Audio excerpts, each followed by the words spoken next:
The pre-stream is now over, chat. At least it was shorter than Cole's pre-stream, so you got that. Let's get this started, everybody. Let's talk about why Wano. Let's talk about One Piece and why Wano sucks. What's up? We got Matt B in the chat. Yo, Matt B, you got anything to say about yourself, bro? Matt B in the chat? Yeah, you're right here in front of us. What's up? You got anything to talk about? Oh, okay. I thought you was like, there's a Matt B in the chat. I mean, like, listen, I've had like mixed feelings about Wano. Like, I like it and I don't like it. I like it and I don't. I mean, I'll say this. I think I was a prisoner to like these last 2 weeks, right? Or last 3 weeks, whatever you want to say. I was a prisoner to like inaccurate reports because the way that the reports came out was like, okay, Oda's going on break and it seems like we're about to be out of Wano. So then I just started shitting on the arc because I was like, okay, well, it seems like the arc is about to end in 2 chapters, like 2 chapters to wrap it up. So I was shitting on the arc and all of that shit, right? Well, it turns out that the arc isn't actually over. We're still in the midst of the arc. So I'll just wait until it's over, right? But I still think Kaido should die. I still think Kaido has to die. If Kaido does not die, Wano is like gonna be pretty bad to me. I'll leave it at that. That's your intro. Got it. By the way, chat, that was me being facetious. I know a lot of people here don't know me, so y'all gotta get trolled heavy, but it is what it is. I can't help y'all.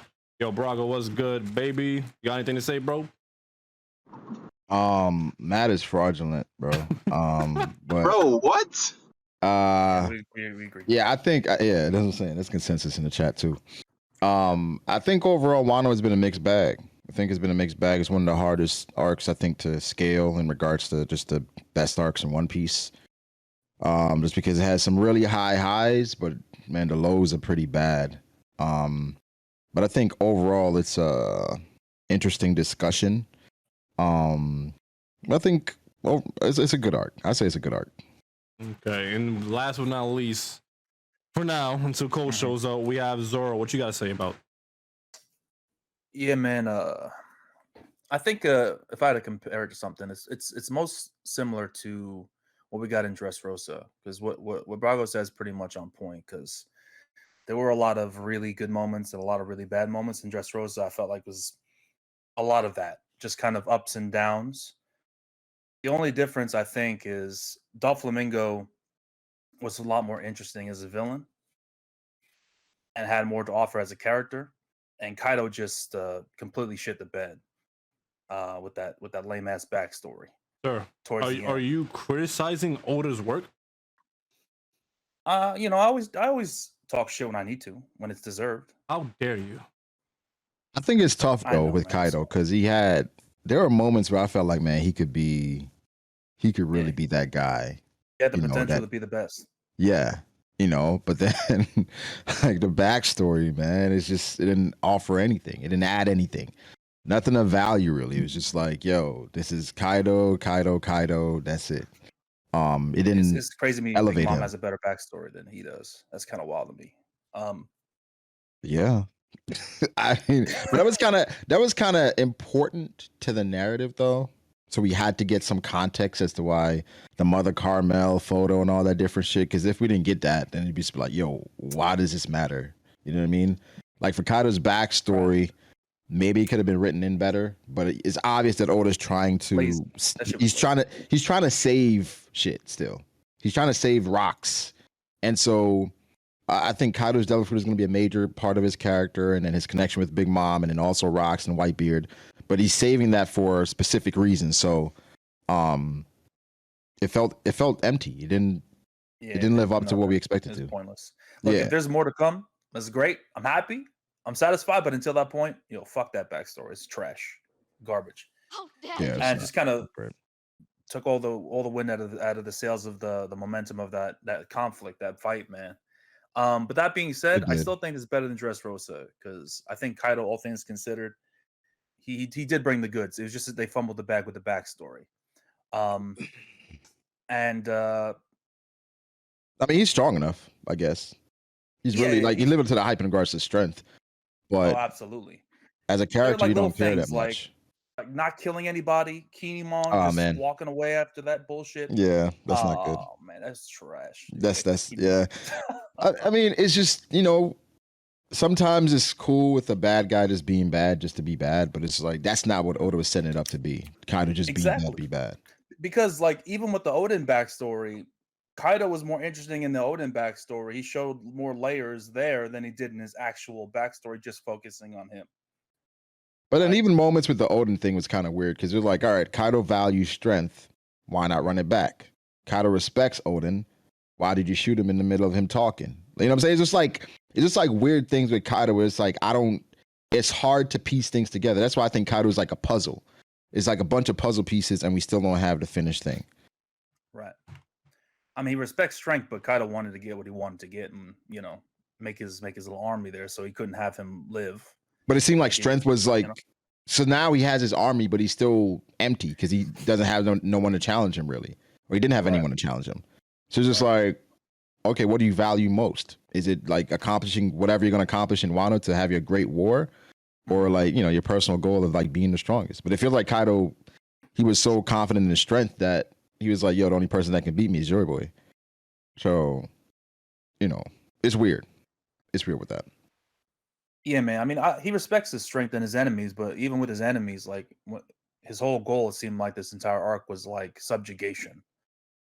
And if he felt like he couldn't subjugate you, then he tried to kill you. So that's what I felt like with Odin. It's like, okay, you ain't gonna be my subordinate, so just fucking die. Well, the whole thing with Kaido is that we saw it in one of his flashbacks where his main actual goal, his purview of freedom, is essentially having everybody in war. Because even he states where he's like, that's true freedom. Because he wants to knock off the celestial dragons and everybody who's up top to be in endless war. So like that was his actual end goal. But the thing that I found funny was the chapter where Kaido loses. Because I caught up yesterday, right? So I did a 12-hour sit down reading basically all those chapters because I caught up with the anime. Then from the anime, I read the manga. So in the chapter where Kaido lost, I immediately knew on page 1 he lost because Kaido started with the backstory. I mean, Oda started with Kaido's backstory on page 1, and I was like, oh, nah, it's over, bro. He lost. We're getting the backstory. Y'all know what time it is. That is interesting, though. Once you get through it, I was going to ask, like, how did you feel about the end? Because you read through a span of chapters at one time. Exactly. We went week to week. I would say this, bro. Yeah, that's actually mad. That shit definitely would have sucked week to week. I can tell y'all right now.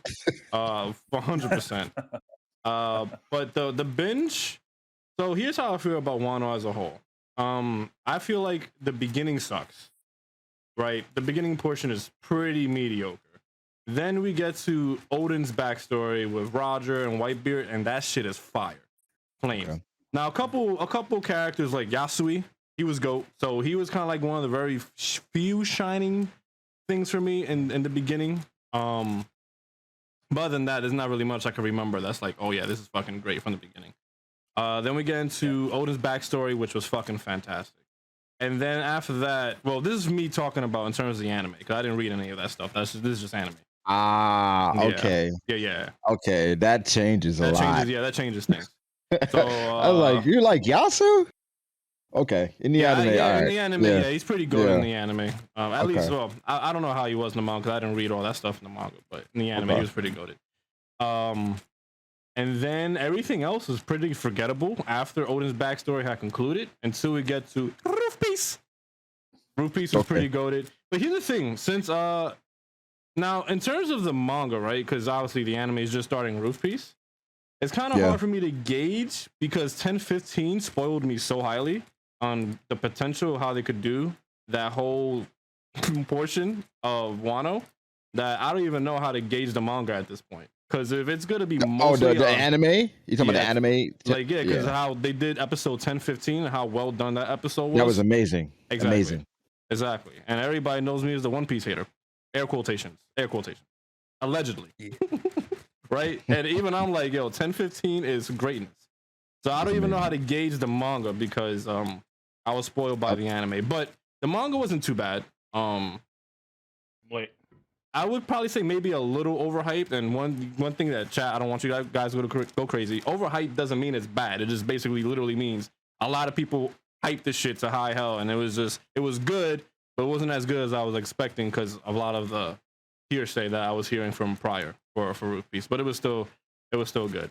And then the ending portion of the fight between Kaido and Luffy, I don't really know how to feel about it because the whole explanation with the fruit just having a will of its own, the fight was not necessarily the entire fight wasn't serious the entire time. Like you had Kaido being drunk and such and such, but what really had bothered me, and I don't know if this bothers anybody else, was that Luffy was taking it mad serious, right, the whole time, and then he gets into gear 5th, and then it's just like fucking we're doing jump ropes.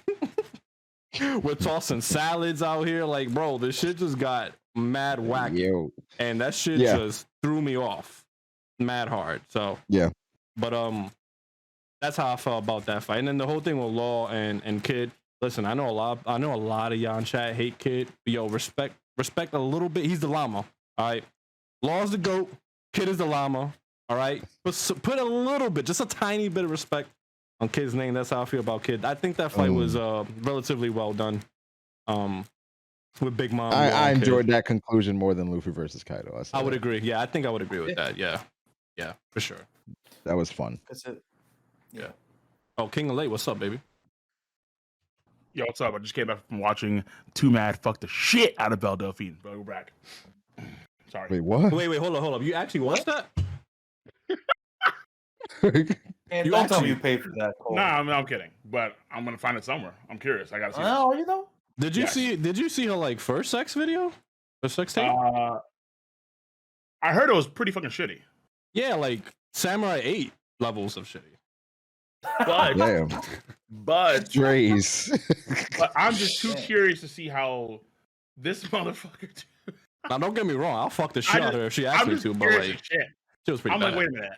This happened? I gotta see this. Like, just not because I know it's gonna be shitty, just because I need to see the train wreck. I just need to see how this fucking played out. Like somewhere, someone's gonna put the shit online.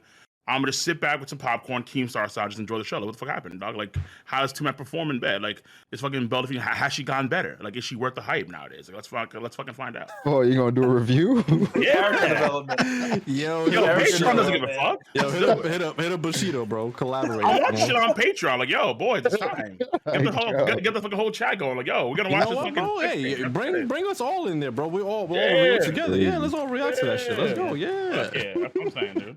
Fuck yeah. So he's worried about Too Mad. Now, to be fair, this man Too Mad apparently was wearing a monkey. He's wearing donkey. Wearing a monkey suit. Yeah. Oh, would you do that? Would you do that to fuck her? Would you do that to fuck her? For Belle Delphine? No. What? Hey, all I'm saying is she telling me to put on a sombrero. That shit going right on. Is there any chick? If she paid. I mean, yeah. Any influencer out there that you'd put on a monkey suit to fuck? This guy. Not an influencer, but if, let's say, okay, like if we can go back in time, and let's have a prime Scarlett Johansson. Prime Scarlett. What is that? Prime Scarlett Johansson. She has fell off. Thank you. Or you know what? Fuck it. You know what? He's got a little seasoning. Okay, wait. Seasoning. Fuck. Hold on. Time out. You know what? Okay. Let me before I say anything. Yeah, what's up? How old is Zendaya? She's old enough. She's old enough. All right. If Zendaya pulled up, said, "Yo, Zendaya." If Zendaya pulled up, "Yo, King Lightning, dress as fucking Donkey Kong. Let's get this shit going on." Okay, that was crazy. Fucking spider monkey up in this bitch. Let's go. That'd be wild, bro. Listen, I think Zendaya is cute. Zendaya's not ugly. She's cute, but she's like a little sister type thing. Like I don't look at her that way. Listen, man. For one night when she's Peach and you're the evil Donkey Kong and you're just fucking going. Yeah, I'm not looking good in that video. I mean, not at all, man. But listen, man. Shit. It's only for one night. Hey I think we did a man, scenario like this before. but you know he's gonna be on the internet forever. Oh, What is yeah, on the yeah, internet yeah, of forever? course. But at the Didn't we do same a scenario time, before I mean, about you're like the one. fucking Pokimane about like if she paid you a decent salary, would you like be her dog? Oh, would it be our dog? Oh, Yeah, yeah, We did yeah. this no. shit before. We said No. 12,000 Yeah. a month. I think I do something that like shit that. for 12,000. I'm gonna be honest, you know. Fucking I'm not even Pokemon into. is- I'm not even into No. Poke like that. So I'll say no. No, yeah, I agree. Pokemon's not that. But I mean, again, I'll just say like, Well, then again, with that tweet you had about Pokemon, you have a little history. yeah, fair enough. Fair enough. I would What's just his say that history? like because like I'm thinking about it in terms of like, okay, like now in like 2022, like is Pokemon still it? Nah, she was back in the day, but now she's kind of fallen a little bit. And now like the Falling next off in big regards thing to is, what like, looks or just like what? Relevance. She looked. Like looks or Oh. relevance. Like what are we talking about? I was saying because she looked the same. Yeah, she kind of do look this. oh, shit? Yeah, I've seen her in a minute, yo. Yeah. I assume that she fell off. Okay, fair enough then. no, I've she seen her in a looked the minute. same, The bro. one that doesn't look the same is OK Boomer Girl. Now she gained a couple pounds. Oh no. Yeah, big oh no. Yeah, oh yeah, You oh sound yeah, devastated. oh yeah. Oh my She God. gained. Oh no. Yeah, Yo, I haven't followed any of these women in Yeah, like that's a wild. minute, yo. I haven't followed any girls in a minute, dude. kind of looking like Well, random vibe right now. Okay. I haven't seen a fucking Oh, damn. what's her face in a minute. Fucking who was my the girl I used to Broccoli was actually the watch? only one who caught that. Nah. The one I used to watch like for like a while now, or at least I used to, was fucking Bunny Ayumi. I'm like, oh shit, Bunny's fucking fire. I'm like, yeah, let's get it. Oh, but Bunny got like a lot of drama on her now. You saw that whole shit, right? I did not, but I heard. Oh. So what fucking happened? Because she's I don't still, know. I don't pay attention to that shit. It was just like apparently the only thing I know is she was doing things that she didn't gain permission for. We should say I think was the issue here. Okay, all right, I got you. Okay, all right. I can surmise. Like Yeah. we're not talking about like levels here. We're not going like we're still somewhere around like the heavily controller level. Like we're not too far down. That that I can't speak on. I don't know. I don't know how deep it was because I still follow Sunsu Succubus. I was actually listen. I'm gonna brag a little here, chat. I was one of the very first people that was on the Swimsuit Succubus wave. Like she was, we found her, put her in the J room, and they were like, yo, she kind of fire. Some people kind of hating. She was like, she's not. But I only found out because like she was talking about it on Twitter, and then I was like, I don't really care about this, so I just kept scrolling down. Fair. All right, so what I missed? One Piece. I'm sorry, I came in late. This is the most dangerous convo I heard on Twitch in a long time, and you've definitely never seen any of the other J rooms. But welcome, bro. Yeah, I say we've gotten some crazy shit. We've gotten some crazy fucking. When the politics hits, it's like, boy, here we go. I'm like, Yeah, so everybody here, like the politics don't really hit unless smoke is involved, and smoke ain't gonna be around for a long time. Because you guys disagree on, like, you guys are polar opposites. Yeah, but me and Zoro are polar Stone. opposites on economics, and me and him were talking like when we actually had that political stream. Like, you and Smoke are like far. Like Zoro's somewhere in the middle with me, and then you're fucking like on the far right. Smoke's on the far left. You guys are like fucking like bro. hockey clashes. Bro, Okay, not like far right, bro. No, I literally my heart beats to the drums of liberation. I am a libertarian. What are you talking about? Okay, fine. So then you are, but you're still like right. We all are right of where fuck Smoke. Well, I mean, if for economic, like we're talking about economics, yeah, I guess people will consider that I slant right economically. Yeah, speaking.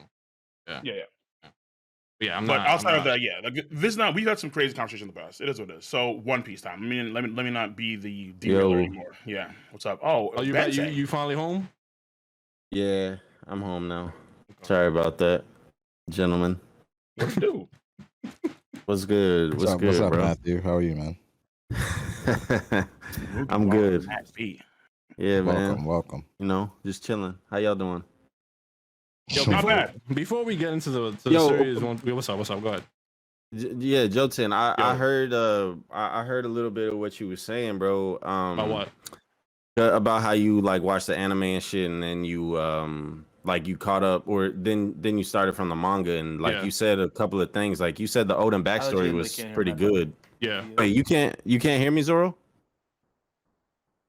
I can hear you. I can hear Zoro. I mean, I can hear Matt. Yeah, you're good. Oh, okay. Yeah, you're good. Zoro just said he couldn't hear me talking. It's a Zoro thing.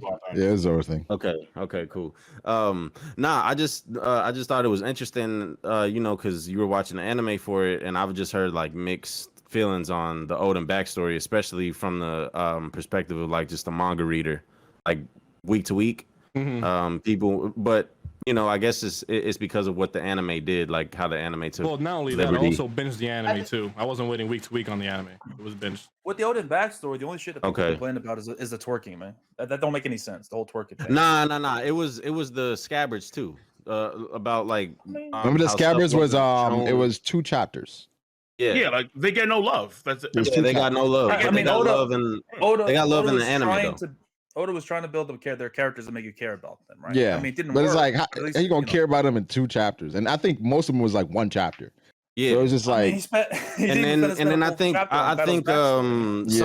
some of them just popped up like after a chapter, and they had just joined the gang. Like we didn't see them actually join. The anime fleshed it out though. The anime fleshed it out. In hindsight, we didn't need more than 2 chapters with them. Let's be honest. The only miss I would say in the anime is the actual fight, in my opinion, between the Roger Pirates and the Whitebeard Pirates. Oh, okay. They montage the entire. It was cool, right? But you had so much potential there, bro.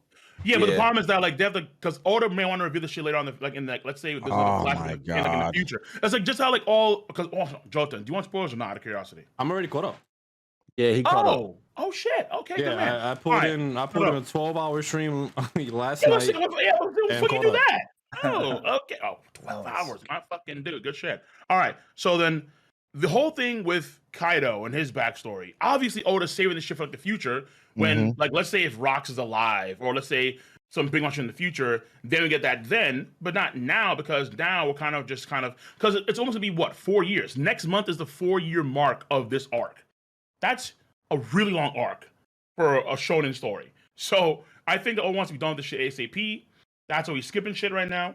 And then we can't spend too much time with Roger and show Whitebeard's crazy stuff in the past and so on, because in the future, there could be a Rox Pirate flashback where we do see let's say a max power Roger versus a max power Rox decent back, where we see all of Roger's shit. But the thing is, we have that now. Oh, so you think we're going to have like an actual like a special or something where it's like Whitebeard and Roger?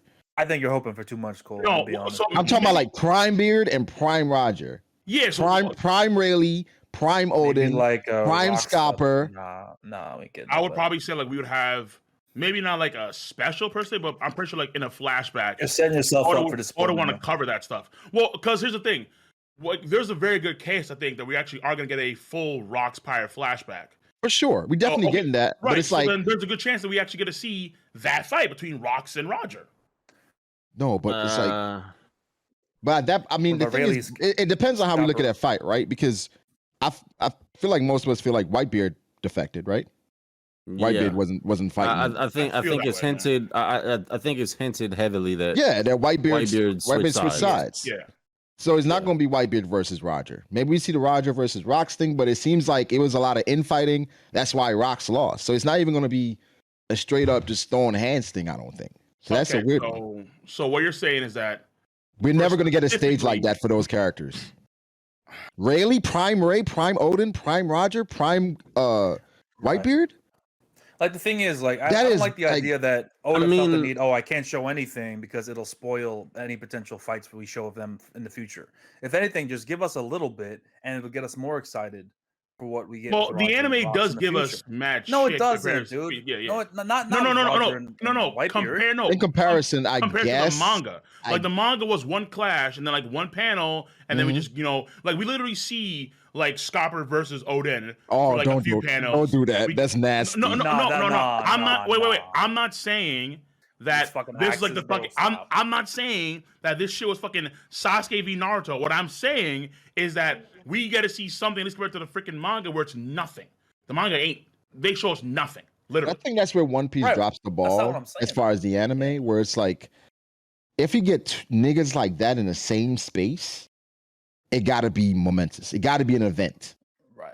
You can't have Odin, Rayleigh, Whitebeard, Roger, and it be that. And you can't hope the anime is going to pick up your slack because you're being lazy. All right. Well, but to be fair though, in this arc, the anime has. Yeah, I feel you, but let's be real here. The anime has been amazing. The anime has been outstanding, and they've filled in so many gaps. They made a lot more sense. I understand like, this 100% Cole. But that's why they got to deliver That's why they got to deliver on Whitebeard versus Roger. It was cool, right? It was cool, but like those are the GOATs. Yeah, they're the GOATs, but at the same time, like when you think about, okay, so we have like this whole 17, these two guys in the middle of this Oden flashback, where it's supposed to be essentially like a run through of just Oden's voyage, essentially, and his journey, and how everything was skipped. Even like the Oden versus Ashidoji shit and the manga was skipped. Oh, yeah. The anime had to pull in some weird like Ashidoji does some shit and then whatever, like they fill in the gaps a little bit there. It was but cool. That's all we're getting here. I mean, like I think that there was even there was even a leak where people in Toei were talking to Oda about various things about what happened and so on and so forth. And then Oda gave them hints here or there of what to do, what to add. But they can only go so far because, again, Oda may have plans for the stuff in the future. Maybe not actually show, let's say, Roger versus Whitebeard again. I don't care, bro. No, that I doubt. But let's say what's Roger's full power? I'm pretty sure hopefully we'll see something more in depth with Rock versus Roger. I think absolutely that can happen without doubt. It could also not happen, bro. Yeah, Listen. I don't think it's gonna happen in a flashback or anything like that. At most, maybe a special and a prequel, right, where we see Roger and Whitebeard fight, not in that specific instance, but in a separate place. Something different. Maybe you see that, but Oden isn't going to be with him. Oh, what, like a movie? At most, yeah, like a prequel. Like if we get a prequel, like a Roger, we get a couple of panels or something, and then, I mean, I've been saying this for a while, but the best thing to do with especially the fights that we haven't been able to see, so like the Payback War, Akainu versus Aokiji, God Valley, so on and so forth. That'd be just do OVAs. That'd be a crazy release if they do that. Yeah, you should just do OVAs for that because I mean, like, listen, obviously I'm interested in Akainu versus Aokiji, right? I want to see that fight, but more so than anything, I want to see the dynamic between how the Marines felt about who, like, you know, the Marines that they let them throw hands for a position. Yeah, but like I'm talking about like the other soldiers and stuff, like who was on Akainu's side, who was on Aokiji's side. That'd be nice. Okay, like I want to see. I want to see the events. Was on like Akainu's side, but like the sister I was on like Aokiji's side. Okay, I see your saying. Like I want to see the events like leading up to it. So it should be like pretty much like 2-hour special for the actual fight, right? And I can probably guess some of the vice admirals there with Akainu and someone with.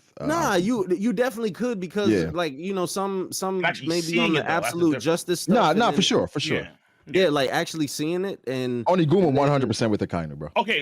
Facts. So the question. Okay, so the question is, would Oda want to do this himself in the future with, like, let's say some one shots? Or B, will this be some shit where, let's say, for example, they talk to the anime, the anime does specials, or they do, let's say, movies that pertain to this kind of stuff, and then it fills it in. Remember they did episode of? Remember they did this shit? So that was for like a movie, though, right? They did episode of Sabo. You know how Oda writes? Okay. Yeah.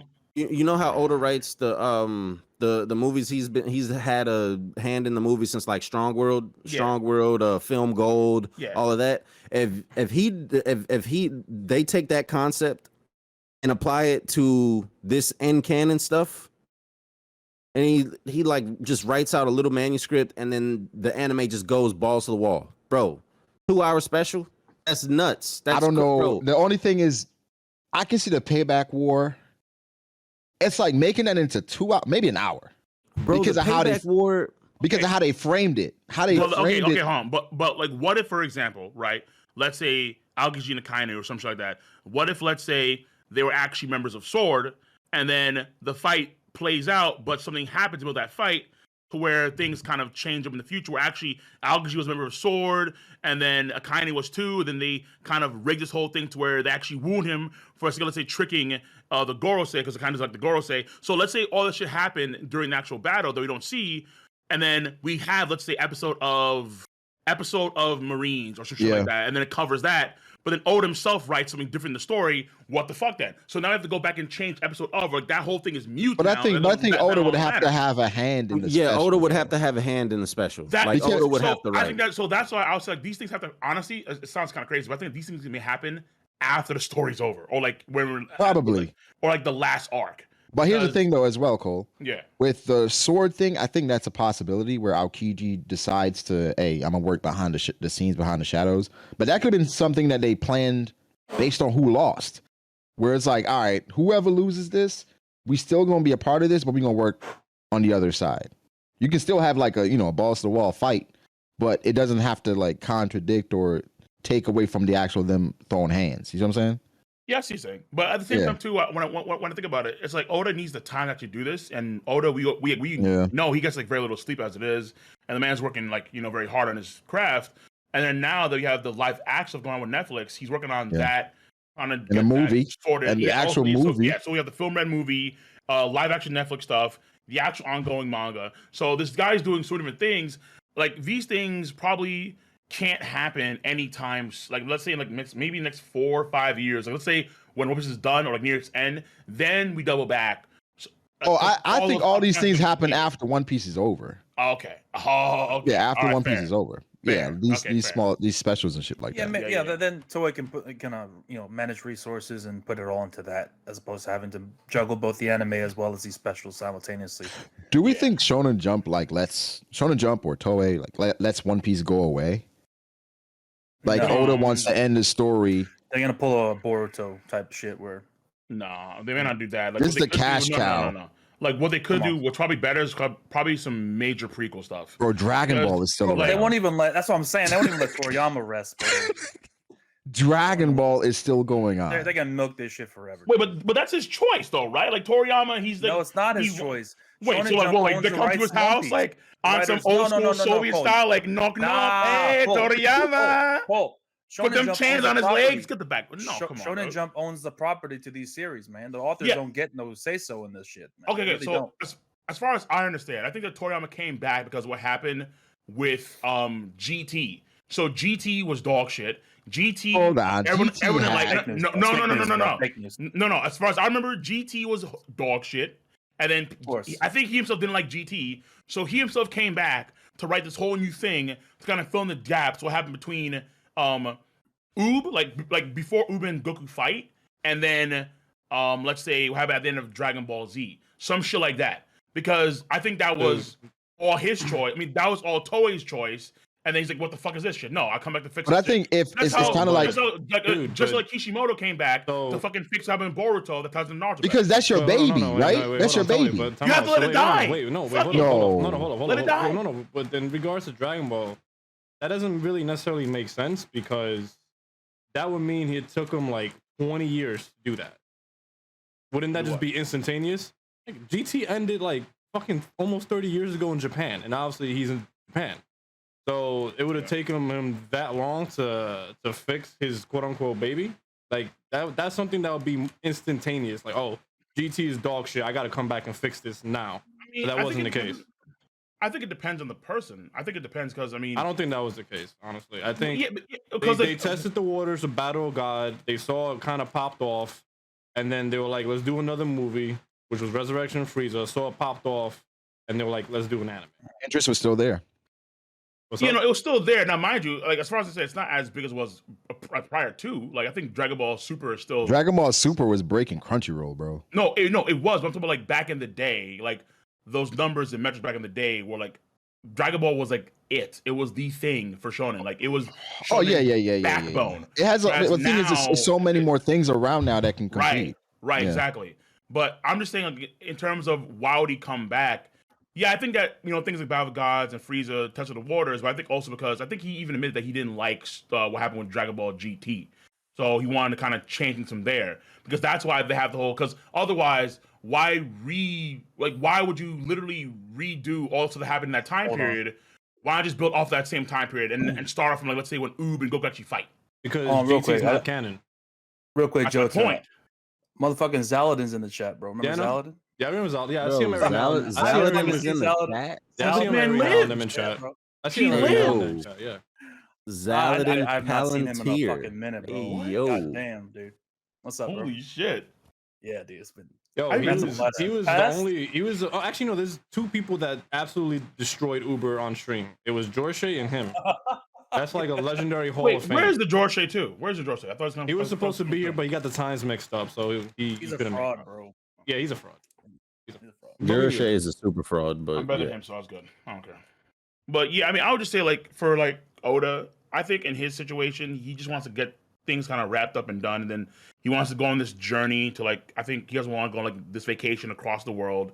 I think after it's all said and done, and then after that, he may come back and do something else, or he may actually flesh out One Piece. I think like the best thing for him would be let's do some major prequel shit where we actually have like, let's say a few arcs fleshed out fully of Roger's journey, or even going beyond that shit. What's all fleshed out?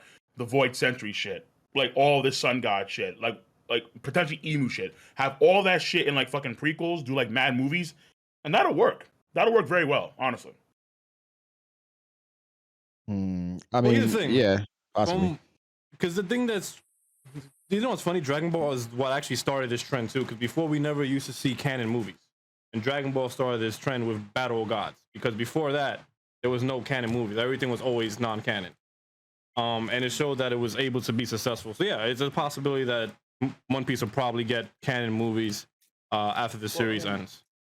I was hoping for Film Red to be canon. Well, the movies aren't canon anymore. Yeah, I thought Film Red was gonna be canon. I don't know what's gonna happen. I'm not talking about One Piece. I'm not talking about One Piece right now. I'm talking about it's possible for it to have canon movies. After it's done, right? Sure, definitely after. Dragon Ball started it, right? Because Battle Gods and Frieza canon, Broly's canon. Jujutsu but then Kaisen, they rewrote. Jujutsu Kaisen is canon. Demon Slayer's canon. Slayer's canon. Yeah. But the thing is, they always, I guess they show the same thing in the anime, at least a abbreviated version for people that didn't watch the movie. Okay, so actually, wait, hold on. So actually, as far as I understand, the whole thing with the movie for Battle of Gods and Frieza is actually the movies aren't canon anymore because Super, the actual anime that they ran, that is apparently fucking canon. We don't even know that because the manga. I mean, there's two different lines. Yeah. Apparently, there's two different timeline shit between the Cho manga and the Dragon Ball Super show, and they're both canon. But the movies that got rewritten by the actual Super show that overwrote the movies. So like, what happens to the movies is no longer canon. I thought how Demon Slayer marketed the movie right after the first season. I was like, that's perfect. That's perfect because like everybody's gonna go watch this movie. Yeah, Demon Slayer did that shit. Like they did like the next arc as a fucking movie. That's crazy. That's perfect. Shit, I mean, it broke so many fucking records. It was insane. Like the highest grossing anime film I think of all time. I think it was something like, week of it grossed. I think the highest sales of any movie ever. Like it was ridiculous. Like this movie made no sense in terms of popularity. But that's how you build on the hype, though. That's how you build on the hype. You're like, nah, the next what happens gonna be a movie. So like these guys do some crazy tax evasion shit, and then now season 2 of Demon Slayer, as they should. Half of that shit was just a movie like chopped up into episodes, and then season 2 ends. Season two is still lit though. Well, yeah, after the freaking movie. Yeah, I mean, but they always. But that's what we count season 2. They gotta do that. Yeah, they gotta do it. They gotta do it for people that haven't seen the movie. You know what I'm saying? So it's just like, hey, this is. By the way, Cole. So Twilight wants to tell me to tell you, Toriyama didn't come back because of GT. It was because of Dragon Ball Evolution. God bless America. Okay. Fair enough. Evolution. Yeah, the live action movie, Dragon Ball. The movie. Oh, yo, I fucking erased the shit from my memory bank. Yeah, as you should. That's why I said God bless America. Yeah. Wait, hold up. Aren't there going to be, as I heard the rumors about how Disney has the rights to Dragon Ball Z, is that actually true or is that false? I don't know. Probably maybe to stream it on Disney. I don't know. I don't. So apparently they have the rights, not to the actual like anime, but they have the rights to the characters that they could use for potential like live actions or some shit like that. I don't know. I don't know anything about that. But I'm not sure. Yeah, that probably is. I didn't hear anything about that. By the way, chat, and also for you guys here too. One of my insiders hit me up saying, I'm doing One Piece episode, we can look forward to certain future episodes, which I think we already knew, but he said we will be very happy. He said One Piece fans. I don't know if I consider that. Do you guys consider me that, chat? I don't know. But yeah, we'll be very happy with future episodes. You I'm not. Yo, well, bro, I expect. Are you a fan now? You caught up? No, bro, you know what's funny, dude? I almost lost my shit yesterday. Because was it the last chapter? The chapter, yeah, I think it was like the second to last chapter where they showed Momonosuke as an adult. As an adult. I actually started tearing up, and I was losing my shit. Oh, this speech? Yeah, I was losing my shit. Yeah, like, fuck, that was a good one. I'm becoming one of y'all niggas now. No. Nah, it was a great speech. Yeah, it was good shit. It was good shit. It was a Yeah. great speech. Like, I really enjoyed that chapter. Yeah, for sure. I got choked up with Otoko, man. That shit was fucking beautiful. I'm not gonna lie. I think Toko, Tama, how they wrapped up those storylines is great. I don't care about Tama. I like Tama. Damn, man, she's like kawaii. Well, I no, like that him. was pretty good because he was a good character. Yeah. I'm saying Toko clear. That's all I'm saying. Yasui and Toko's relationship was I just hate that a lot of Yasu stuff is getting like placed in Vivicaras and being like misinterpreted, etc. I just wish like we had gotten the full context of everything within the story. Right, about the fact that she's not his real daughter. And that he faked eating a smile, or did he not? Right. It's like, but it is what it is. I think it was wrapped up. I enjoyed those chapters, that Momonosuke chapter, more than that final Luffy versus Kaido chapter. Yo, real quick, big facts. All right, here's the thing. I only self-proclaim myself as a One Piece hater just to go with the memes. Zalden knows what I'm talking about. And a couple other people like Brez Boy when way back, because they were in the original J-Room. So they remember when I first caught up to One Piece, right, and started doing reviews on it. And I'm pretty sure they will remember my first One Piece video where I had the pros and cons of One Piece. And the meme comes from there because a lot of people were like, oh, this guy is a fucking hater. Why do you watch this series? I'm like, all I do is criticize the series, bro. Like, what are y'all talking about? So we're just going to run with it. You know what I'm saying? I can't let Driz take my title. He's encroaching on my lands. So OG One Piece hater. That's me. You can't. Wait, lands or ruins? Because it's been a minute, dog. It's been a no. You gotta understand, bro. I'm in my bag. If I really wanted to, bro, I can definitely get the whole community triggered as fuck. I'm in the bag. If someone goes through your Twitter and tries to cancel you, Joe 10, you ain't on. Yeah, but I say because here's the 2015, man. Here's the thing. First of all, that's already happened to me. Actually, was it on Twitter? I don't remember, bro. They wrote an article about me. K-pop. It was in the K-pop community, right? They got mad that I kept saying nigga, so they wrote an article on how Popo's friend should be canceled, and it went nowhere. So until Driz gets a fucking article written about him, it's my fucking land. Oh no, K-pop, we can't control those people, man. They're on another planet. Might have to drop a 6-hour video clip, but I don't know. Yo, hold up. Out of curiosity, so do you think? Personally, I would argue that this fight, even though the last chapter between the fight Luffy and Kaido could have been better, I agree. I think it's the best fight in the manga. Yeah, I think it's the best fight. Including the rooftop, maybe.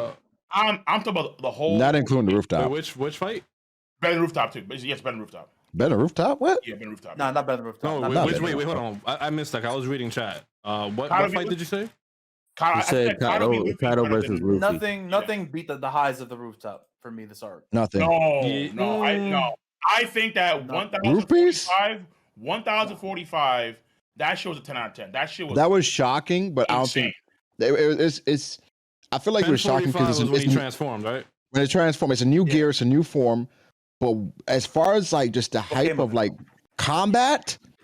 Roof piece. No, Roof piece 100%. So like Roof piece, because Cole, you remember the next chapter? There are a lot of people that weren't happy with the tone of the fight.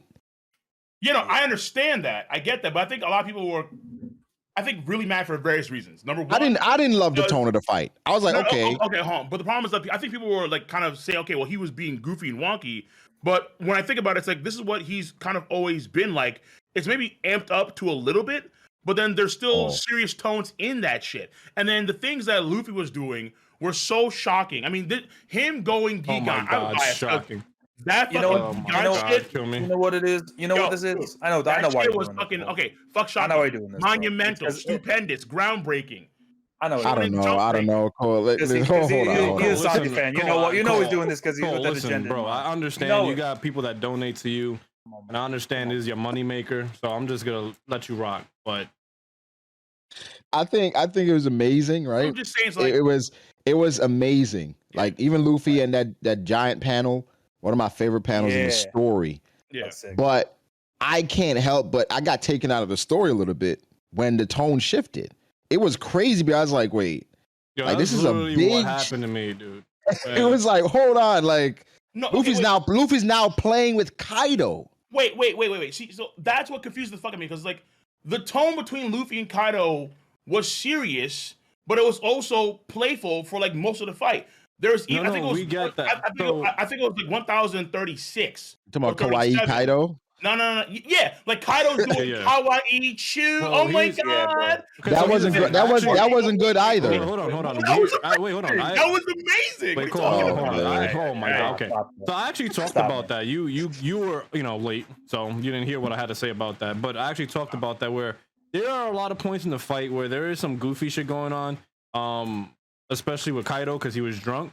But my whole thing is that Luffy that entire fight was serious because he had to be serious because Kaido just overshadowed him in terms of just pure physical strength and fighting experience as well. What threw me off was when Luffy was just goofy as fuck. And it's one thing for Luffy to be goofy because that's his like character, but it was just in the way it was done. It was like, holy shit, this is going a little too far. Wait, Everybody feels differently about that, but that's how I felt about it. Wait, so Kaido being goofy's cool, but not. No, Luffy I didn't being say goofy? that. No, I didn't say that. No, okay, but okay. What I'm saying here is But you said that okay, no. that was Okay. because- Once again, the fight itself was serious. Like the attacks that they threw at each other were serious. Like Kaido wasn't being goofy when he was throwing out blast breaths and shit. Like he was dead ass, and Luffy was dead ass too, until he hit the Nika fruit and then shuffled on him and then tossed a salad and jump roped him. Did all that crazy shit. Like that shit was insane. Okay, wait, hold on. But again, so that's not necessarily true because the moment Kaido starts drinking the sake, he's doing crazy, wonky, goofy stuff. Luffy's getting pissed off at him. Like, stop drinking. Like, why do you keep on drinking? Yeah, but the attacks weren't goofy. Like he was just being like, he was doing the little kawaii shit in one part of the fight.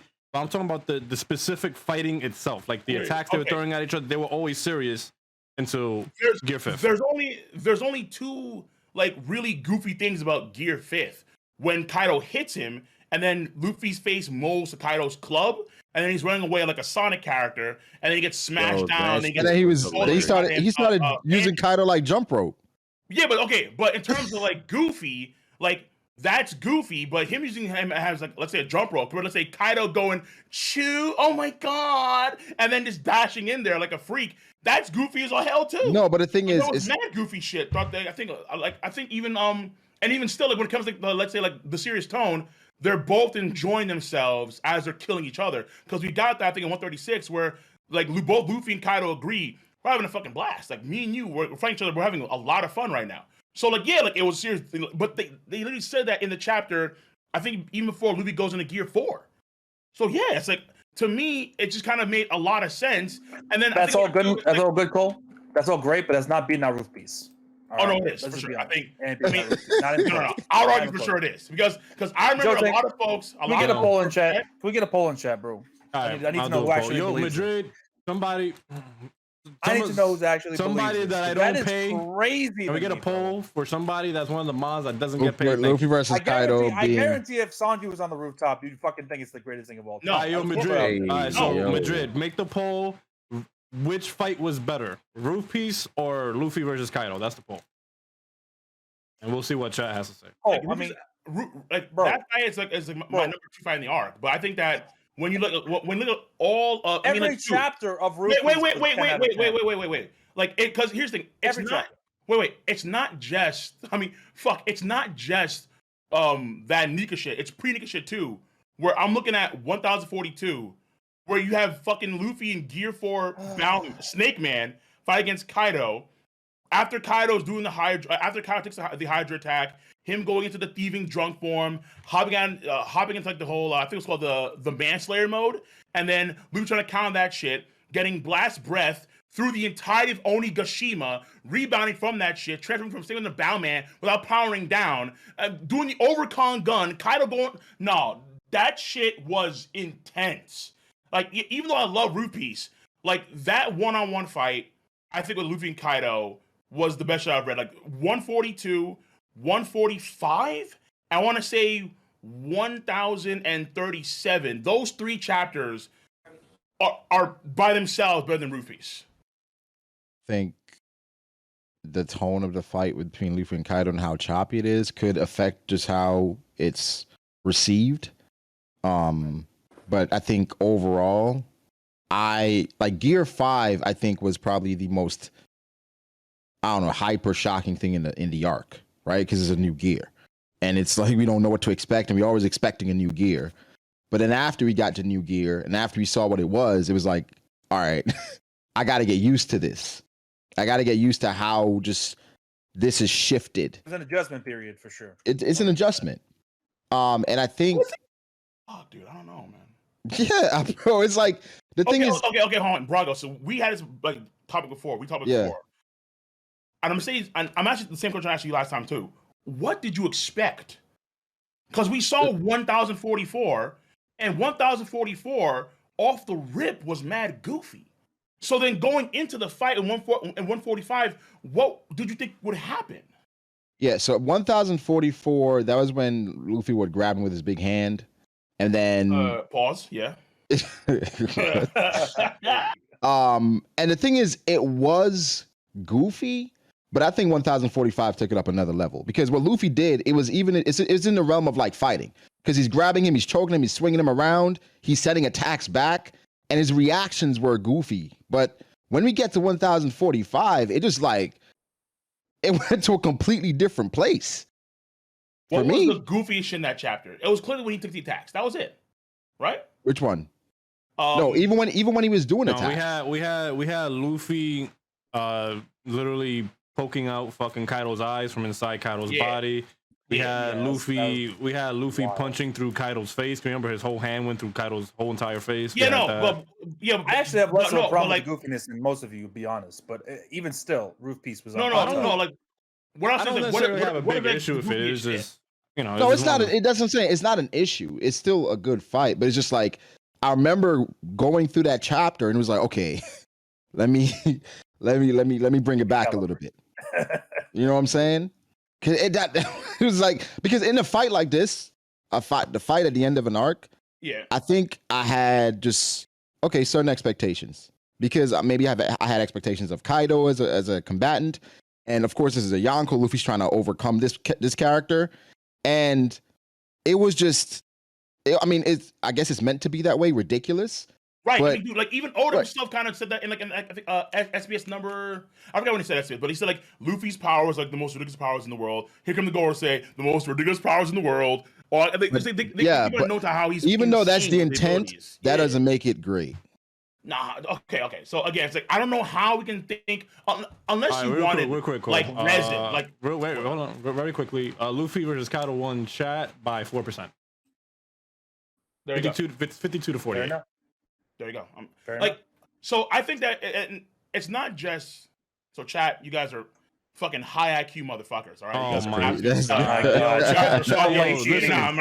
We got the next Steve Jobs somewhere in chat. Like Jay is the next. I'm playing. Listen, go over to what's a good site that is on Google that will actually tell you the truth. Use Brave. Use Brave and then look up the definition of gaslighting and then come back. Relax. I was making a funny. Calm down. All right. Let me do the funny. I see your galaxy brain. I know what you're doing. Okay. No, I'm not gonna say what you just did, but I saw what you did. Okay. The charity voted in my favor, but even still, like for me, I like Roof Piece a lot, but there were breaks in Roof Piece. Like, let's keep it a buck. It wasn't just 10 chapters of straight fucking fighting. Like, we went down to the lower levels. We had to see things with Nami and Usopp and the hype. And I feel like every time we went back to the rooftop, the hype was always there, bro. The hype. I'm not talking about Nami. I'm talking Sanji and being trapped by the web. No. Because Braga said before about like how like Luffy versus Kaido has a lot of breaks. Like it's choppy. Mm-hmm. But I'm saying but there are breaks in Roof Piece too. But I'm saying the breaks in Roof Piece doesn't affect the hype. And the thing is, in the Luffy versus Kaido fight, a part of the fight affects the hype for me. A part of when it goes to Gear 5, it's implemented in the fight. Okay, yeah, no, of course. Where if you don't love everything that happened with Luffy being as goofy, it's not going to be rated as highly. So I didn't hate it. I thought it was good. Right? I thought it was pretty great, actually. But it was just like, okay, let me take a step back a little bit. And honestly, I think after Gear 5, I don't think the hype ever really recovered because of how creative Luffy was, right? I'd say that. It was creative as hell. And then how the fight ended, like I was expecting, all right, this fight about to end crazy at this point. if Luffy's already pulling thunderbolts out the sky. It did in a way because we needed a cross section. That's the one thing I'll give you. Yeah, I think the ending could have been a lot more bombastic. It could have been way better. Like the way the fight was going, like you think like we got a fucking Dragon Ball. I thought he was about to pull the moon down, bro. Oh fuck, shit. Nah, but at the same time, when we get the cross section, right? This man Kaido getting fucking drilled through like dozens of miles of solid bedrock into a fucking underground magma chamber. I'm like, oh fuck, that's kind of actually nuts. But like, I think it's nuts. That shit. It's nuts when you analyze it. Right. I'm not gonna lie to you. It's nuts when you analyze everything that Luffy did, the compression, all that different shit. But just reading it and going with, I'm like, this is. In the moment. In a moment, like you know what I'm saying? Could have been a lot better. A lot better. When you analyze them, like this is crazy. Kaido teleported to the fucking middle of the earth. Even Kaido's last attack was cool, but it wasn't anything to like. Okay, this is why this guy's the strongest potentially character in the series right now. You know what I'm saying? I think Kaido proved it. I think Kaido proved that. I think he is throughout the fight. I think he is the strongest for sure. Yeah. No, chill. But the last attack, Cole's agenda with Shanks. You know how he feels about it. He basically did what King did. He just did what King did. He turned himself. He made a fire dragon. That's all he did. It was cool. No. Wait, hold on. Chill. Stop. You got to listen. It's not just a fucking fire dragon, my nigga. Okay, like wait a minute. Hold up. God. What is it? Whoa. That shit. A lava dragon. No. I don't know what the fuck it is, but it's not just a fire dragon. That shit is. It's a flaming fire dragon. My niggas, that shit is so fucking. I'm gonna say pause in advance. That shit is so fucking huge. That shit is so fucking. Huge and veiny. Matt B, this piece of shit. Yo, it's this huge attack, and veiny. like I was just okay. I'll just put in like I think that Onigashima is like a really fucking big island, like a big place. I would say like that shit would like cover Marineford like 9 times over. That's how big this fucking thing was. I'm like, nah, I think it's crazy. Like for me, it was big like attacks don't do it for me. No, yeah, but I would say like in terms of the sheer scale of the attack and what Kaido was doing, and what Kaido was doing. I don't hate Naruto. And what Kaido was doing, I think that. Oh, okay, I was say. But like in terms of what he was doing, I'm like, because people I think wanted him to have a fucking awakening. I'm like, wait, time out. I don't know if it's gonna work exactly with awakening.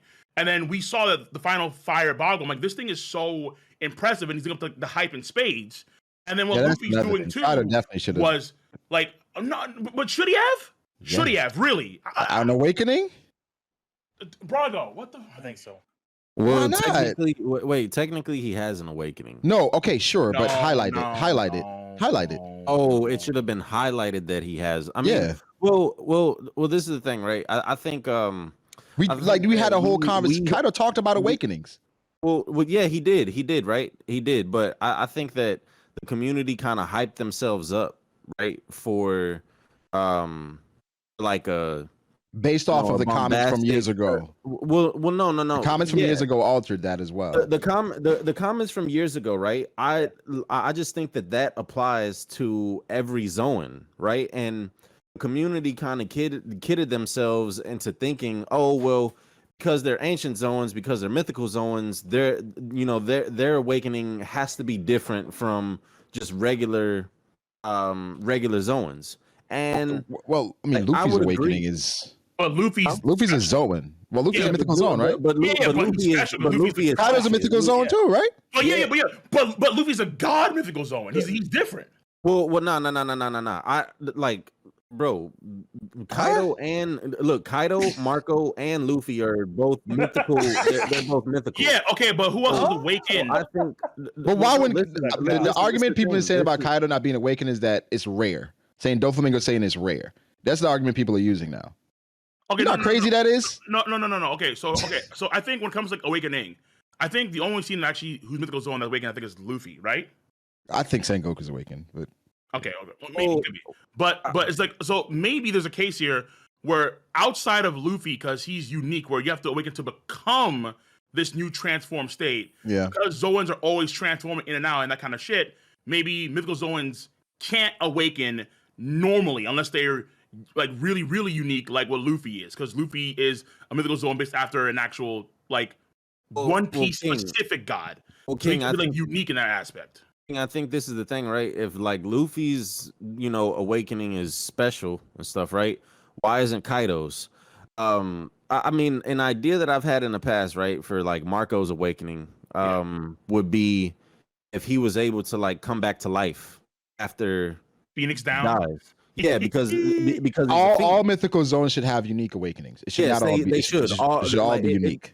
It shouldn't just be exclusive to Luffy, and I think that's what like people were getting at whenever like it's not revealed or like we're left with an open-ended like just question about is Kaido awakened or not. Like, okay, but that would insinuate that like this dude even still in the final hour was holding back because he hadn't awakened and didn't show. But like no shot. No, I think Kaido's awakened. I just don't think it was highlighted. I think 100%. I think he's awakened. I think he's awakened as well. You don't think Kaido's awakened? It could be. It could be a thing where like his transformation. Hold on. It could be a thing where his transformation into a dragon is his awakening kind of thing. That's possible too. It's a koi fish, so maybe. That's possible. No. I think that's possible because look, this is the thing, right? With that whole thing. Okay, so use Momonosuke as the example. Thank you. Right? Use Momonosuke as the example. So there's this just misconception about Kaido's fruit that he was a koi fish first and then he transformed. No, he is the mythical version of the koi fish, the dragon. Off the rip. He's off the rip of dragon. So whenever he first got the fruit, he was a small dragon, just like Momonosuke. Momonosuke is a small dragon. Momonosuke didn't have to awaken his fruit and be evolved from a koi fish to the dragon. Whenever he first ate that smile fruit, which is modeled after Kaido's, he was a small dragon. Or maybe they use his awakened cells. I hate you. Like it's a fucking Saiyan cells. Like get the fuck out of here. Hey yo, ban this nigga. I'm just saying. Listen, but Cole, you're not crazy that you think Kaido isn't awakened? That doesn't sound crazy. No. It doesn't because I think that there's a good chance here. You know where what? Let me say this real quick. This motherfucker. Oh, fuck you too. Come on, dog. Damn. Let's say that he isn't awakened, right? Let's play devil's advocate here for the first time. Let's be on Cole's side. Let's say if he isn't awakened, because I actually don't think Big Mom and Kaido is dead. Because my whole thing on One Piece is you're not dead until it's hard to confirm you're dead. Now, would it be interesting if he actually? Yeah, wouldn't it be interesting if he wasn't awakened and he awakens because of the fact that he's now in fucking magma? He's a magma. He gets stronger. Oh God, I would hate that. I mean, hey, it is Shonen, Yeah, I would. This man's in his like fucking 50s, bro. Like, it's like who's he gonna fight now? He's gonna be like, Zoro. Get his ass washed up by Luffy. Zoro. I mean, Zoro. Okay. Oh no. It's also a possibility that like if he comes back, there's also a possibility if he was to come back, he probably would. I was never a ZKK. I'm just joking. Okay, thank God. ZKK all the way, boys. Let's go. Never. I was never ZKK. I'm on right. ZKKK. Okay, yeah. Okay, let's relax. Okay. If Kaido was awakened, why wasn't it stated? Cole. All right, right. Yeah, so because there was actually someone said before, and I think it was it was on Twitch on YouTube comment section where someone said before, Oda always lets us know when someone's awakened. He will distinctly tell us, hey, this person is awakened. He gotta do because he does stuff to a bit of all audiences, so he can't actually decipher. He at least hints because Crocodile, he didn't specifically say he's awakened, right? He kind of. But we have no idea what like a Logia awakening even is, right? Like we can assume maybe it's like the whole the thing that's interesting changed, but who the hell knows, right? Because the thing that's interesting about Kaido is that he's actually aware of how the Zone Awakens even look like. So then you got Zoans and Paramecia. Yeah, and Paramecia. Right. So then you see what I'm saying? So then you gotta ask yourself, how does he even know that info to begin with? Okay. And he's not awakened himself. Okay, wait. 55 years old. But look at what Kaido was doing in the process. Let's say he's not awakened, right? But look what he's doing instead. He has these crazy, like almost like in a chopperish way, these mock hybrid forms where he has like a miniature dragon that he's using to like dodge Luffy's Hydra, or he has like the like beef hulked out form where he has like his manslayer shit where like he takes all of his muscle mass, puts that shit into his arms for like his crazy version of the Bagua. And then you have like the flame Bagua, like he has a freaking gigantic flaming magma, whatever the hell, Mystic Fire Susano thing that covers his whole body, and that it's like he has so many different unique forms as it is. On top of an awakening, it's like, I mean, what the no, fuck but that could be his awakening, Cole. No, because Oda would tell us.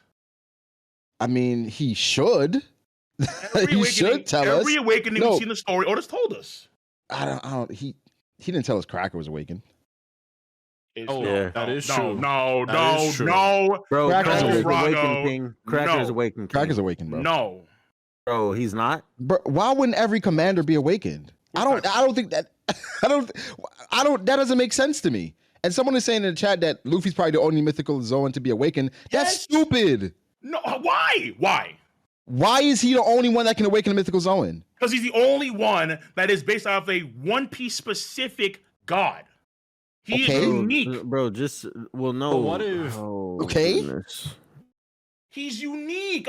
Dude, come on, bro. Bro, Sengoku Sengoku is literally a Buddha. He's a god too.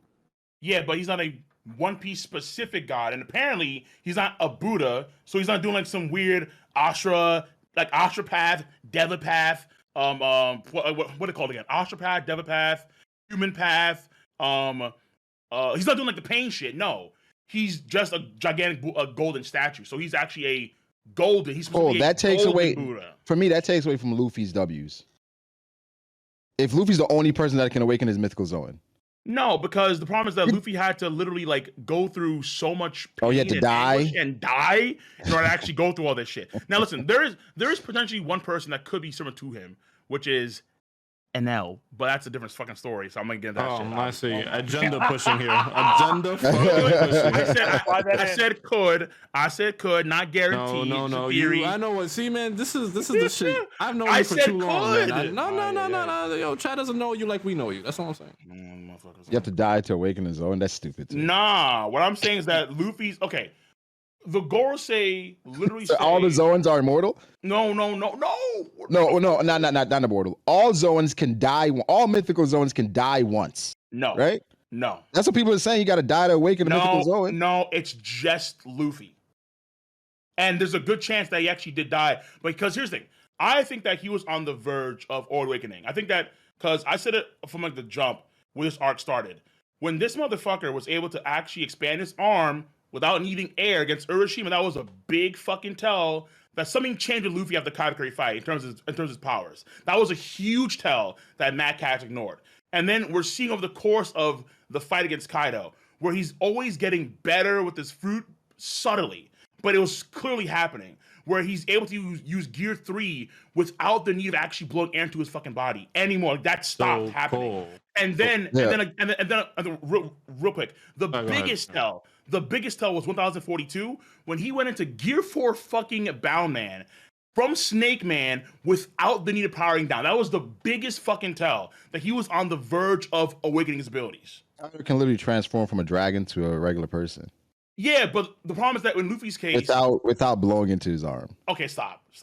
Because no, I swear to God, because you know what I'm gonna say right now. All right, like, you know what I'm gonna say. All right, don't like do this. Oda put the hints there because he wanted to show he was slow to get build his powers. The way I'm saying Kaido was already there. What do you mean already there? Like, as far as his powers. Yeah, he's at his max powers, but he's not awakened because I don't think he can awaken. That's my take. You're saying that only Luffy can awaken a mythical Zoan because he's the god of. Well, I mean, because he's okay. So no. So like, there's you can see it in multiple ways. I think one way a lot of folks disagree with hardcore, which is fine, but because he's a Zoan, right? But maybe there's a chance here where he has to awaken into a Zoan, meaning that he's a Paramecia until he actually awakens until the Gear 5, then he's a Zoan. It's kind of weird. What the fuck you talking about? Cool. Yeah. That's why I said it gets weird. I'm glad we don't know. So you're saying he's a hybrid, is what you're saying.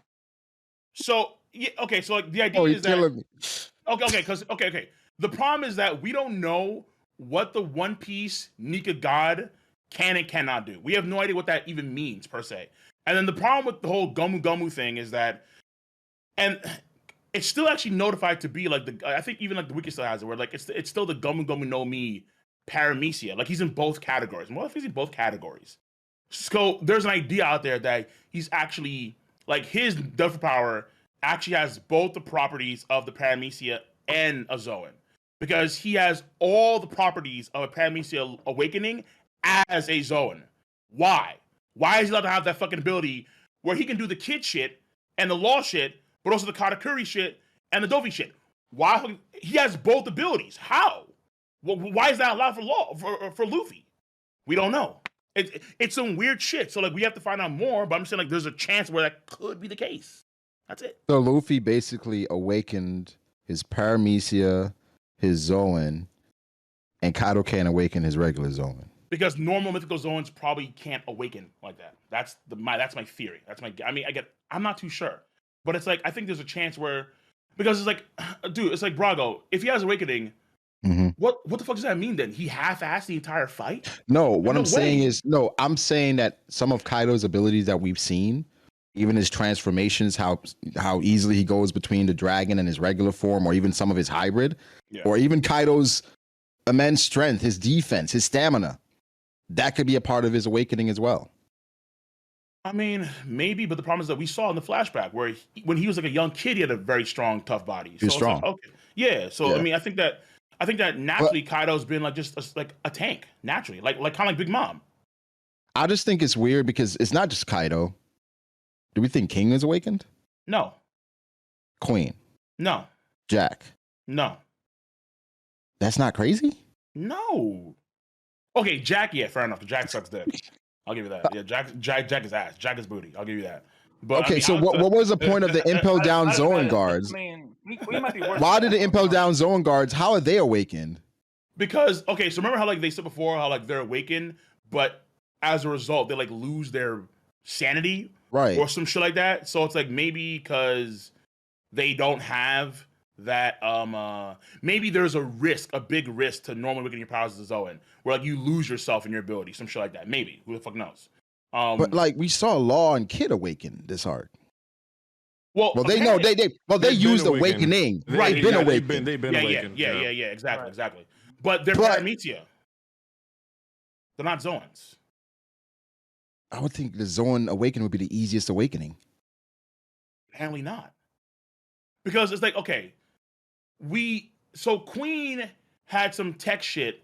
He incorporated his tech with his body. Right. And then King had the Lunarian fire shit. So these guys had other shit on top of their Zoan abilities that made them even stronger than regular, ancient Zoans per se. And you can argue maybe Jack should be awakened, maybe. But I mean, Jack just, I don't know, he's just big. He's just there. It's just so odd that like for Kaido's crew, nobody has special hockey, right? I guess nobody's awakened. Everybody's just mid. Especially when Kaido said hockey is basically wait, but they're not mid. They are mid. Wait. No, they're not mid. Like, Queen is the worst. No, wait, look at that's crazy. Look at all the power-ups. That's crazy. Look at all the power-ups that fucking Big Mom literally has an awakened Sanji user, Conqueror's hockey user as her right hand. Yeah, Katakuri's the strongest right-hand man. What do you mean? He's not. Oh my. Okay, you know what? You're right. Ben Beckman. All right. Okay. I want to agree with you. I want to agree with you. You know I want to agree with you, but let's not do this. Yo, Katakuri's stronger than Marco. Even though, listen. I think Sabo. Personally, I don't think Sabo. We're stronger than Sabo. I don't think Ben Beckman's Shonen will be better than Katakuri's. What? Okay, listen. No way. Nah. No way. He about to get folded by Shiryu, bro. Stop it. Listen. Stop. Yo, listen. Wait. What do you think gonna happen, Cole?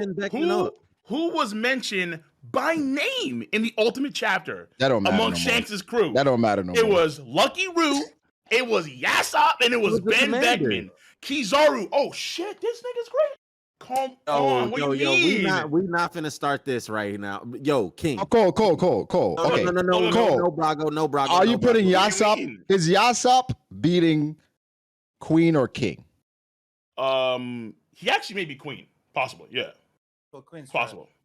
So here's the thing. All right, there is an argument here. There we go. There is. Yeah, I'm saying. So you remember how things played out in Wano and Onigashima, where this dude Jack the Drought, he sucks. It is what it is. But he got taken down by Neko, but by Inu, I should say. Neko, wait. But you talking about The last one? Yeah, the last Okay. one. So Jack the Drought, he got defeated by Inuarashi. But then on the flip side, who does Neko beat? Perospero, son. Perospero. But then without the Soolong form, they're getting dominated by both Perospero and Jack the Drought. So there's actually an argument here where the Big Mom pirate crew, all their commanders are a step ahead of all the Beast Pirate commanders. Meaning that Cracker is stronger than Jack the Drought. Meaning that Smoothie is stronger than Queen. Meaning that Katakuri is stronger than King. By default. Hold on. Boy. So you're saying because Inarashi beat Jack and Nakamushi beat Perospero, you're saying that indicates that the Big Mom Pirates, everybody's a step ahead? No, there is an argument that you can make there, because the point here is that the parallel here is between Perospero and Jack the Drought. Perospero is not Yo, honestly, I think Oda just wanted to give somebody Nakamushi to fight. True, fair enough. He had nobody else. But here's Jack, the thing, right? Jack should have been taken out by both of them. That should have been the end of Jack. Well, hold on. But remember though, right? Perospero could roll through Neko off screen, mind you, and Jack could roll through Inu off screen. Both of them could, and they both lose when they go Soolong. Perospero rolled through Nakamushi? Yeah. When? Off screen. It's off screen, unfortunately. But like we see Perospero, he has I think it was like a candy axe, and then he's stunting on Neko. He's going like, yeah, Perori. He's stunning on, he's fucking that usual bullshit. Whereas Inu's getting talked down to by Jack. It's literally there where like you see, like, I think it's the chapter. Yeah, it's a chapter. And Jack is clearly stronger than Inu and Neku, like without the Soolong form. Right, exactly. But so is Perospero. That's the point. So is Perospero. Because Perospero was rolling through Neko off screen. The same way Jack was rolling through Inu off screen. I really don't remember the Perospero and Neko thing. So it's the because Oda off screen, and this is why I'm saying like the anime. This is why I'm saying like the anime is better than the manga in this arc. It is. I'm gonna fuck. But you can look at I think it's a chapter when Luffy and Kaido do their Kankasaki clash and the sky splits and then the moon shines through. It's that same chapter where we see Neko on the ground beaten by Perospero in base form. Perospero stunting on him, like he's fucking stunning on his ass. And then the same thing's going on with Jack the Drought and Inuarashi.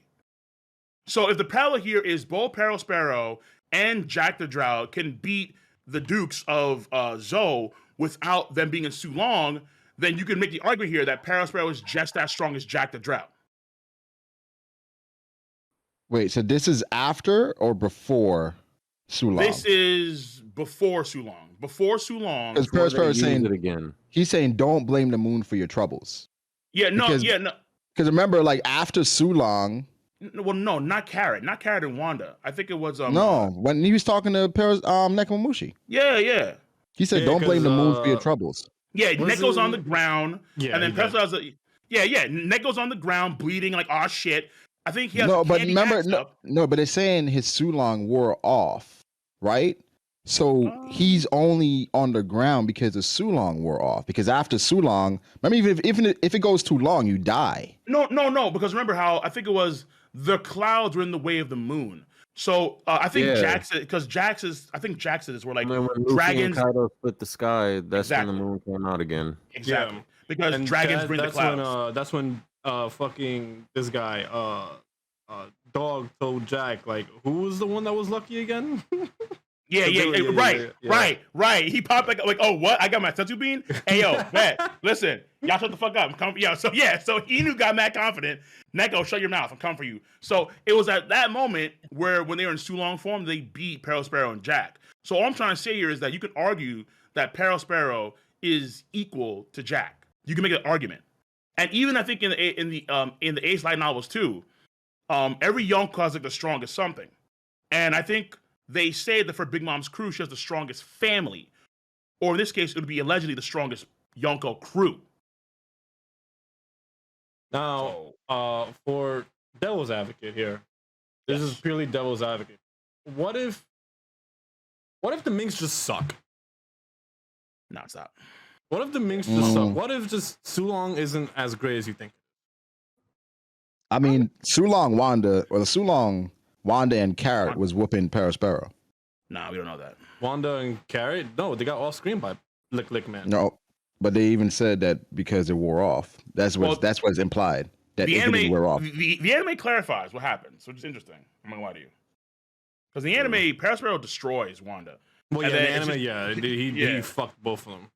Yeah, And then the only reason why Kara was a problem is because of the whole heat thing of the electricity. That was why that was. So it was like a counter per se. That's what the anime does. But I mean, outside of that, I mean, I think that the Minks are good. I mean, fuck, even Kaido says like they're just like after they take down Jack, well, they're just that strong. It is what it is. But I mean, I think the Minks are good for like an average soldier. Like they're pretty strong. But I think once you get to average, what do you mean? Meaning like the average soldier probably can't be the average Mink. Like average Marine. Like because that's what the strength of the Minks was like everyone can fight. Oh wait, like the fucking fishman shit, where like each fishman is like 10 times stronger than a human or something. Oh, okay. Maybe that's possible. I mean, I think that like when you look at let's say the Soolong Duke and the Soolong Neko, they're arguably the strongest of the Red Scabbards. I think that's fair to say. And I mean, I think it's arguable. Maybe. I mean, probably. And then, probably. And then and then fucking they can when they're in Soolong, they can beat people like Jack and Paraspero. Like that's a big claim to their power. Yeah, I mean that's Denjiro's that's the strongest Twilight. You think so? I think for me, Denjiro's clearly. Yeah. Out of the man that did show up for like the past like 4 years. Out of the 9, Denjiro being the strongest. Yeah, I agree with that.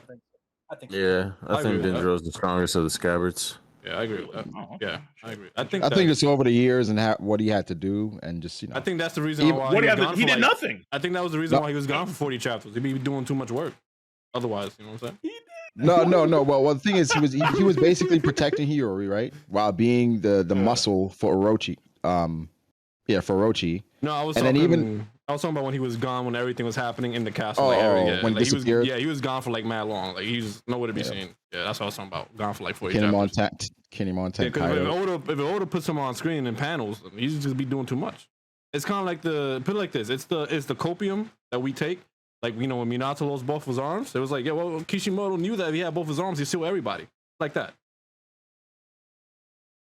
Yeah, it's weird. Dendro disappointed. Him disappearing was like, all right. It was. For a while, it was like, yo, where the hell is Dendro? Yeah, facts. I remember like everybody was like, yo, where is Dendro, bro? Niggas is dying. That was a nerf. That was a nerf. He couldn't put him in the panel. He put him in the panel, bro. It was a problem. Raizo kind of tricky too. Raizo's tricky as fuck. Hold on. Let me, bro. That was the lamest competition because that definitely wasn't a fight. I'm not considering that a fight. That was the lamest competition I've ever fucking seen in my fucking life. Okay. The Scabbards versus Kaido. No, Raizo versus that dude, the long ears. Fukuju. Bro, exactly. Dude, that was the lamest competition I ever fucking seen, and I read Fairy Tail. That shit was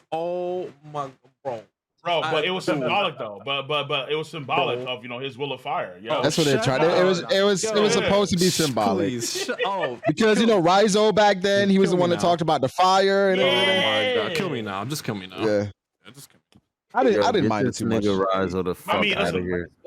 I mean, I would say like that fight was lame, but I mean, Queen versus Sanji was worse, bro. That wasn't a fight, bro. Brago, Queen versus Sanji is worse, bro. I agree. That shit was instigator. I agree. That shit was trash, bro. Come on, Cole. Cole. That shit was trash, bro. You think Queen? Brago. Let me talk to Brago real quick. Yo, Brago. The whole thing with Sanji's fucking quote unquote development was as deep as a paper cut. Like niggas really overhyped that shit. Jesus Christ, brothers. That shit was extraordinarily deep. Stop it. Wait, all right. What about it, Cole? What about the fight? The fight was amazing. Yeah, 10 out of 10 fight. Of course. What do you mean? 10 fight? Okay. The 10 to fight. Wait. What did you just say? 10 out of 10 fight better than rupees. 10 out of 10 fight. Yo, Cole. Why did Queen in the middle of Sanji disappearing? On the real, you gotta understand. On the real, you gotta understand. On the real, it's a rating, one for each kick that Sanji landed. So it's okay, wait. You're not serious, are you? 10 out of 10. No, I'm not serious. But at the same time, I think that the fight is actually pretty good. It's just that I think that people kind of want to rag on because here's the thing. I think that people. Wait, Cole, I love Sanji. Wait. I think that people because this happens a lot with Sanji's fights. People want Sanji to have like Zoro fights where he's like knocked down, drag out, like holy shit, I'm on my last fucking legs, but that's never good. What's wrong with that? Here's the problem. Sanji ain't built like that, so you can't have those type of fights.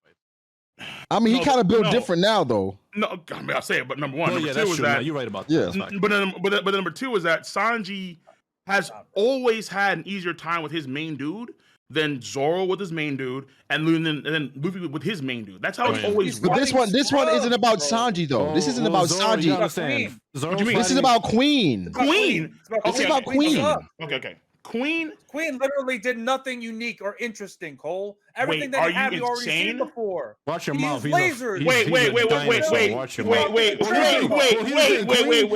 Queen also did lower his HP himself by a lot because he did shoot himself twice with his own lasers. Just wait. So you're telling me that Queen, who was able to literally fucking shoot himself out of his own fucking body, yes, into a fucking snake, he wasn't unique when he pulls out horrible fucking German shit. You talking about when he turned into a snake? His snake form? Yeah. Oh, Cole, come on. Wait, how is it not unique? I'm confused. Tell me. It's unique, but it's whack. Thank you. Okay. So Braga disagrees with you. It's unique, but it's whack. Trash. It's whack. No. Okay. Look. Oh, Cole, explain this. Why was Queen so focused on this chick while fighting Sanji? Oh, someone comes out of nowhere? No, because the girl with the mouse. Oh no, because he said before that she was the number two bitch. He wanted to fuck the shit out of her and pay her. So Cole, she's a regular she's a regular civilian, right? She's a whore, yeah. Okay, a regular civilian, and he basically got a free hit on her, right? Yeah, when Sanji was lost in his thoughts, he hit her when he went in Viz. Yeah. Hit her. Yes. Didn't kill her. Right? And Sanji was lost in his thoughts. Why did you not attack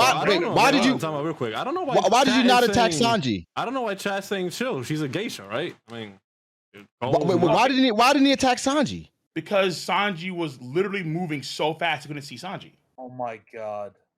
That's what he says. In my life now. Hold up. Wait. You said Sanji was lost in his thoughts. No. Okay. Oh, you mean back then when Sanji? Wait, he can't kill Sanji. It's not possible. Not kill Sanji, but attack Sanji. Oh, why didn't attack Sanji? I guess because he just fucking really hate the bitch. No, because Queen ass. But that's what I'm saying. The logic of it just doesn't make sense to me. The gag of him going invisible when he's 500 pounds and obviously making a lot of noise is the dumbest shit I've ever seen. Actually, no, he's not apparently. Because according to Soundflex, he's not making a lot of noise. Because he's just kind of chilling. Actually, apparently he's creaking sound under his feet. Yes, the creaking sound, but apparently he's not making a lot of noise until he actually starts to attack her in full bore. Stop it. No. I'm just, bro, Zoro, he's not yourself. Zoro. Yo, by the way, Hall 21 in chat. Mid does equal trash today, boy. Get away. Okay, hold on, wait. Zoro, he's literally not. Mid is just a good way of saying it. Yeah, exactly. Mid is a nice memey way of saying fucking trash. It's a nice way of saying it. Yeah, it's always been that way. Where the fuck have you been living under a fucking When you rock? say something is mid, you're not saying it's good. Mid isn't trash. Well, these guys have been living on Earth 4552. That's crazy. Here's what I would say, right? On the real. Maybe Queen should have attacked Sanji, and that would have done, I guess, something to Sanji, but it doesn't really mean much. The end result here is that this gives Sanji the actual courage to throw away one of his dreams, and then he throws away and he destroys his own Reichu that granted him a dream that he wanted for since he was a kid. I'm not talking about the character moment. I'm not mad at that. I'm not mad at that. Yeah. No. So what you're saying is okay. No, because what you're saying is that Queen should have attacked Sanji when Queen went invisible. No, Queen should have. No. That's what Brago just said. Not you. I'm saying Brago. I'm saying Brago. Mm-hmm. Brago said that shit, which you can argue. Okay, maybe could have, but at the same time, what the fuck would that have done to Sanji? Ultimately speaking, probably nothing. And then is that I think that Queen was relatively fine as a fighter, but it's just that I think that outside of the Osom thing, there could have been maybe more dynamic combat on his part. He was doing more tricks. He was doing more stunts. Maybe, But ultimately speaking, I think that it was relatively fine in terms of the pace, in terms of the character, in terms of the structure. But I would admit that, like, when it comes to, like, let's say, like, the finishers, the finisher of that fight wasn't the greatest finisher. Even though I like the attack, that's not the greatest finisher. Love the attack. It's just silly. I think the anime is going to make this fight look incredible. But it's just rereading this fight. I'm just like, bro, what is this? I guess it's interesting, but it's not hype. It doesn't feel like Sanji's overcoming a commander. It doesn't feel like it. Because Sanji's stronger than Queen by, like, magnitudes. That's the point. That's the point. It's like, again, Sanji's always real quick. I just got some information saying that you loved it when Sanji was getting fucked up by Black Maria. Hell yeah, that was funny as fuck. Oh my god. It was funny as fuck. Oh my fucking. Wait, has this happened? Okay, this has happened in the anime already, right? Yeah, happened in the anime. Yeah, this happened in the anime. Yeah, happened in the anime, happened in the manga too.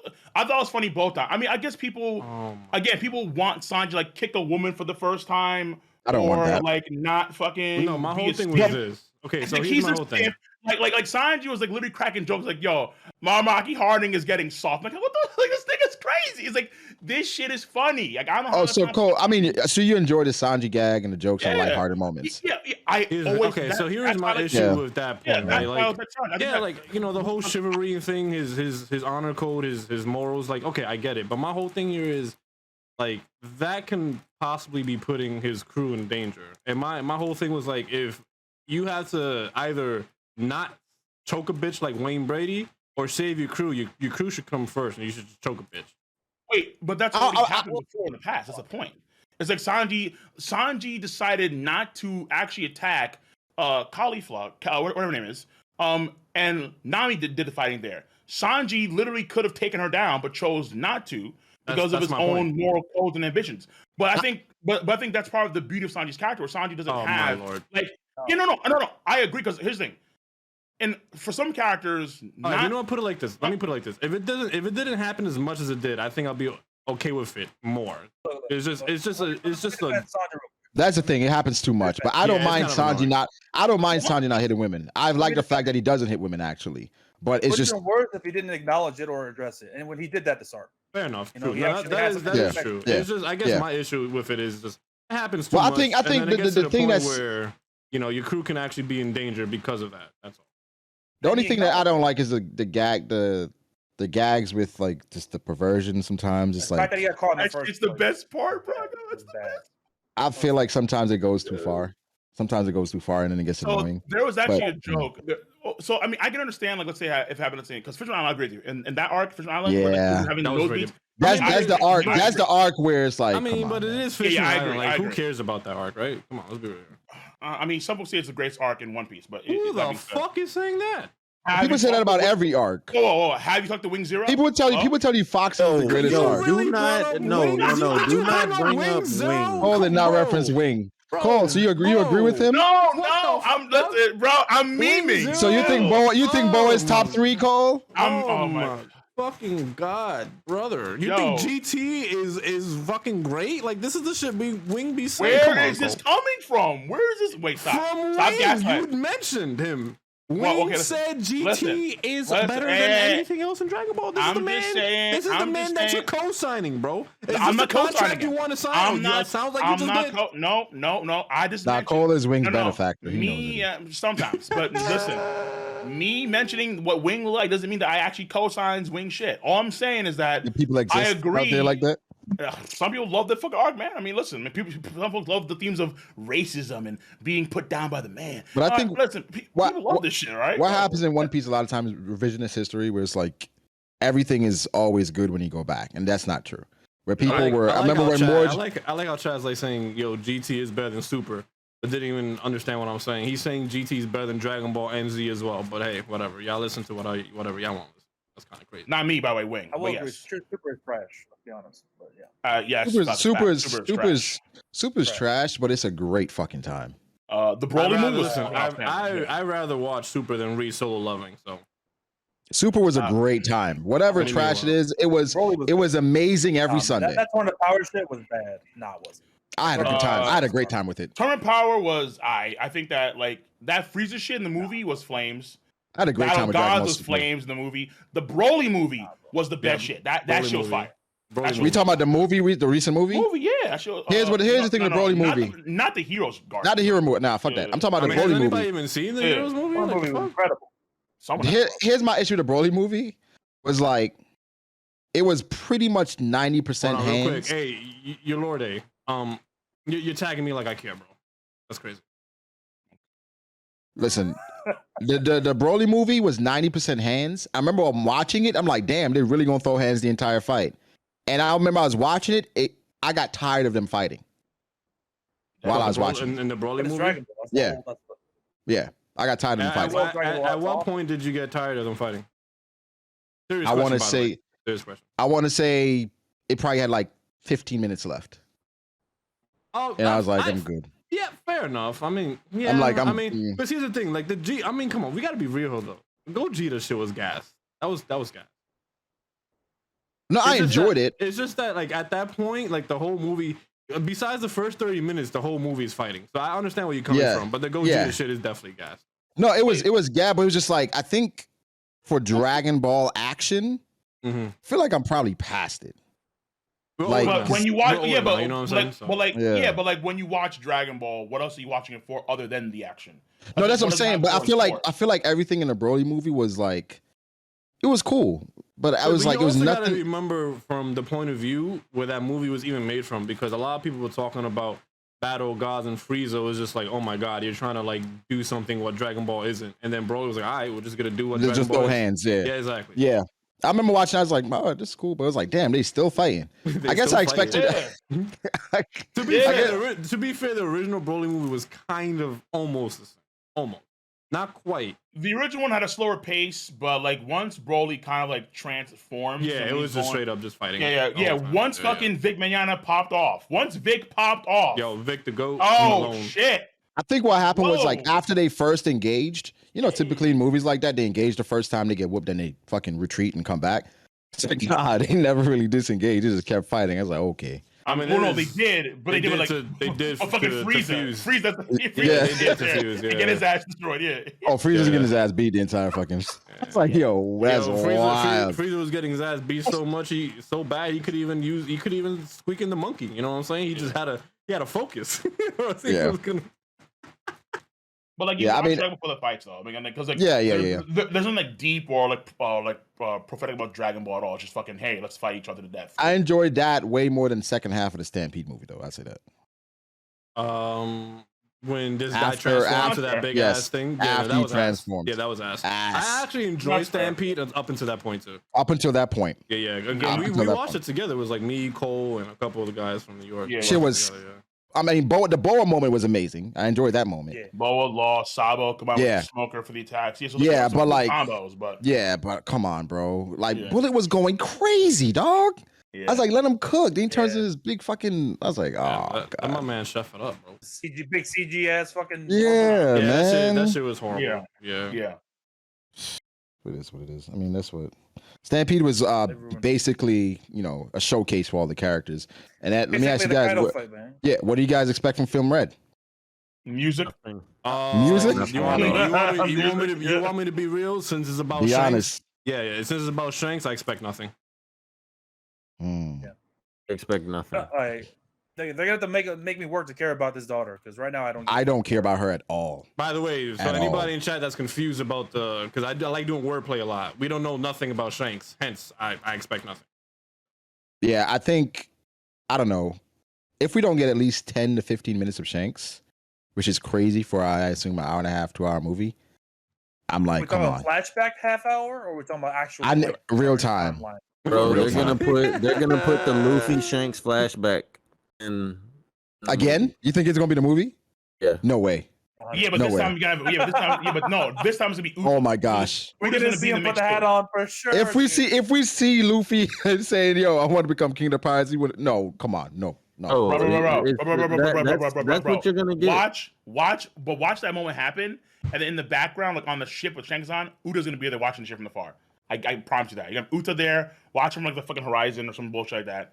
and then we're gonna cut like forward. Oh, when Luffy's put the hat on. Right, exactly. Oh, okay, yeah. Uda's gonna be there watching that shit on the ship behind a bush or something. It's some shit like that, and then you're gonna have like her thing and how Shanks left her for adventure, obviously for being a fucking stud, and then obviously we're gonna have this whole thing about how she became a fucking goddamn musician. Cole, I'm sorry to cut you off. Okay. Yo, Matt B. What's up? Sogo came in the chat and he said, "Is that a fuck nigga I hear?" So we know who he did. What? Of course he did. It's good, Soul. Good, Sogo. Oh Jesus! So many familiar faces today. If Shanks swings a sword one time, it happens. What? That's it. King, get out. King, get because out. Brago, I promise you, are the fucking standards. Yo, because one swing. One so the bar is in hell. The bar is in hell for Shanks. No, because that one swing one swing from a man who lost his arm to a fucking basic ass sea king. Where are the standards? Yes. Because that one swing is gonna shake 4 islands. Like, oh shit! What? This nigga. Oh my god! That one swing. Yo, Cole. I'm not gonna lie, yo. When Shanks gets folded by Shiryu, let me know how you feel, man. This fucking he's getting folded by Blackbeard. He's getting folded by Blackbeard. I want you to imagine in Oda's mind. Getting his shit pushed in by Blackbeard, bro. No. I want you to imagine Oda's mind. I've been drawing this shit for fucking almost 30 years. This nigga Shanks hasn't done shit. You're wrong. One Piece has been released since 1645. Fuck it. All right. I've been drawing shit for fucking 70 years. Yeah. Shanks hasn't done nothing past 75 years. Mm-hmm. Let him get folded off screen. Yeah, most deaf. So you want him to get folded on screen? Yes, fuck it. On screen, if it's going to be rather on screen than off screen. But Cole, he didn't show us Kaido's awakening. You think he's going to show us Blackbeard's powers? Oh shit! I see what you did there. That was good. Blackbeard's gonna pull up with an ancient weapon because he needs that to defeat Shanks. Come on, bro. What are we talking about? I don't tell you. When Shanks pulls up, it's gonna be some of the most fucking jaw-dropping shit. Like, oh my god, this nigga's crazy. No, I think it's gonna be amazing, but like, he's gonna lose to Blackbeard. Yeah, if he does, ancient weapon or massively cheap shit, of course. What's cheap? So apparently, chat, that's exactly what's gonna happen to Shanks. Yes. So this is confirmed. That's alert. Wait, but that's not. Wait, Cole, you think that's cheap? What's on the screen right now? Confirmed by. I've noticed on screen. Confirmed by on the Twitch stream. Hold up, give me a sec. I'm not gonna Twitch stream. Confirmed by Insider. This is what's gonna happen. Yo, I love that so much. Oh, yeah, most def. Okay, yeah. That's cheap. Most def. Is that cheap, Cole? Of course. Wait, it's cheap because it's cheap. How is that cheap? Because we know for a fact that Shanks can break through black holes. So what the fuck is this bullshit? Wait, that Shanks can break through black. Hold up. So wait, hold up. So let me get this straight real quick. I never forgot about this. You're saying Shanks could break through black holes, but you caught a titty attack when Suna flew away from a black hole and said it was a fake black hole. But Shanks could break through real black holes. Wait, wasn't I fucking like college or some shit? Who gives a fuck? I don't care what I said back then. You see this? You see this? Wait a second. I see. I mean, dude, I don't even fucking remember that shit. Like, I mean, I guess you do, but I mean, I guess it's coming back, but I don't remember that shit. So no, we go full circle. This Yonko agenda is just crazy, man. It's insane. I mean, look. What's the Yonko agenda? All I have to say is King. King has the ultimate Yonko agenda. What's the agenda here? Whoa. It's not just King. Well, ask King how many. It's to be fair. Wait, so we've worn him down. Look. Ask King how many admirals can defeat, or it takes. Originally, tell him originally what he felt. Originally, and then we can go with the revised answer. I'll tell you. No, I'll tell you. It's easy. I mean, originally, I thought it was. You needed 3 admirals to beat 1 Yonko. Maybe. Wait, come on. Hold up. Wait, hold up. Wait. I'm not finished. But wait. In order to beat, saying you that off rip is crazy. Oh, it is, right? I mean, like that's nuts. We have to see the evidence for an admiral to actually show the power. Oh man, there's no evidence. We don't need No. Wait. King. Last chapter. We don't need to see. We don't need any evidence. How? What do we need to see? What more do we need to see from an admiral? What more? I mean, that then what we've already seen and story context. Well, hold on. First of all, story context would insinuate that the admirals, at least one, can beat an emperor because we know based on the story. Because so that's facts. Cool. Okay. So I could also probably, and this was before, if I want to be conservative here, which I was, I said I'm gonna. Yeah, exactly. Oh my god. I decided to use the Shiki standard, meaning that if you need to beat a Yonko caliber person, probably you're gonna need at least 2 admirals, because the Golden Line Shiki needed both Garp and Sengoku to beat him. Oh, but they pretty much not low different. They did not. Where? Wait, what the fuck? King. Oh, okay. This is what I'll say. Right, you're gonna tell me that it wasn't a low diff because he almost destroyed Marineford. But I can say that that's probably attributed to what his power is. Power. Not the fact that the battle was so grand. Wait a second. Not the fact that the battle was so long and drawn out. Nah, it really wasn't though. Like you act like the battle took place in less than a day. Yeah, 1v2. I understand. Yeah, exactly. That's the point. My point here is that in order to beat, so I mean, if it takes a day to beat one nigga, it's not really a fucking. But Cole, these are the Marines, though. These are the. Yes. Wait. Is it fair to say that back then, Garp and Sengoku would be probably as strong, or if not even stronger than the current day admiral? Is that fair to say? Out of curiosity, I don't know if that's fair to say. But here's the thing. Fuck. Here's my thing. The hero of them all. What? Okay, but the thing about Cole. I know. Fuck it then. Because no. I mean, you cannot. No, you can't reference him being the hero. Why is he the hero of the Marines? Because he helped Goldie Roger take down Rocky back. And what do people think?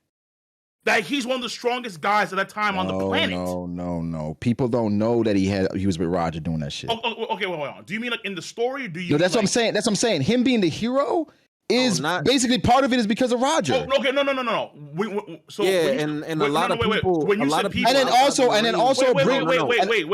When you said people, when you said people in the story. Okay, so I thought you meant the people in the story in real life, because in the story. Okay, wait, hold on. But the thing is, even in real life, in the One Piece world, let me say this for Cole. In real life, let me help Cole out a little bit. Hold on, real quick, Cole. Let me help you out a little bit.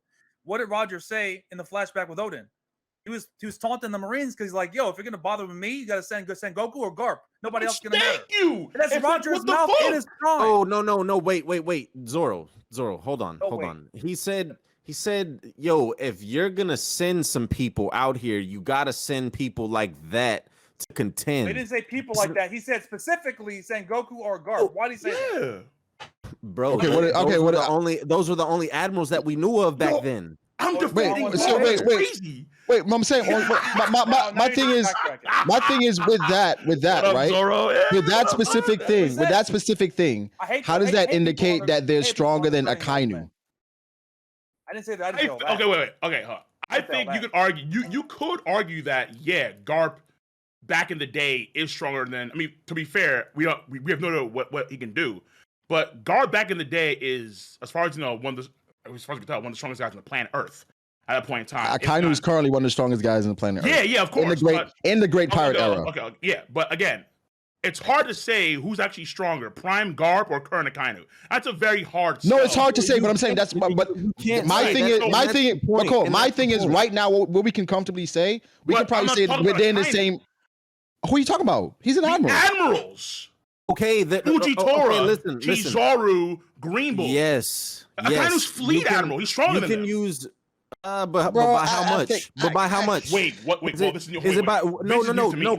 King. Is it? Wait, King. Is it by a whole tier or is it by a little smidge? Bro, that's kind of hard. Say King aligning and tiers with him is no. This is what I'm saying. Let me make this very easy. Let me make this very easy. If Akainu fights against Fujitora, Kizaru, or Green Bull, it's not like Akainu is gonna fucking. He's beating all. Hang on. I'm not saying that he can't beat them. You act like it's gonna be a mid diff. I did not say that. For a low. Let's say Garp and Sengoku have more feats than any current admiral. No. That's my point, though. What I said, we know that Akainu is stronger than the rest of the admirals, but by how much? So all I said. It's not a crazy gap. Okay, wait. Exactly, it's not a crazy gap. It's still a high diff, extreme high diff. All I simply said was I think it's a fair claim to say that back in the day, in their primes, Sengoku and Garp could probably be just as strong or stronger than current day admirals. I didn't mention fleet admiral. I just said admiral. And you can reverse that statement. How much stronger do you think Akainu is now than 2 years ago? You can reverse that statement. So what I'm saying is, how much like by making from 2 years ago, he's not an entire tier stronger. No, he's not. Well, okay, so Akainu's still my top 10 on both accounts. I just know. I guess he'd be higher in my top 10. So I guess he'd be So let's see, he'd go from 8 to 5, something like that. Okay, so listen, man, listen. Okay, listen. I mean, because we don't know. I think we have no idea. But I'm saying, even with Garp, right? It's kind of like we're saying a lot of Garp's feats. They're weird. As strong as I think Garp is, I think Garp deserves his respect for sure. But even with him, we don't really know. Right? Yeah, fair, but I mean, so here's the thing though. It's like he gets a lot of credit for bringing in Roger. Right. So he gets a lot of credit, number one, obviously. Number two is that he is revered by many Marines to be relatively, not only because of his status, but also because he's pretty fucking powerful. He's really powerful. Wait. No, his main the main reason why he has the hero title of the Marines is because of the God Valley incident. I know. I'm not denying that, but but what I'm saying is that he's also known for his power too. He's a strong. I mean, like for example, when he punches Marco down, and then he sits on the fucking seat where Kine was sitting at, every guy that was there was like, "Oh shit, we have the greatest fucking defender. It's Garp. Holy shit!" So I mean, that indicates that Garp is strong as fuck. Okay, but in hindsight, punching Marco down isn't really that impressive. Okay, yeah, but this is Marine 4. I'm talking about prime Garp. Prime. Okay, and listen, King. This is I think this is the point that I'm trying to get at with Garp, right? Like, I'm not trying to undermine Garp in any way, shape, or form, right? But for us to say, oh, Garp is probably stronger than no. This is all I'm trying. I'm just trying to give context, right? I mean, look, Matt. If I have to defend Garp, I mean something's going on. If I have to defend Garp, I mean no. I just think that it's kind of crazy to say that Garp is like, just like you said, Garp could be as strong or stronger than the admirals of today. You could argue that the admirals of today are as strong or stronger than Garp and Sengoku back then because of the times that they're fighting in now. It's a great pirate era. They're faced with greater threats, so on and so forth. It depends on how you classify the Yonko. Do you think the Yonko of today can compete with Roger and Garp back then and Whitebeard, Primebeard? Yes. How far is Kaido from Primebeard? Roger. I think Kaido's so stronger than Luffy at this point in time. I would personally argue that. Okay. But I would argue that, let's say, if this is Prime Whitebeard, I think I have. So Kaido probably like 2 or 3 spots away from Prime Whitebeard. But wait though. How? What does that look like in a fight? Yeah. What does that look like in a fight? So in a fight, that's extreme diff. High. Okay, so there's really no difference. Yeah, no. So what I'm on that again? That depends. You're arguing spots. You're arguing spots in the top 10. No. Because here's the thing. So you asked me before. No, it was Brago. Brago asked me before. Hey, is Akainu stronger now than he was back then during Marine 2 years ago, before beating out Kiji? Right. And then I said, yeah. And then he's like, okay, well, how much stronger? I'm like, I'm not too sure because we don't know. I can probably surmise things so I said like maybe he was top 8 back then. Now he's top 5, something like that. Okay. So like Akainu now is still being Akainu back then. Let's say you have 2 Akainus, post time skip, pre time skip. Akainu now is being Akainu back then, obviously, but ideally it'll probably still be like extreme diff. Well, shouldn't Akainu get like even a higher bump from pre-time skip to post-time skip because he did something the other top tiers haven't done? Maybe because we don't know the details of that. Like Sora could be. But based on what we know, though, Cool. All we know is that he beat out Kiji. Right. Yeah, but we don't know so he got scarred up. Aokiji got hella fucked up. But and this kind of is an issue too. We don't know if it's actually a elemental advantage too. That's an argument over whether he actually had the advantage over Aokiji the entire damn fight. So things that kind of matter, which I'm not sure actually plays out. I have no idea because we just don't know. Oda doesn't know shit. Yeah, but based on what we know, he beat another top tier. Yes, straight up. Yeah. We don't know about Big Mom doing that. We don't know about Kaido doing that. We don't know about Mihawk doing that. True. We don't know about Shanks. He's the only person in the story to beat another top tier. Straight up. Yeah, I know. Straight up 1v1. He's the only he's the only person to do it. Yeah. I get that. That doesn't Probably one of the best feats top in the three? series. Another thing that's probably. interesting that I also want to point out too, is that Big Mom specifically states when she's literally being sent down to hell by Long Kid, she literally states, well, like she says something like, Roger, why did you have to open your mouth about the One Piece? Because of you, we have all these fucking pirates running around, which kind of insinuates that things might have been a little bit easier back then. Because back then, you have Rocks, which was crazy, and back then, Roger was crazy, and Prime Whitebeard, which was crazy. But there wasn't that many. You didn't have people. Yeah, you didn't have this many quality pirates. There weren't as many quality, right? And that's what I'm saying. That's what I'm saying. Like when you're talking about, it's kind of like the whole Bill Russell situation, right? Like he has the most rings. Yeah, but he only won championships when it was like 8 teams in the league. It was that's a tough part about back then, even with Roger, right? Because Roger was pretty much the only person chasing after this thing. Yeah, because Whitebeard didn't even want it. Yeah, right. But we know for a fact that Whitebeard is much stronger back then than he was in Marineford War. That's just a given. Because even Marco says as much. I mean, even Crocodile says as much. Yeah, he's definitely. What the fuck is this bullshit? He was definitely stronger back then. I mean, he was way stronger back then. I don't think anybody's arguing that. Okay, yeah. So because I think that Garp is, I mean, obviously him and Sengoku, because fuck Kong, him and Sengoku are the top Marines at that point in time, called out specifically by Roger. So this indicates that, hey, if you need if you want to actually fight against me, Goldie Roger, you have to bring your fucking best dude. Oh, those are the but the thing is, but those are the only people. Those should be the only people to be able to fight against. But Cole, like you're saying, the quality Marines of today are Akiji and Akainu. Those are the two. If like for instance, if Shanks had to say some shit like that, he would say Akainu and Aokiji if they were admirals. Those two. Hold on. I'm not denying that, but what I'm telling you here is that, again, Marineford was simple. I think that it's a fair thing to say, hey, back then, these guys were probably just as strong, if not stronger, than admirals. And of course, we can't necessarily gauge how properly they work because it doesn't show shit. But I'm saying based on the portrayal of things, if someone who I think personally is either the number 1 or number 2 strongest guy in the history of One Piece, Goldie Roger, says, hey, you have to bring Garp, you have to bring Sengoku, because this right here is some fuckboy shit. All right, that kind of indicates, and also too, the man himself saying to Garp, specifically, hey Garp, you and I, we fought so many different times in the past, we've almost killed each other. This kind, and I know folks want to meme, okay, well, Smoker killed Luffy. yeah. I'm kind of now at the heels. I'm gonna fuck. The whole point here is that it indicates that Garp is, at least in the past, a phenomenally powerful guy to give Goldie Roger significant challenge. That's the whole point here. Right. And to build off what you're saying, Cole, like you can't compare that to like the 60s compared to today's NBA. Like everyone's so much better. Luffy just learned the thing that Roger fucking showcased in the flashback of Conqueror's Haki on your blade.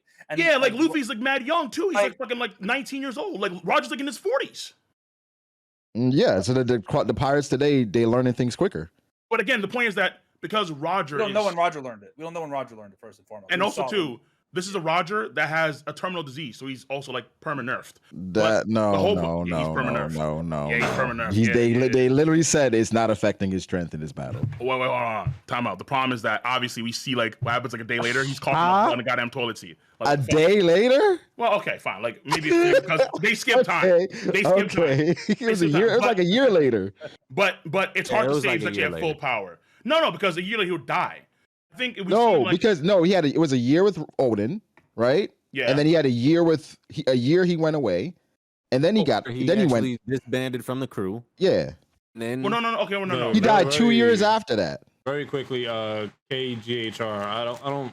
You can't necessarily say Luffy learns quicker, not the rest, because if you want to be technical, if you want to be technical, Long Kid learned Awakening before Luffy did. So there's nuances to the character. I mean, hold on. It was nothing. Yeah, but hold on. But also, this is on the heels of also Luffy learning Rio Haki that goes out of internal objects and does internal organ damage. Well, to be and fair, then wait, and then also learning Congress Haki infusion. Like Luffy got 3 major buffs in one arc. No, yeah, the only person that matches Luffy's growth rate is probably Kobe. Well, here's the thing. That's fucking ridiculous. Nah. Kobe definitely has the highest growth rate. Hold on, but real quick. I don't know. Not anymore. I don't know if this necessarily means anything because it just might be like a nothing burger. But we also got to remember, Luffy had someone taught him that. Nobody else had. Luffy had a crazy advantage. Yeah, like nobody else taught any of these other pirates Ryu. Like Luffy No, had it that's taught to him. Okay, That's a huge advantage. No, that's true. But he also, before he got taught that, he was trying to do it himself because he saw what Rayleigh was actually doing back in Shibuya Archipelago. So, like, the whole point here is that, like, the training that Luffy went through over the time skip, that still matters a lot. Well, that's that was a foundation, Cole. Right, exactly, yeah. So, yeah, that's a foundation. Yeah, so Like, that does help. And then also, different. Big Daddy Katakuri taught him Future Sight. Of course, no doubt. But again, all I'm trying to say is that Luffy taught himself that. No. Luffy taught himself Luffy's flashbacks to Rayleigh reminded him about Future Sight and what he needed to do. He said people can see into the future, but he didn't really. Yeah, but Katakuri, will bloom. But Katakuri let him do all things he wanted to do. So he trained him. You trained him. He trained him. Yeah. I mean, all I was trying to get to with what we were talking about is like this difference or this gap in power that seemingly the community thinks between Yonko and Admiral. I don't think it's as big as people try to. It's not as make huge. it seem. Yeah, it's not. Like, I think that there are some admirals that can defeat Yonko. There's some Yonko that can defeat Admiral. Personally, I think so far from what I've seen, the only two I think that could defeat a Yonko is a Kainu and Aokiji. Aokiji's not an admiral anymore. Okay, well, now to be fair, yeah, they're gonna be buggy. Fine. He's still of admiral tier. All right. Okay, yeah, no, they can all be buggy. Fine. Yeah, I mean, obviously. But I mean, outside of that, I think that we are very, very, very far from proving that an admiral is closer to a Yonko than what you first perceive. Because no, we're really we're close. No, we're not. We're actually very far. Because even though obviously Green Bull was stully as fuck, the problem here is that this is on the heels of so much Yonko wank and hype. I don't know how we have to go through hell and high water for the admirals to really put them on that caliber. Because there's so many things that indicate otherwise. And bro, there's comparable feats on both. There's comparable feats on both. I think you think so? How? Yeah, absolutely. I absolutely think so. All right, shoot. Said shoot? Yeah, shoot. Okay, I'll say as far as like admirals are more like technical fighters, right? Like the Yonko, they have the big, like huge, like, okay, what the fuck feats, right? Like you got the Conquerors, coding and stuff and splitting the skies, but like, look at Kizaru. He's busting down mangroves when we see him. Akainu has the best feats in Marineford. Argue with your mama. We're not gonna go into that. Blasting off Whitebeard, but okay, yeah. Blasting off Whitebeard's face and roasting his and look, roasting his innards. I think that takes the cake as far as as far as feats in Marineford. Then all the admirals before the Yonko showcased advanced hockey on both levels, observation and armament. All of them have, or what we've seen, Akainu has an awakening, Aokiji has an awakening, and Green Bull, the one that we just got introduced to, has an awakening. Oh, wait, are you assuming that the environment changing permanently? Yes, the environment changing permanently. I'm assuming that's an awakening. I would. Oh wait, and by the way, real quick, the whole Green thing with Green Bull and like the a ground around him turns like lush environment, like fauna's growing. That's actually something that happens, and I think he's a Logia because I think that's a natural Logia thing. Because remember when Ace and Drum Island? Ace went to Drum Island, yeah, Ace, it just stops snowing because he just. And in the Ace novel as well, Shanks and mentioned that. Look, that's fair. I don't think that Green Bull. I don't think that Green Bull has a Logia. I don't think Green Bull has a Logia. Okay, fair. Yeah, I don't think he has a Logia, but that's a whole discussion for another day. Then we have what was it? Fuji, the rubble throughout the entire island. I think that's probably one of the best feats in the series, just as far as like control with his devil fruit. And then Fujitora, bar none, has the best observation hockey in the series to me. What? Oh, he restored one of his senses with his observation hockey. Okay, first of all, someone said, Mappy, you sound cute. All right, appreciate it. Anyways, yeah. Y'all gotta relax. But yeah, bro, he restored one of his senses. He restored one of his senses with his observation hockey. That's nuts. I don't think that we've seen the extent of his observation hockey, which is the thing. Like everything that Fujitora was doing in Dressrosa, it's just like, bro, it was all casual. So, I mean, I would just say, I think that they have impressive feats. This is why I've put them like kind of like they're close to the Yonko in terms of like the actual like C ranking, because no one else. Okay, so they're close to Mihawk, because I think Mihawk's still stronger than Admiral personally. But I think that when you look at what, for example, I agree, like they probably are more like when it comes to like the actual like technique and fighting, probably are more, they're better than most Yonko, because they had to learn the marine foundational skills, like the Rokushiki shit. So we have to assume, at least I would assume, all of them should know how to do all that. Yeah. That I think is a fair assumption. Not maybe not all the skills, like all of them have Shigon or Kami or whatever the fuck, but paper thing, what it's called. But I believe all of them have to learn. They have to learn all that. Yeah, they have to. Well, they have to. But like mastering that shit is like when you're like CP agent bullshit, but whatever. So I think that they probably know some skills here or there, absolutely. But I think, and again, personally, I think that what we saw in Onigashima, it was kind of like the biggest tell, like the biggest tell that whatever Kaido and Big Mom were, they're just something crazy stupid. Because when you see Kaido do things like have a blast breath that goes through like the entirety of Onigashima in a single wave, knowing how, like, and I'm gonna just kind of use some scaling here, even though I shouldn't really, but it's kind of like a tell of how big it is. You have these gigantic fox statues that when you go into Onigashima, these things are twice, at least on paper, twice the size of fucking San Juan Wolf. Wait the fucking second out. Like when you blast through Onigashima, it's not just, oh, okay, well, that's a mountain. No. That's something else fucking crazy because of how big Onigashima should be. Or when Luffy's going to Gear 5 and comics that big ass blast breath that would actually cover all Onigashima and then some, and like a gigantic fucking cannon. No. Or him, and I think this is like, for me, like one of the craziest things that we saw that no one ever talked about. When you have Kaido literally muscle through the Overcon gun, the Conqueror's Hockey infused version of the King Kong gun that folded Doflamingo, that folded Bedrock, and strings that could cut through meteorites. Just like that. The Conqueror's Hockey infused version of that. He kept it pushing. Like some folks say that shit could like destroy a fucking country, and Kaido kept it pushing. Like who gives a fuck, nigga? Like that shit's insane to me personally. Or when you have Big Mom take this fucking puncture Willie that went down for like dozens of miles into the bedrock, and then she was still far from being defeated, where her bones are now turning into like homies, and she's still keeping it pushing.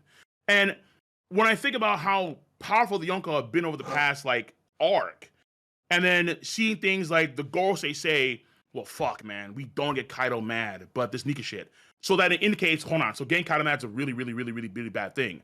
Or just how you had a kind who said Greenbow, like, yo, don't do anything. What the fuck, man? Like, we have to focus on other shit right now. And even still that indicate that, hey, a lot going on in the world. Right, yeah. But that shit's probably involving Blackbeard, probably. But also probably super warlords. Warlords are, because Bo Hancock, ideally, is fighting a war right now as we speak. Mihawk is still fucking flexing. That's a safe bet. You have Weevil doing crazy shit as well. So it's like you have all these like crazy big feats. And then you have these insane like durability flexes too on the part of Kaido and Big Mom.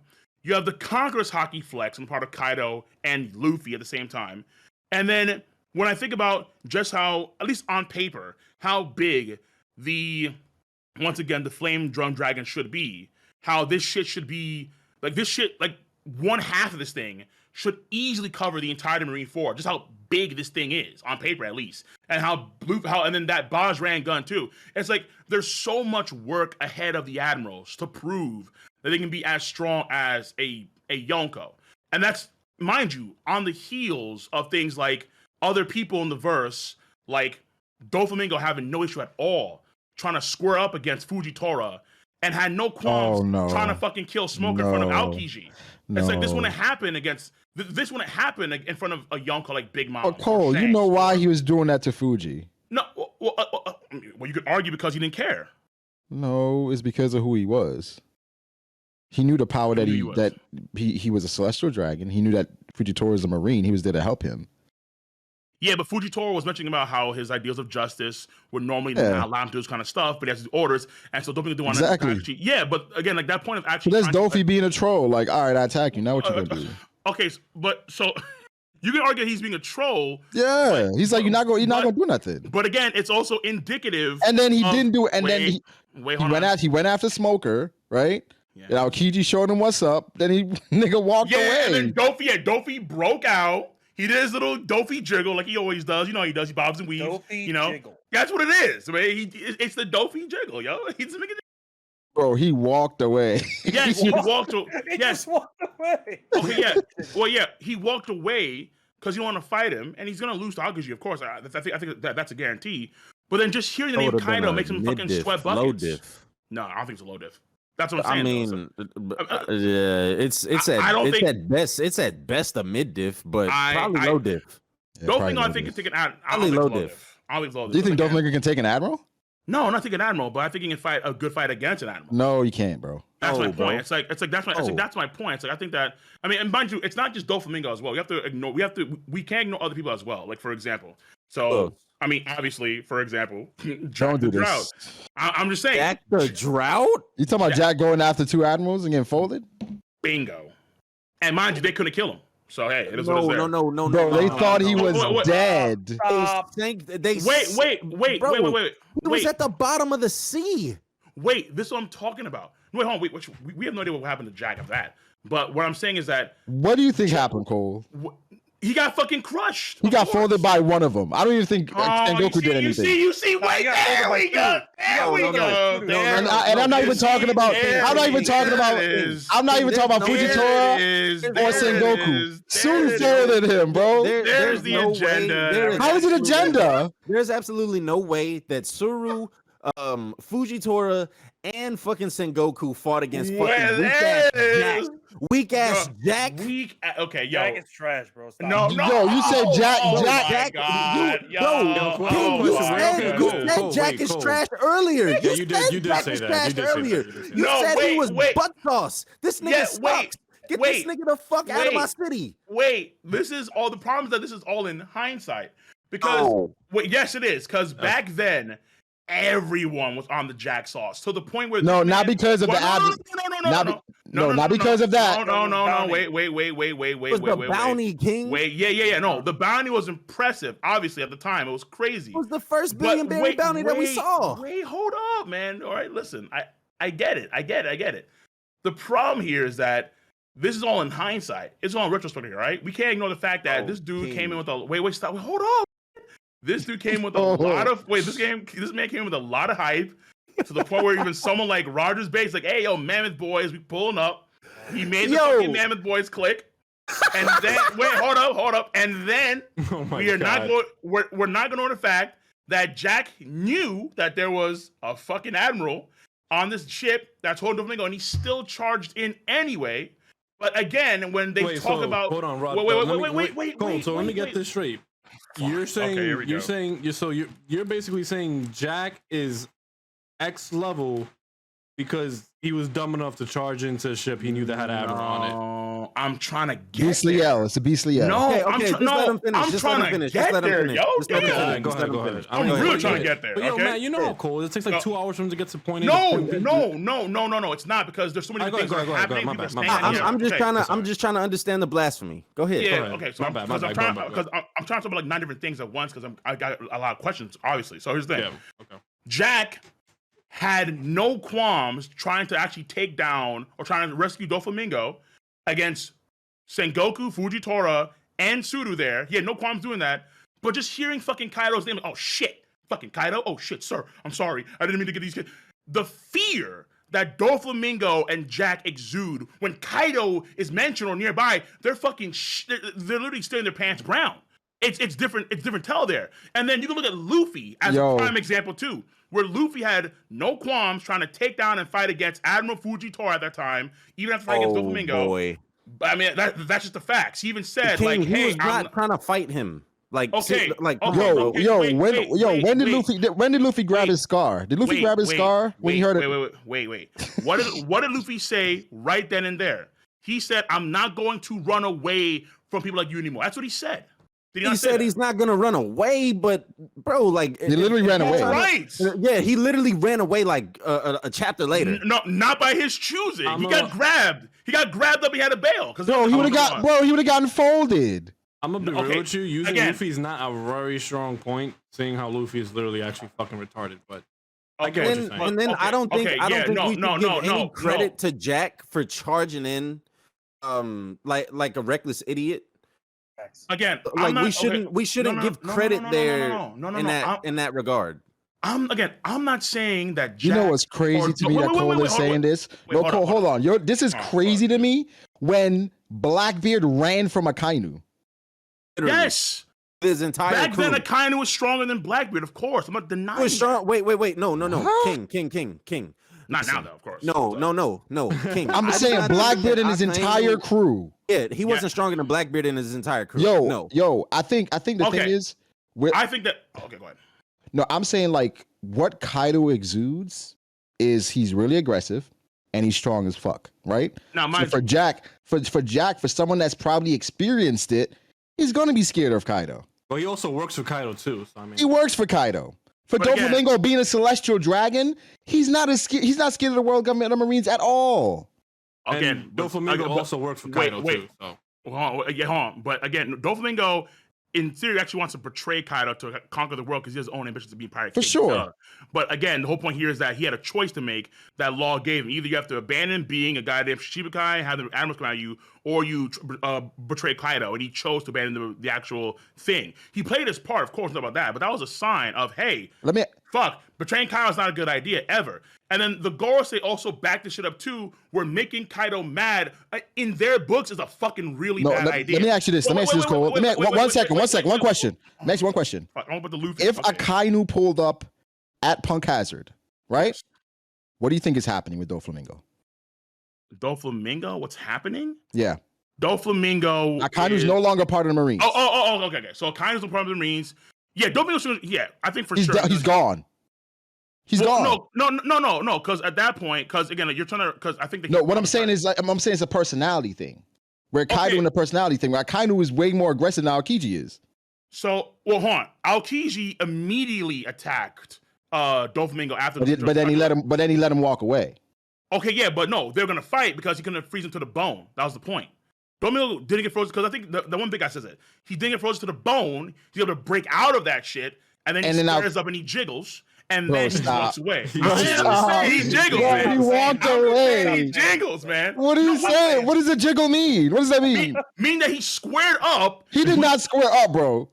Okay, on. Okay. Didn't square without Biggie at all. Okay. He broke out the ice. He broke out the ice, and then he literally told Aokiji, "Yo, I'm not trying to fight you. I'm getting the fuck out of here." Wait, dude, dog. I know. That's my point. My point here is that even in the presence of someone like Aokiji, he had no qualms trying to kill Smoker regardless. He didn't care. What I'm saying is when you look at characters like Akainu and Aokiji, Blackbeard ran away while Doflamingo tested Aokiji. I think at that point they both would probably get folded, but it just shows the different type of personality when you look at these different characters. Where Doflamingo probably ain't testing out Akainu like that. Wait, time out. The problem is that, again, we're making a big assumption on what Akainu's standing would be back then. Is he? No, but I'm saying we saw Blackbeard run away. Wait, hold on. Even though it was supposed to be an exchange, right? No. Wait, hold on, time out. Again, we're making too many assumptions here. You're assuming that Blackbeard back then is of like around the same level as Doflamingo or stronger. Oh, he's stronger. Sure. He's stronger. Okay, wait, hold on. He's stronger. Wait. He's absolutely stronger. Wait, hold on. He said it was his era. Wait, yeah, he did. And then he ran away from Shanks and Akainu. Again, Shanks, who came in the middle of the goddamn war, he's on a power high, and he needed a boat. I get that. Again, I'm not ignoring these facts, but the problem is that there's other facts that supersede your facts. That's a problem here. So you're ignoring the shit where, again, literally, he had an admiral behind him, didn't care. And again, the other admiral, Fujitora, he had no qualms trying to attack him to try and show him his role. But then we have somebody that's stronger than Luffy and Doflamingo running away from an admiral. Doesn't that supersede that? Wait. Stronger than Luffy? Yes. Wait. Blackbeard back then is stronger than Luffy? Yes. Yes. Absolutely. Or none. Blackbeard was stronger than Luffy and Impel Down. No, I'm talking about Blackbeard. Blackbeard back then. Blackbeard after two devil fruits is beating Luffy after Dressrosa. Wait. No, hold on. Let's dial this back. So, King, is Ace stronger than Luffy back then? Is Ace? So is Ace stronger than? Is Ace stronger than? No, I'm Luffy talking about Dressrosa Luffy. Dressrosa okay. Luffy. Oh, okay. I'm gonna fucking say, what are you guys talking about, yo? Dressrosa Luffy. Okay. There you go. Fucking goddamn. I'm gonna say, there's no way Blackbeard's back then is being Luffy now. No. And Dressrosa. Dressrosa. Dressrosa. He is. Is Blackbeard stronger than? Yes. Let me see here. Come on, King. Cold. No. Wait. Yeah, no. Yeah, no. Of course I do. Obviously. What was there to think about? What is there to think about? Because I don't know how much control he had over his powers back then. That don't matter. The girl know me. But yeah, okay, fine. But yeah, that's a fair statement then. So so I'll say that's a fair statement. So Blackbeard's stronger than Luffy than he was back then. That's a fair statement. Yeah, of course. And he ran away from an admiral. Yeah. That's not an indication? Again, that's superseded by the fact that Luffy himself, the main character, attacked an admiral. Well, he's stupid. Yo, wait a second. King, he's stupid while Blackbeard is calculated. Blackbeard is calculated. King, I want to ask you a question. I mean, there's so many questions to get to. Okay. No, bro, it's just on your Jack point, right? What you were using to hype up Jack. I finish the Luffy point, but go ahead. Sure. Oh, I'm just using this to what you used to hype up Jack, right? How you said we should give credit to Jack because he was willing to storm into a to Sengoku, Fuji, and Suru, right? Yeah, essentially about the death, pretty much. Essentially. Yeah, no, I'm talking about the mindset. I'm talking about the mindset. Okay, the mindset. The mindset. Let's talk about the mindset. Do you give that same credence to Kizaru? Against who? His statement to Akainu about going to Wano. Oh, Kizaru was definitely he was ready to walk in there by himself. That is. Kizaru said, "Yo, Sakazuki, what up, bro? I'm ready. You just say the word. I'm there." Yeah, mindset. Mindset. I do. Mindset, right? You give credence. I do. That is a point in favor of the admirals, of course. I'm not gonna deny that. If Kizaru's not trying to go into one country and try and rein shit in, that is his confidence to go into one country and do that, of course. Like, look, I can bite bullets. I have no problem doing that. The problem is you have to outweigh which one is more valuable here: the evidence against or the evidence for. I'm trying to go through the evidence against. You're trying to go through for, but I can't even finish all my points here because I haven't finished the Luffy one yet. So can I finish that one of these first? Go ahead, get to Luffy. I bet. Cool. Go ahead, bro. So Luffy, once again, he has no qualms attacking Fujitora. At the end of Dressrosa, he said himself that I'm not going to run away from people like you. Ever gets going to happen. I'm going to stay on my ground, Florida style. Cool, bet. But then in Wano country, he does the exact opposite against Big Mom, which is the point. Not Kaido, Big Mom. Big Mom is going crazy ham and hard as all hell when she's severely nerfed. Hey, you talking about the prison runaway? Yes. And Luffy had no choice but to bail from Big Mom because he couldn't do shit to her. Well, wasn't he also handcuffed by Sea Stone prison too? Nope, not at the time. Because he could run away. So at the time, he's going through his real hockey training, and then he's running from Big Mom the entire way. The entire, and mind you, he's stronger than Dressrosa Luffy at that point in time. And he's still bailing from Big Mom. A severely nerfed Big Mom. And Big Mom has to get carted away after she passes out, after she has her major thing going on, for all that dumb shit. Wait, who knocks her out? Her memories, Queen, I don't fucking know, whatever. Oh, okay. And then, yeah, of course. And afterwards, Big Mom, she's fucking awake and she's chilling on Whole Cake on Onigashima. But the whole point is that Luffy, who said, "Hey, I'm not gonna run from an admiral like Fujitora, even though I know what you are. I don't give a fuck. I'm staying right here. But against Big Mom, I'm out. Fuck, what the fuck is this shit?" So that's just an indication. So that's another sign from the main character themselves that, hey, What about that moment? You're ignoring the moment though between Fujitora and Luffy. Because there was a moment there. Oda was trying to establish a relationship there. Oh yeah, of course. But that's not. That was the whole point of it. No. The point because we know no way in hell Luffy has a chance against Fujitora at that point. I'm not saying Sabo did it. Wait. I'm not saying. Sabo was tough, bro. I don't know. Yeah, thank you, Zoro. Oh, there's so much. What I'm saying here is that these people, I think, are going to lose admirals. I think across the board, yes. But Luffy's mindset towards the admirals is, I am not gonna run from you. I'm gonna fucking fight you. I'm gonna be right here. I'm gonna fight you. And he gets carried away by Bartolomeo and Zoro. Like, we have to fucking run. But the story has proven. I think we have more of the story proving the mindset doesn't matter. What good is fighting against them? Why does it matter? Because it shows you how these people, how they view and treat the admirals compared to someone like the Yonko, where in the face of the admirals, they don't mind doing the scrap. Yeah, Ace had a great mindset. He wanted to scrap. Ace? What about Ace? He wanted to scrap. Oh man, Kaido? No, Ace is a different story. I don't. Ace what do you mean? It's in the same story. No. It's the mindset. Because there's no parallel here with Ace and any fucking enemy Yonko. Duh. What do you mean? Meaning that I can look at Jack. Ace fought Whitebeard as soon as he got on the ship 100 times. 100 times. The mindset. The mindset. Okay, wait. I've already explained before, like a long time ago, that Whitebeard at this point in time is the weakest Yonko, so I don't really care. What? My point here is that when you have comparisons of people that are like commander level, like arguably speaking, Luffy is too at this point in time. So everybody in Marineford was shaking when Whitebeard pulled up, bro. He still commanded that fear. Yes, of course he did. And Ace still attacked him 100 times. But mindset, again, bro. Again, Ace at this point in time, when it comes to actually attacking either an admiral like a Kainu, he's stupid, right? Or over his head, or countering Aokiji wholesale, and everyone's saying that's to be expected in Marineford. That's what they said. That's to be expected. Of course, he's our commander. He's our boy. So that's what they say about Ace actually countering Aokiji wholesale. FYI, okay? Let's not ignore that shit. Him countering one specific attack. Yes, that's supposed to happen. One specific attack. That's supposed to happen. I can't with these niggas. Cole, but I'm saying, do you acknowledge that Ace's mindset proves that mindset doesn't matter? He attacked both an admiral and Whitebeard, even though we know he stands no chance. Against either. No, okay, wait, hold on. That's the difference, okay? That's the fucking difference. Well, he got killed by an admiral.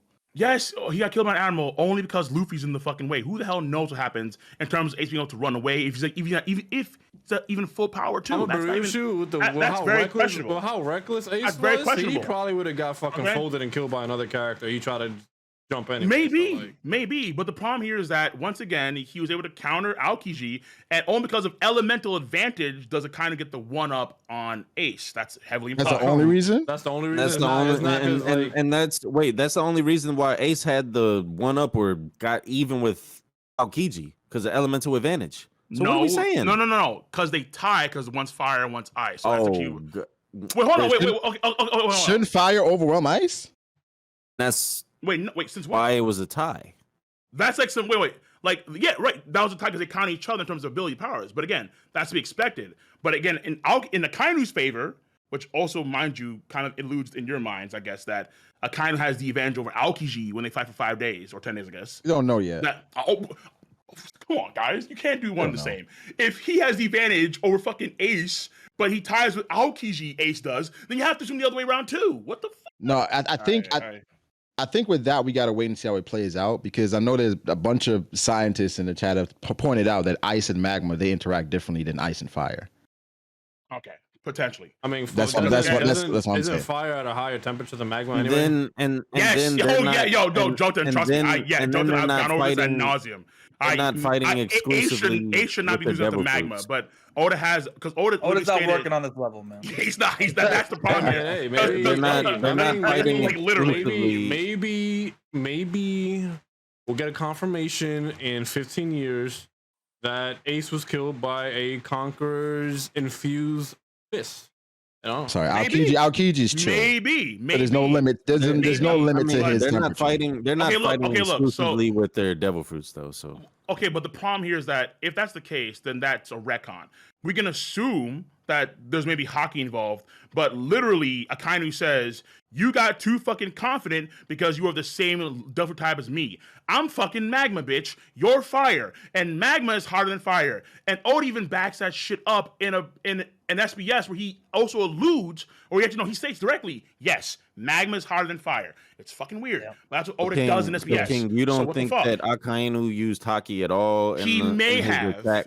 He may have, but I'm not going to assume that he did. That's my point. So you think just magma just killed Ace, no haki? I think there's a good chance of the case, yeah. Because Oda himself hasn't even fleshed out armor haki at that point in time. Like it wasn't fleshed out, but we know haki was being used. Yeah, haki was being used. Just because it wasn't fleshed out doesn't mean that it was just absent. Oda could go back and change it up if he wants to in the future. Okay, fine. But if he does that's probably a retcon. Because again, that's King. Yeah, go ahead. Was the Rayleigh shit with Kami a retcon? The Rayleigh shit with Kami. When he pulled out the shackles. Remember he pulls off her cuffs, right? And then whenever Luffy is thinking back to that moment, we see the moment from Luffy's perspective in the eyes that he has haki now. And Rayleigh used armament haki to take off her cuffs. So all I'm saying is you can apply that same thing to Marineford when it's been said time and time again that haki was being used throughout the whole battlefield. So the reason, we know it was used in certain instances where they say it. Number one, like for example, when Whitebeard stabs Aokiji, they say using haki. Yes, they say he's using haki. Right, absolutely. But to make it like a universal carte blanche on every attack moving forward, that's a hard press. No. I'm not saying. I'm not saying every attack. I'm not saying every attack. Okay, fine. Let's say 90% of the attacks, 80. Saying I'm saying throughout the battle, right? Throughout the battle. Okay. Throughout the battle. One of those attacks, I'm gonna assume, because me, I just have a hard time thinking that Akainu was just punching through Ace, devil fruit on devil fruit, and killing him. Okay, again, I find it very hard, that's very hard for me to believe. Okay. Again, that's what you can assume. That's fair if you want to assume that. I mean, I can't say that you're wrong, but the problem is that there's no evidence to right now indicate that, especially when we have actual dialogue from Akainu and Ace, or I guess just Akainu, explain how their power dynamic works. And Oda himself even clarifying that in SBS, saying this is the case here, where magma's hotter than fire, and his internal organs got burned. They didn't get destroyed or blown out, because of haki. They got burned, okay?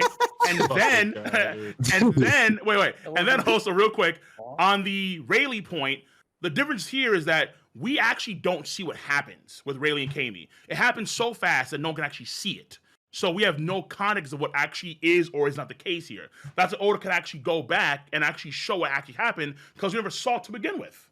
So Oda kind of planned, I think, relatively well. But again, in the case of Akainu and Ace, it's a much different story here. Here's what I could think of. The only thing I could think of is maybe because of the fact that Ace didn't awaken his fruit, that the normal fire, which would be what's the lowest temperature fire? That's like what? The orange fire, right?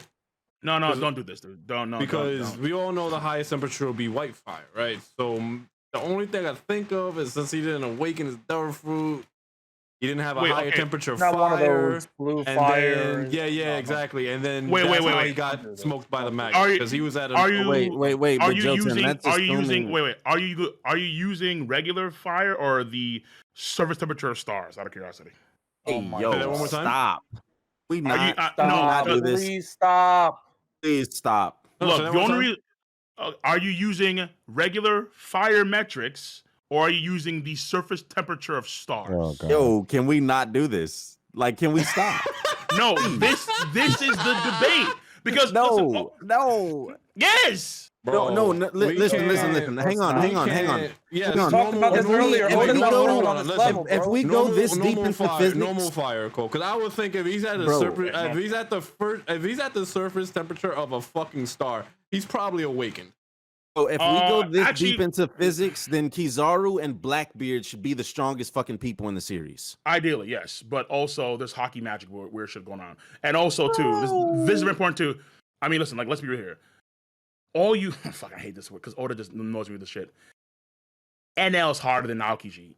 And he's harder than... Akainu. NL is harder than Akainu, carte blanche, period. But because Oda loves Akainu, he wanks him off.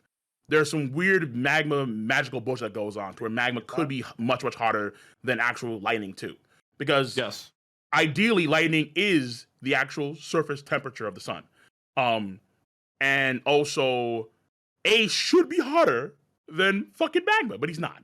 So again, Oda, for some reason, that's how he envisioned the shit.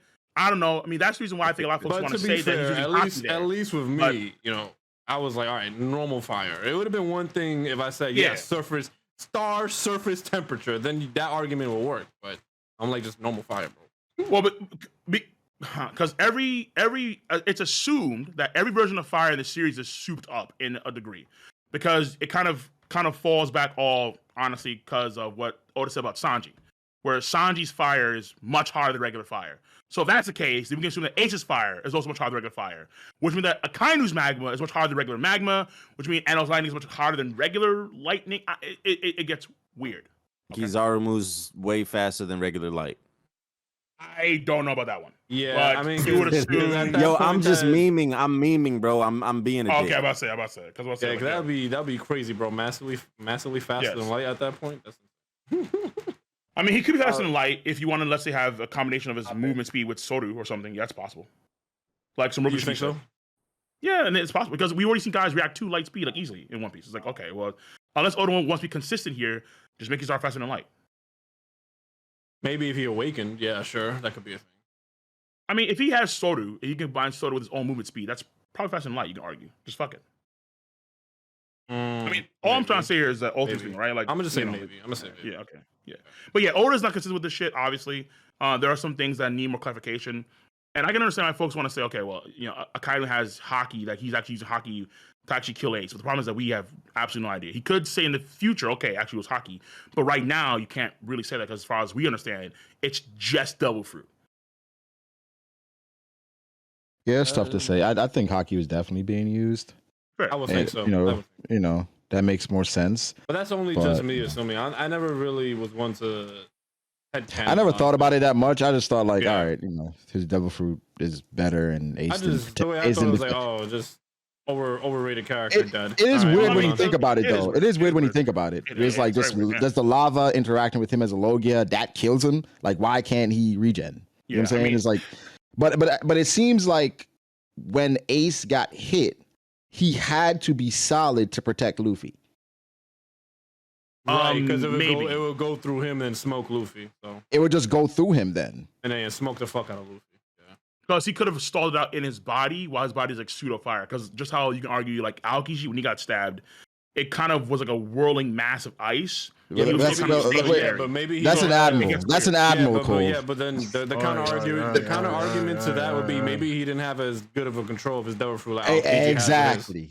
Or he was weakened because he was starved on impelled down. That could be it as well. That could be it too. That could be it as well. I'm leaning towards Aokichi was just better because everybody was like, "Yo, he stabbed him." He's like, "Don't be a fool. You tripping? Don't be a fool." Yeah. And then I'm in Jozu. What? Because he saved Whitebeard. He said, "Hey, he saved Whitebeard." Come on, bro. All the admirals are foiling Whitebeard. No. I mean, listen, they were toying with him.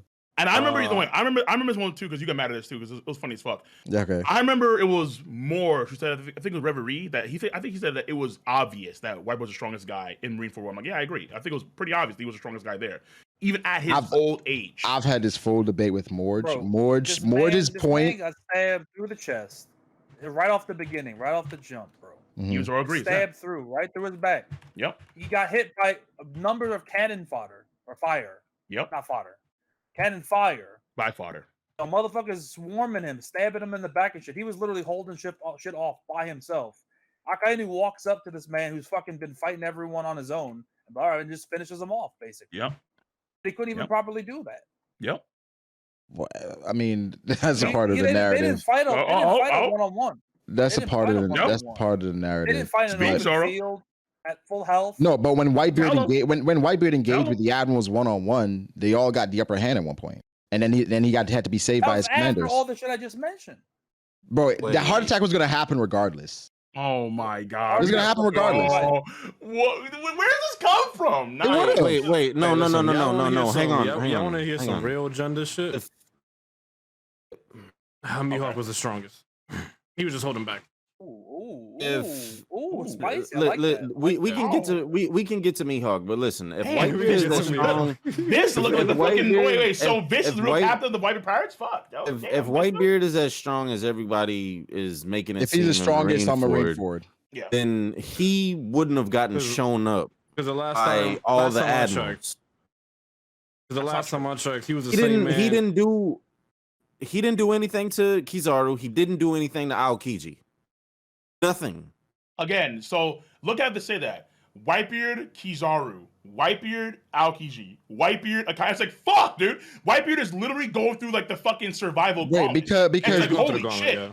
No, but here's the thing, McCall, because the commanders can't compete. Wait, and he's doing this at like half HP off the rip. It's like fucking Christ. Wait. Okay. Let's not act like Whitebeard was standing in front of all three admirals. Don't do that. And he's attacking. He wasn't.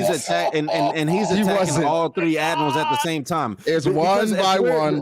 If we're being real, the only person that ever attacked three admirals at one time was fucking Luffy. Okay. Yeah, he's retarded. Let's not. He is, and that goes to the point to what we were talking about earlier. But bro, Whitebeard was going against them 1v1 each time.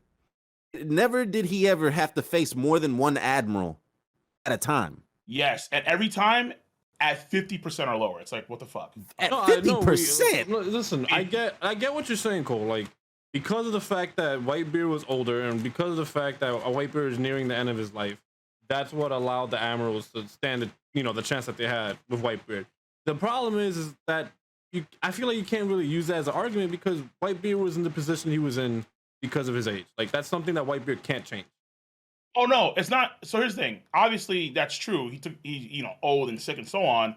But this is all on top of him getting attacked because of a Akainu's impressive plot. To convince Squardo. Okay. Oh yeah, so he gets stabbed through the freaking lungs and chest by Squardo, and then now he's already before he even fights against an admiral, he's already massively weakened by that stab. And then like what Zoro said, we have random fuckers, cannonball, stabs, guns everywhere. And then here comes Akainu, and then Akainu disappears for some reason. Then here comes Aokiji, then he's gone. Here comes Kizaru, then he goes, what the fuck? I was like, yo, this man is just dying. Acting like they 1v1'd all these admirals. For real. If it's a clean 1v1 at full health. He's getting folded. How? Yeah, he's getting folded. Always getting folded. Oh my god, bro. No way, thank you. Yeah, Zoro, yeah. Zoro and I, we disagree on a lot of different shit, of course, but yeah, Zoro's on part. Zoro loves the old niggas in the story. You underestimate Garp and Sengoku so much, bro. Yeah, that was wild, Brago. That was wild, bro. Because y'all think Garp and Sengoku is still stronger than the admirals. That's wild as hell. No, I didn't say that. No one yes, said you that. did, bro. I didn't say that during the ranking. You did say that. Things have changed. Oh, what's changed? Things have changed. What's changed? What's changed, Zoro? What's changed? Things have changed. What's changed exactly? Motherfucking Green Bull. Oh my god! Yo. First commander, second commander. All right, I was like. So what do you think Akainu would do? Green Bull changes it. What do you think Akainu would do? Oh, I've heard you. Hold on, Brago, shifting on your stance a little bit. Hold on, Brago. During your own stream that I was part of, I put Akainu above the old trio.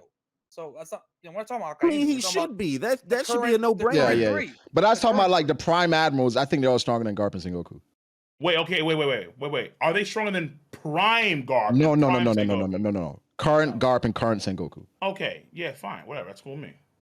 Yeah, that's all I was saying. Man, I think that's a no-brainer. What are we doing here? Yeah, I think that's fair. Okay, that's easy. That's easy. Okay, so let me ask you guys. Wait, hold on. So in doubling back all the way to the first conference, to like 2 hours ago. Yeah. Those two at their primes versus one Shiki. Okay. So Matt, it was several. Look. No, because King, Matt last. King, this is what I'll do. King, this is what I'll give you. Right. Okay. This is what I'll give you. I think if you take Sengoku or Garp and you have them 1v1 Shiki, they can beat him. I agree. You did not. But Cole, you got to understand the Marines how they operate. They're gonna send two people in there. Yes, you did not need them. Wait, Brago. If freaking Kizaru want to go by himself to Wild Country, you'd be like, oh, fucking yeah. In there. No, that's not my argument. That's not what he's saying. That's not what he said. That's not what he said. Understand. It's about the mindset. Yeah, true. He said, But Cole, my argument is a mindset. They come in.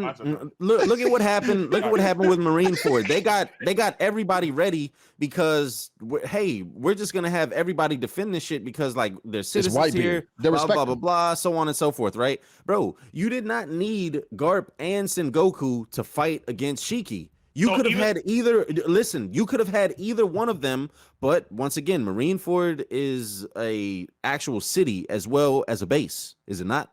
There's people living there. Yes? No? Yeah, of course. But again, hold on. So why not? Go ahead. So it takes them all damn day to beat Shiki. And it didn't take them all day. Like we really don't. We don't know how long it took. We don't know how long it took. However long it was, I think they give us some sort of. I think it was a long period of time. And bro, we don't know how long. Wait. And depending on the translation, they indicate that one of them, Garp, I think it's Garp, that actually got wounded in the process. Now, I think it's debatable on that one. I'm not sure because there are different translations here or there. I have no idea. So it takes them X amount of time to defeat the Gold Lion Shiki, 2v1. They are, according to you, just a few minutes ago, no brainer, stronger than admirals, current day admirals. So no. I didn't say that. I did not say that. Drago said that. I said it's no brainer. I said it's no brainer that Aokiji. I said it's no brainer that Aokiji, or the original 3 admirals, are stronger than current Garp and Sengoku. 3 times. No, I was saying that. No. I was saying that you could easily say that those guys are just as strong. No. Wait. And we said that earlier. No. We agreed already. Current admirals are stronger than current Garp and Sengoku. I'm talking about like Akainu being as strong as Garp. Yeah, no. But then I asked you, okay, what about Prime Garp? Do you think that Prime Garp and Prime Sengoku are stronger than admirals? And Matt, didn't you say, of course, or did you say something to that effect? No. Okay, so I don't think I didn't answer that one because I think Akainu. It's easy to say Garp. That's why. No, I didn't. I could have sworn. I heard Here goes Zoro. Here goes Zoro. I heard no, I agree with Zoro. I said no brainer. I said there was a no brainer, but I said it was no brainer that the current 3 admirals are stronger than Garp and Sengoku. That's what I said. Yo, Gang said you said yes. That's what we're talking about. Though. I mean, we're talking about like Prime. Yeah. Okay, if you talk, okay, listen, and okay, so just like wait, just like earlier, listen, just like earlier, right? Just like earlier, how you said that Prime Garp and Sengoku are just as strong or stronger than the current admirals of today. Yeah. I said you can say that statement in reverse. The admirals of today and their prime are just as strong or stronger than Garp and Sengoku back then. Okay. So you think I'm saying the admirals, like they're comparable, right? Okay, we went over this. We went over this about how there's more pirates and stuff in this day and age. The quality of pirates, so on and so forth, right? So just to be clear, because I want to kind of narrow this down. So you think that there's a chance that current day Fujitora, Kizaru, Greenbull could be stronger than Prime Garp? Well, I'm talking about admirals in general. I'm literally talking about the admirals in general. No, okay. I'm not talking about Fuji. I'm not talking about Akainu. He's fleet admiral. Admirals. Okay. Rank admiral. The rank admiral. Below fleet admiral. These 3 niggas right now, Fujitora, Greenbull, and Kizaru, are they stronger than Garp? Prime. I would put them. I would put them in on the same level. I'll probably put Garp and Sengoku over the current admirals. Prime Garp and Prime Sengoku over the current admirals. I'll do that. Okay, so if you're asking me, if you're asking me, are they stronger? Are Garp and Sengoku stronger? Yes, but once again, back to my argument that I asked you. Listen, back to my argument that I asked you. How much stronger are we talking about? Like, do I think that Garp and Sengoku would mid diff or high diff these guys? No, I think it's an extreme diff. Okay, so that was the point that I was trying to get at, right? Is like if we're talking about if we're talking about numerical spots in a top 10, Oh, like just because you're number 9 and you're number 1, you can still the number 9 can still go extreme diff with number 1. Okay, fair enough. So it's very possible. You feel me? Okay, no, fair. I suppose. I guess it depends on who's your number 1, who's your number 9. But right. Okay, so let's say, for argument's sake here, so you have obviously you have someone like Prime Garb, and then you have someone like, let's say, Greenbull, whatever, fuck it, right? Greenbull. Okay. Greenbull versus Prime Garb, 1v1, no one gets involved for X amount of time. You're saying that Prime Garb can beat Greenbull, yes, but it's going to be an extremely difficult fight for Garb to actually overcome that Greenbull. Yes. Okay. All right, fine. But ultimately, he still wins that fight. He's still strong. Ultimately, he still wins. Okay. Now, when we go into talking about Akainu, Aokiji, that's where I would kind of like say that's where I would have that could go a little either bit way. more pushback. Yeah, that's either way. Okay, fair enough. And the like, you know, you can and I feel like this is the case with like a lot of people that we put in like the top 10 or you know, like if we do Kaido and if we did Prime Kaido, right? So Kaido right now versus Prime Beard. Okay. That's an extreme diff, no matter which way I slice it, but I would probably give the nod to Whitebeard. Okay. The same with Roger. Okay, fair enough. Yeah. So like, go ahead. The only thing I'm just simply saying is, okay, I can agree with that sentiment about Prime Garb and, let's say, Greenbull, and how you can see, okay, so Garb still wins, but it's a very, very tough fight. Okay, yes, cool. Essentially. The only thing I'm saying is that, okay, it takes 2 of them to beat Shiki. So I guess it depends on how you view that fight. Well King, this is my thing. If you think that this fight was like, hey, they fucking crushed Shiki, or Shiki was able to bring these guys to like extreme diff. It depends on you. I don't think. But Cole, today, I don't think Sengoku. Let me ask you guys. Sengoku and Garp was extreme diff at all. Let me ask you guys. I don't think Cole. I mean, no one knows, but that's fair. What's up, Cole? If Shanks showed up to Marineford and he wanted to destroy Marineford, do you think the world government is sending 1 admiral or 2? Well, like, so by himself? Yeah, Shanks by himself. Shanks just walks in by himself. By himself, they're gonna. So, okay, so he pulls up by himself. No commanders, no nothing. I'm gonna say at least 2. They're gonna send 2. At least 2. Definitely 2. At least 2. Because why wouldn't you if you could? You know. Yes. That's what I'm saying. It's like we're trying to minimize damage and we're trying to wrap it up as soon as possible because other things could be happening. And it's like that's other things you gotta factor in. Where it's like it's not necessarily about like, oh, we're gonna send somebody because this person is strong. It's like, yo, we got to get this taken care of ASAP. They're gonna be rather be safe. Right.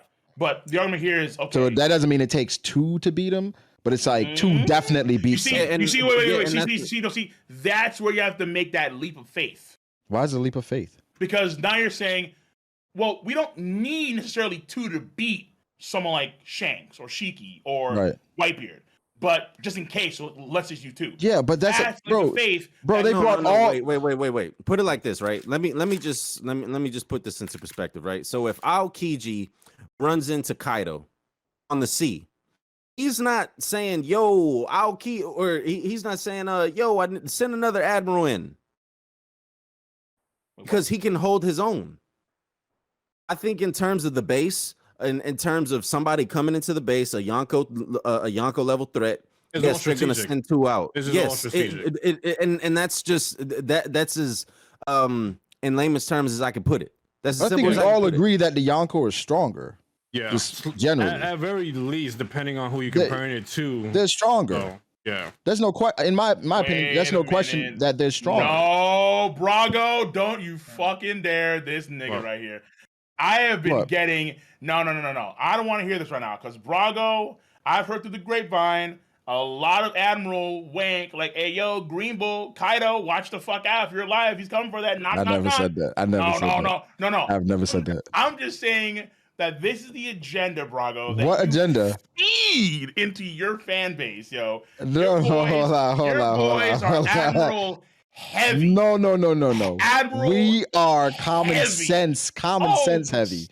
That's why all the Yonko tards are coming over. No. You guys are starting to step into the Admiral's sun. Because you know why? Because step into the light, Cole. No. Because I have to deal with people like, for example, Admiral, who watches a lot of your content, who probably genuinely believes that, without a doubt, Fujitora is probably beating Big Mom or But I've never said Kaido that. or But I've never said that. no. But this is the environment that you breathe. That you How? When I've never said that.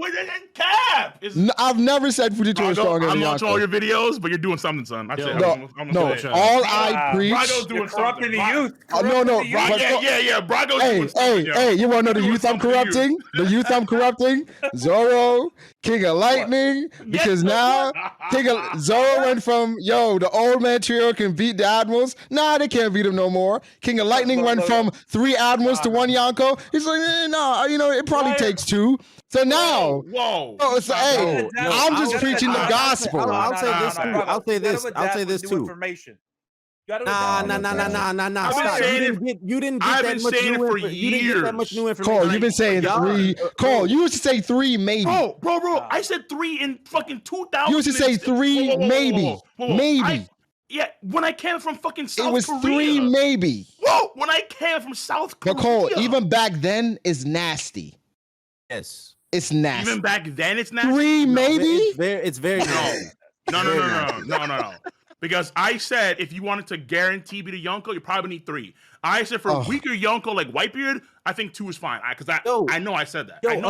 Up until this green bullshit, there were niggas in the community that were saying that commanders could be admirals. That's fucking like Taekwondo Wing. Yeah. Wait, hold on, Cole. Hold on. I saw a video of somebody saying Katakuri can beat Kizaru.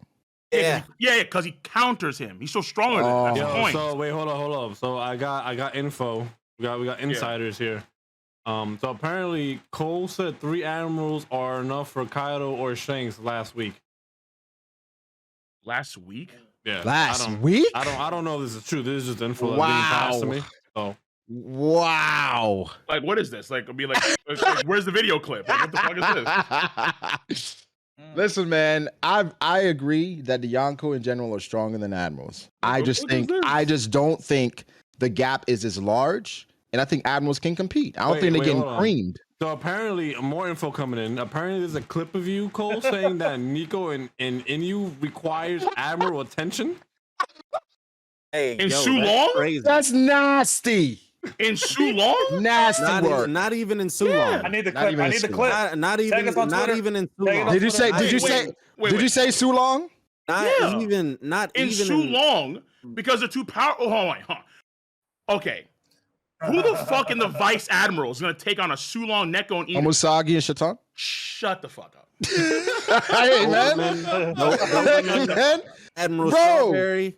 Bro. The Vice, dude, there is such a wide gap between the Vice Admirals in terms of their power and the Admirals. You know how Kiji and Akainu and Kizaru were Vice Admirals. Are you going to have fucking Maynard on fucking Inu's ass? Get the fuck out. Momosagi and Shatan, they're Admiral candidates. Oh yeah. Okay, look. Until the Vice Admirals can prove themselves even capable of. We don't need that, bro. Cole, this is what I'm talking about.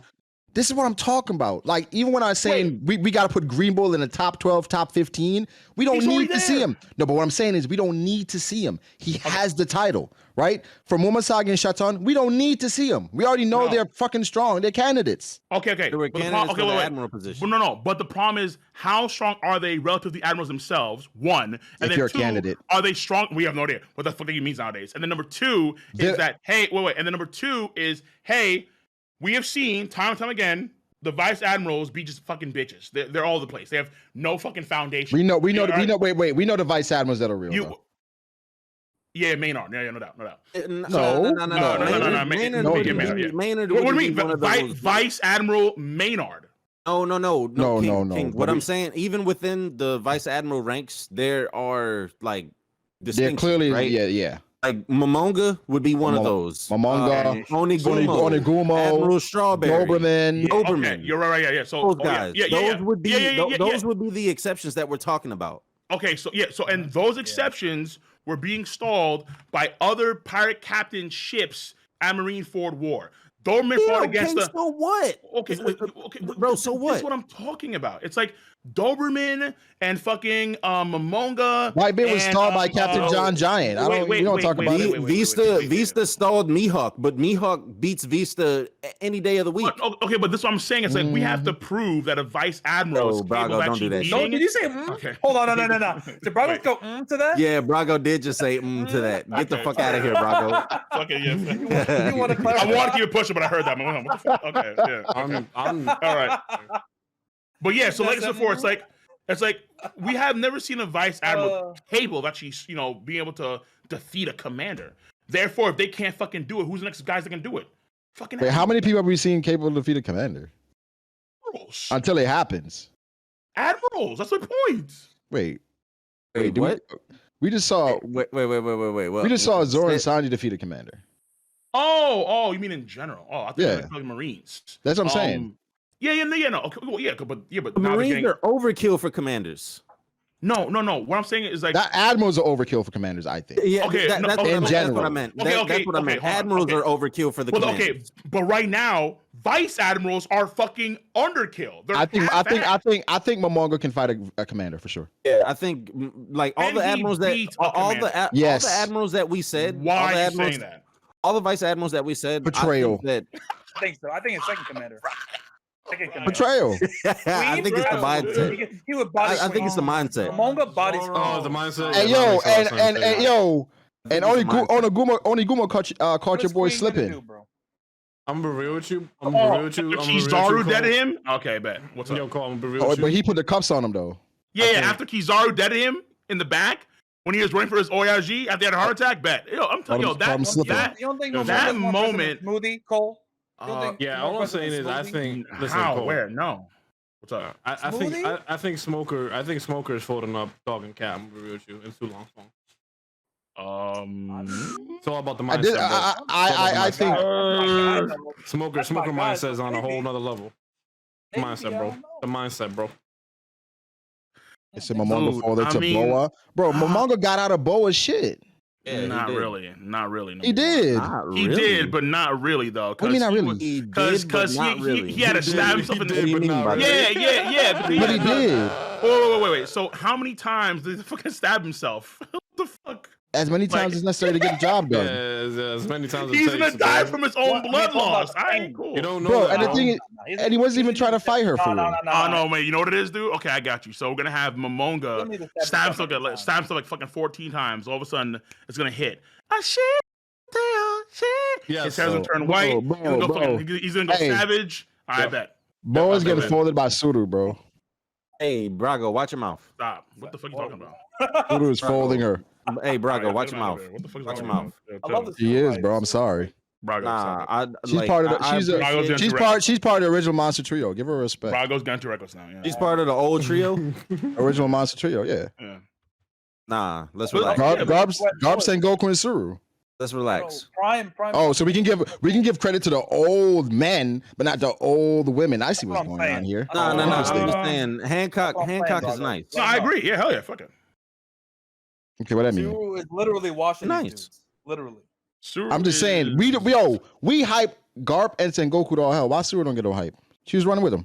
Until Oda gives her hype, she Doflamingo was running away from her. Run away. Wait, how young was he again? That don't matter. Not that young. He was young buck. All right, this man was fresh out the womb. Oh, very young. God. All right, shit. Man was still breastfeeding. But I'm saying she's strong enough where Doflamingo was like, oh shit, Suru, we got to get out of here. When he's like breastfeeding, yeah, that's cool. Breastfeeding? He was a grown man. Nah, man, he was still fucking saying those. Oh my God. Talking about. I hear you, bro. I'll be breastfeeding on Viola too. Shit. Goddamn. That's wild. Man, good taste. Shit. Undeniable. Considering the context that Oda gave with Viola and Dofi. Yeah. The mindset. Can't believe you niggas. Can't believe you niggas. It's a mindset. Wait, what happened, Matt? What's going on? King and Zoro. Oh. That's facts. What I do. The Yonko boys. I think that Zoro kind of like appreciates Zoro appreciates the animals more than I do. That's for sure. That's without doubt. Yeah. Appreciate what? Yeah, I appreciate the old admirals too. I mean, look, I do too. Oh, why don't you appreciate the admirals? Why? No, wait. To Zoro's comment, Zoro, I appreciate Prime Garp. I always have. I just hate the fact that you wanked the piss out of current Garp. Like, chill. I know you do.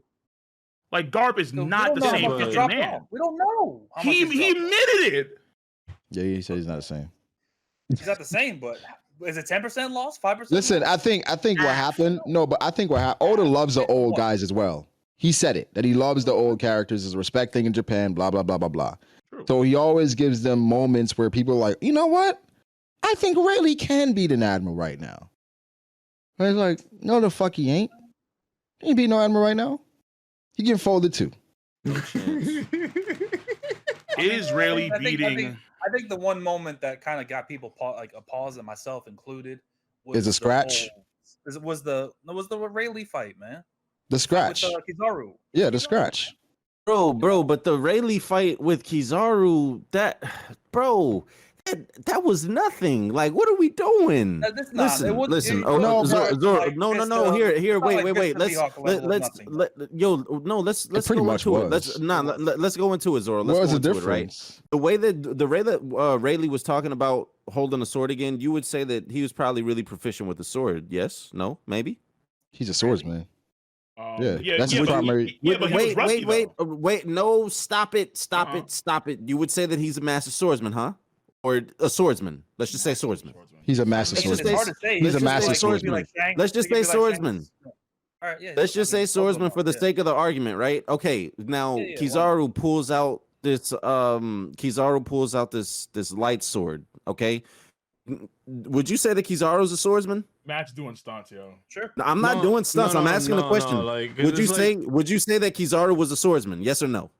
He's pulled out the sword a couple times. I think so. A couple of times? I would disagree with that. Man. Would you call Kizaru a swordsman, bro? He's not a swordsman. He's not a swordsman. Because we literally had this argument in Naruto with Sasuke. Sasuke is not a swordsman. Like, would you call Kizaru a swordsman, Zoro? Would you call? So you're bringing up a filler movie right now, Zoro. I mean, to be fair, we haven't seen Kizaru fight that much. That one part is canon. Would you call Kizaru a swordsman? Yes or no? I wouldn't call. It depends. What do you define as a swordsman? Is a Shanks a swordsman?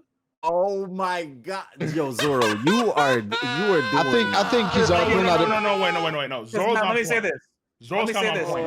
Of course you're gonna say that. No. Zoro's on point. No, wait. Cole, you so full of shit. No.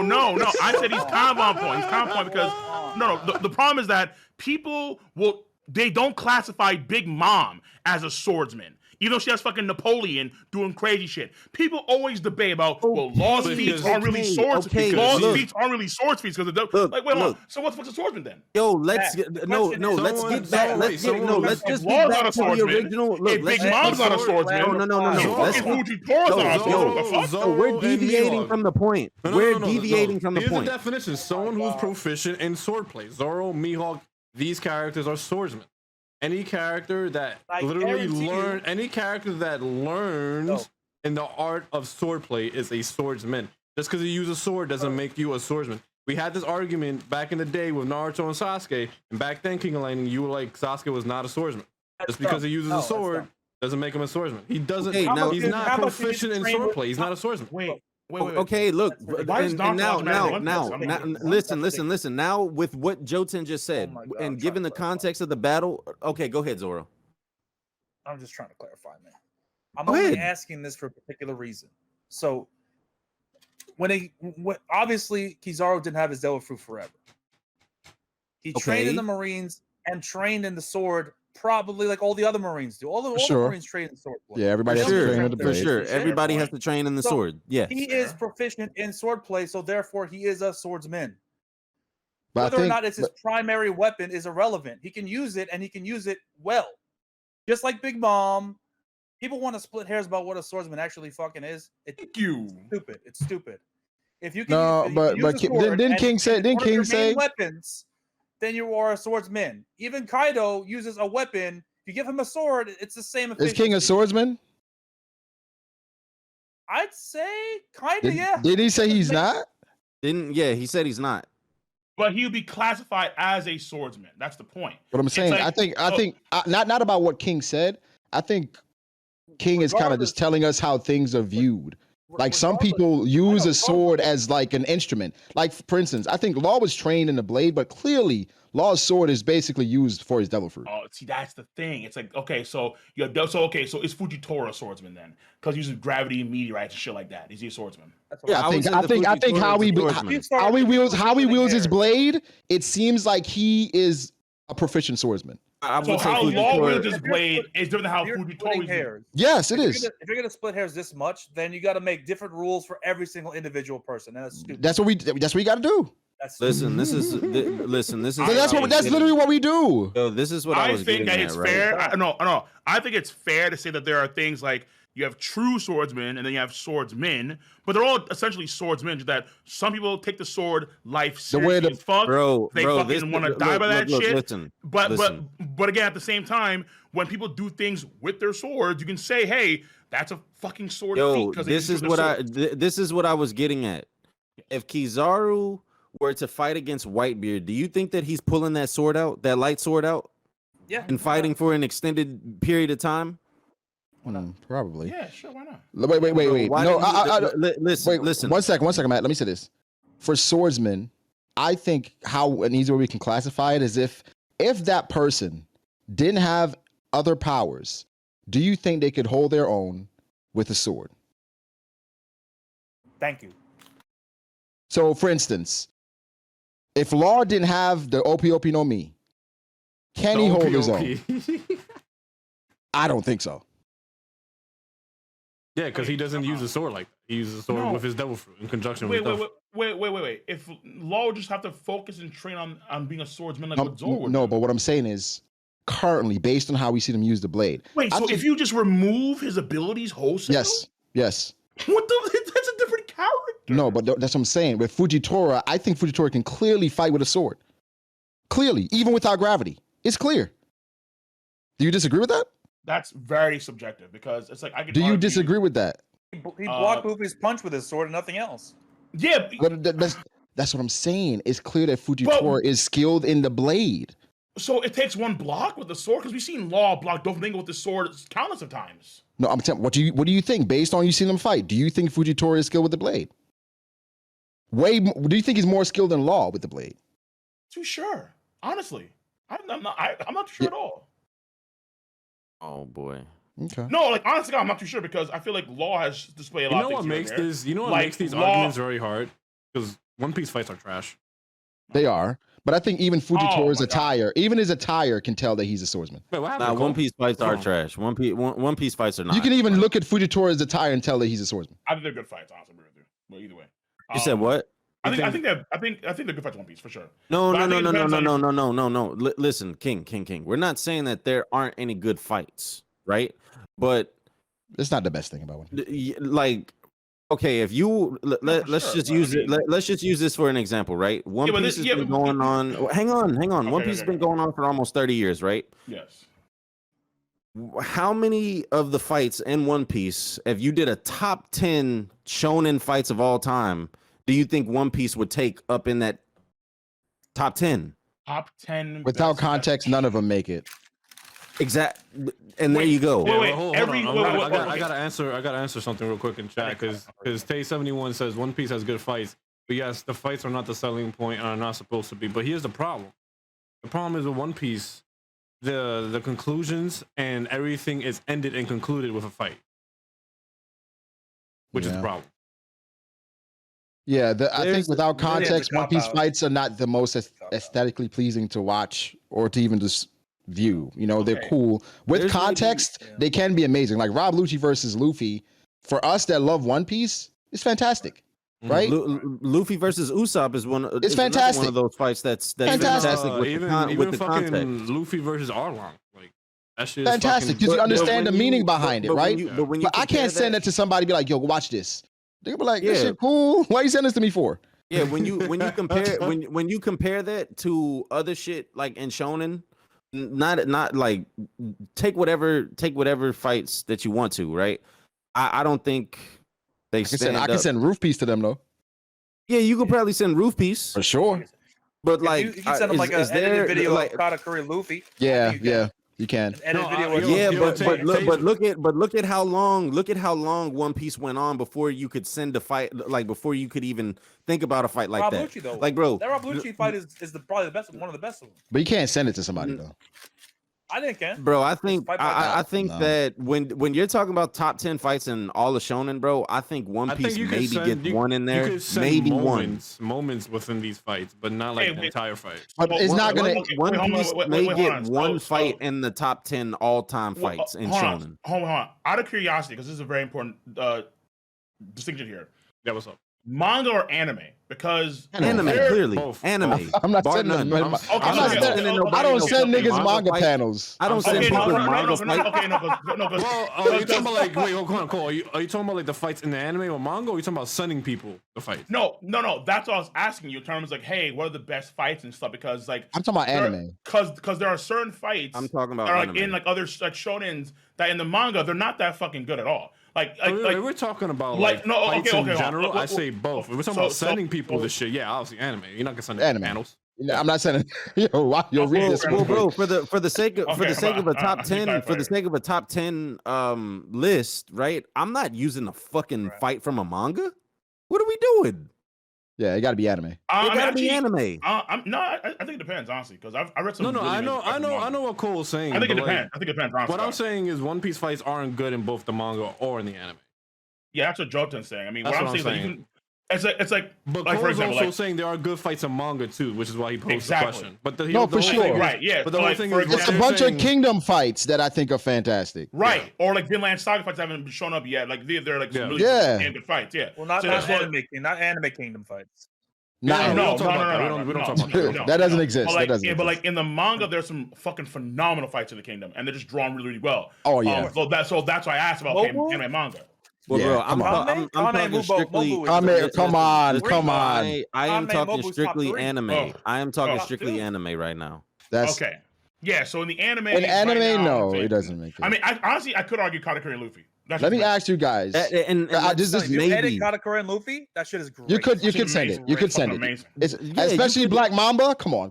Yeah, I'm saying, but listen. Look at how long. One Piece the Kingdom goes anime is fire right now. Don't cap. Oh boy.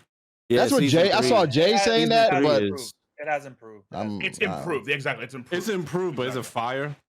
It's not like the hottest shit. But okay. Yeah. All right. Yeah. Because like when you say fire, you're telling me shit is like ranking of kings type shit. Like this is fire type. Let me ask y'all this real quick. Is Katakuri versus Luffy better than every fight in Full Metal Alchemist Brotherhood? No. I can't even fucking name those. To be fair, wait, hold on. To be fair, no, not every single fight. Star versus Wrath is better. There are some fights like the irrelevant fights you could say they'll be better than those in Full Metal Alchemist. But we're talking about like main fights. King Bradley. No. Bradley fighting the tank. Bradley fighting the tank. That was amazing. That's probably the best fucking fight thing I've seen in FMA Brotherhood. And this guy, when Roy kept burning this bitch, bro. Yeah. What about Greed? Greed versus King Bradley. Bro, Alphonse versus Pride. Yeah. Like, bro, come on.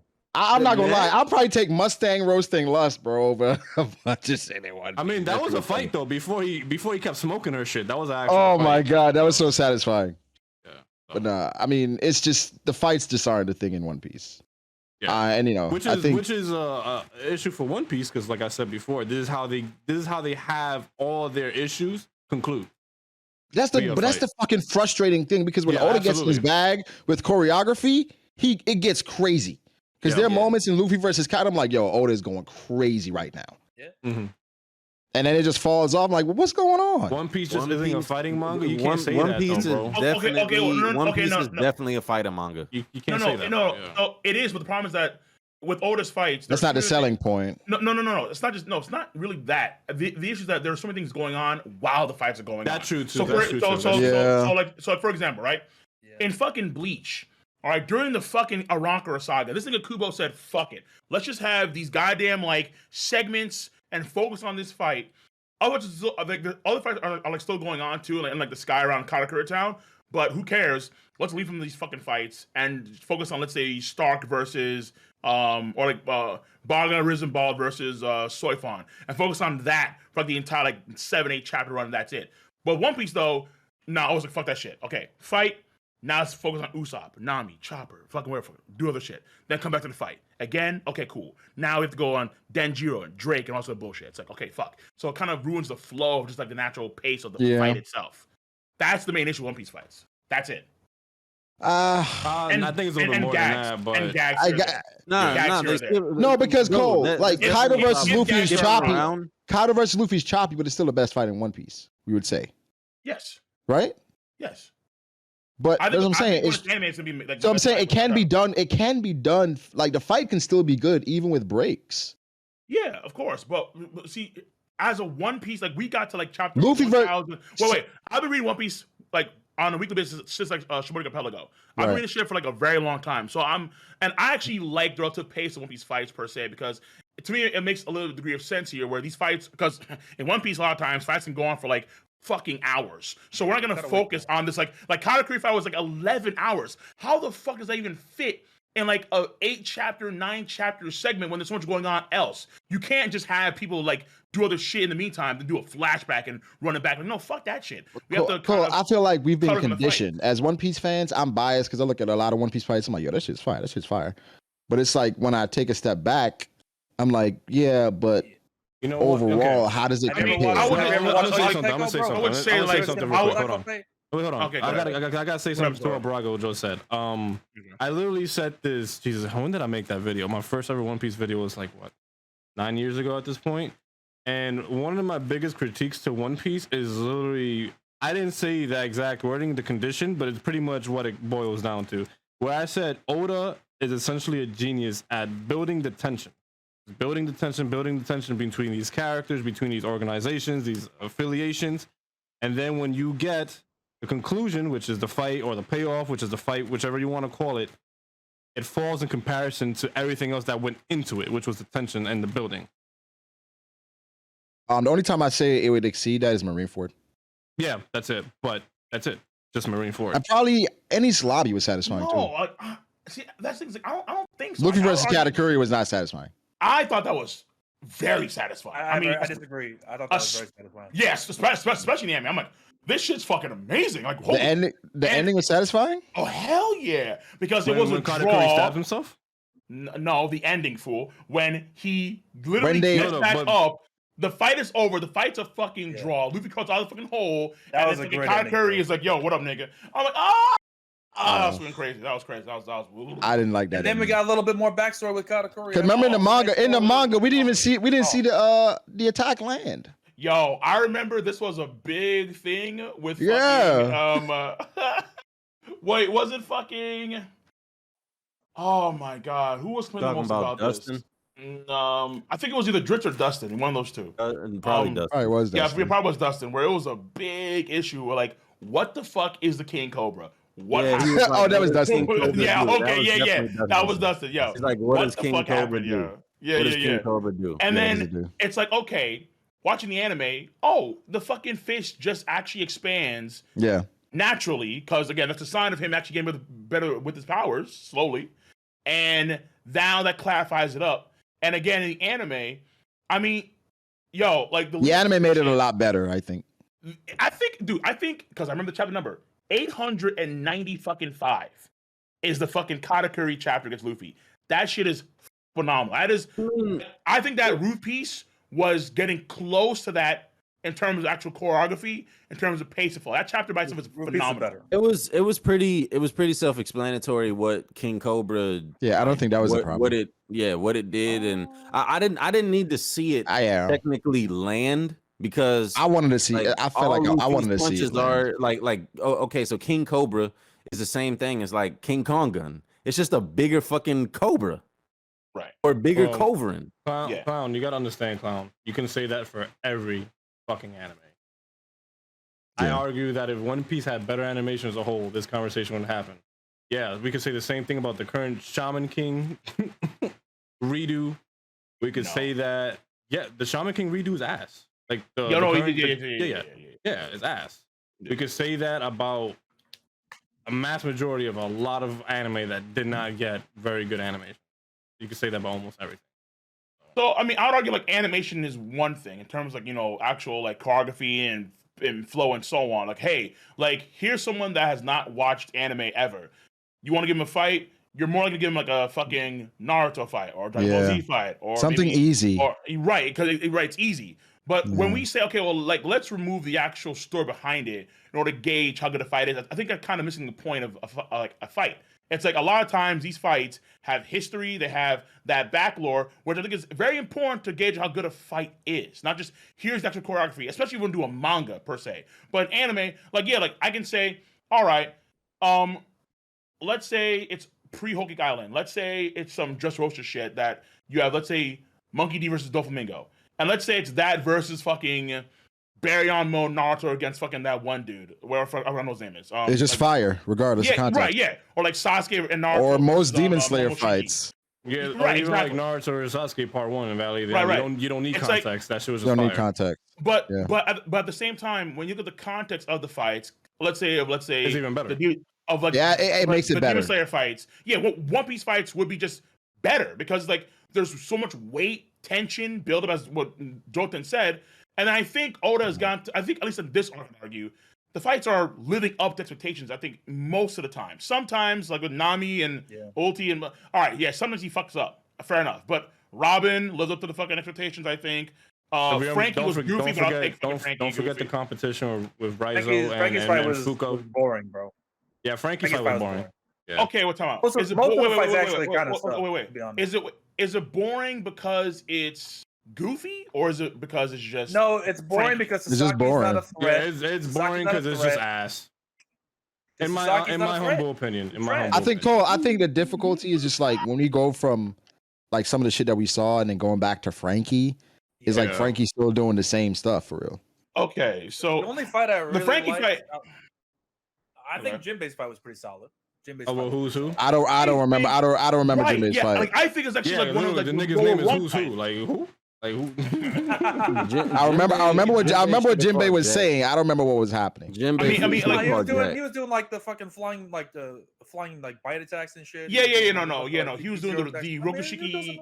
Yeah. He was doing like he did the low tide shoulder throw. He threw him on his back. Oh my god. Yeah. Woohoo.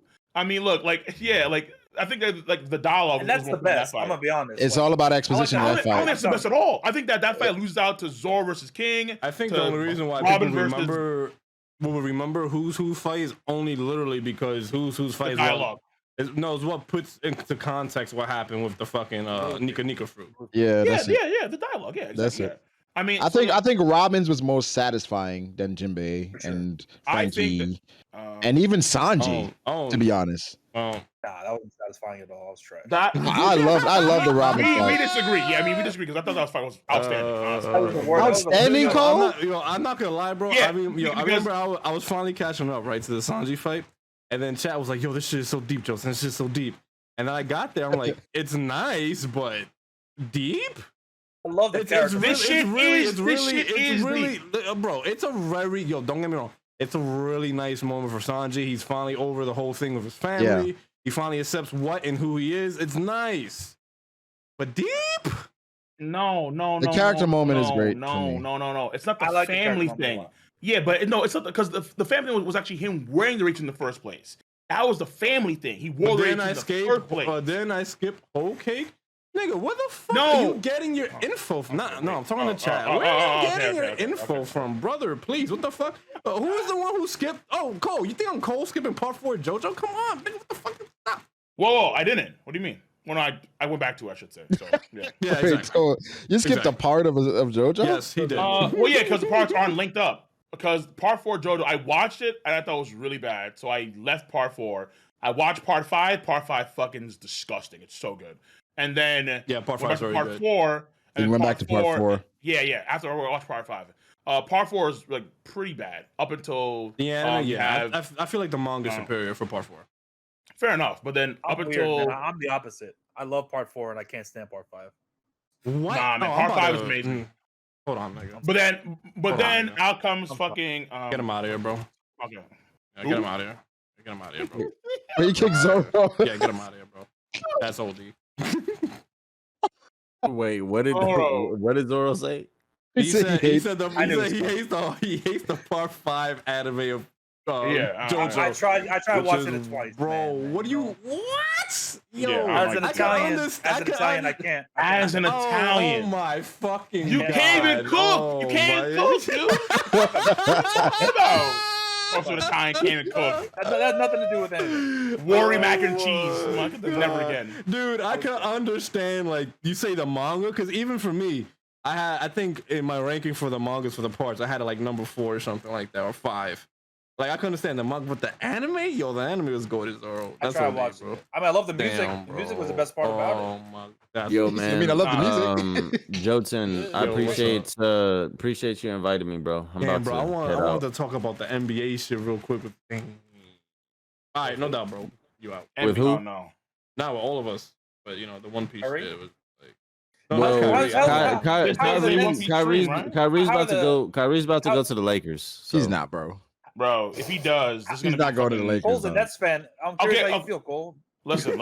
I'm a Nets Bandwagon supporter. that Whoa. I'm a Nets supporter. I know not a fan. exactly what he means. Nah, by that too, bro. That is order. great. You're a fucking Yeah, bandwagon because- Nets fan. And you were gloating dog, about, we got Kyrie, we got whoa. KD. Hey, Please stop. hey, I'd rather support the Nets than fucking be a Knicks fan for the next fucking goddamn We don't 20 years want of my life. We don't All want right, the Knicks, unless they get fucking Patrick Ewing back, I'm not paying attention. I'm gonna fuck. Wait, Cole, you're a Knicks fan? I was Oh man. for a very He's a long Knicks- he's a time. I Knicks was. fan the way Just the for, team just plays. for, Very just for long time.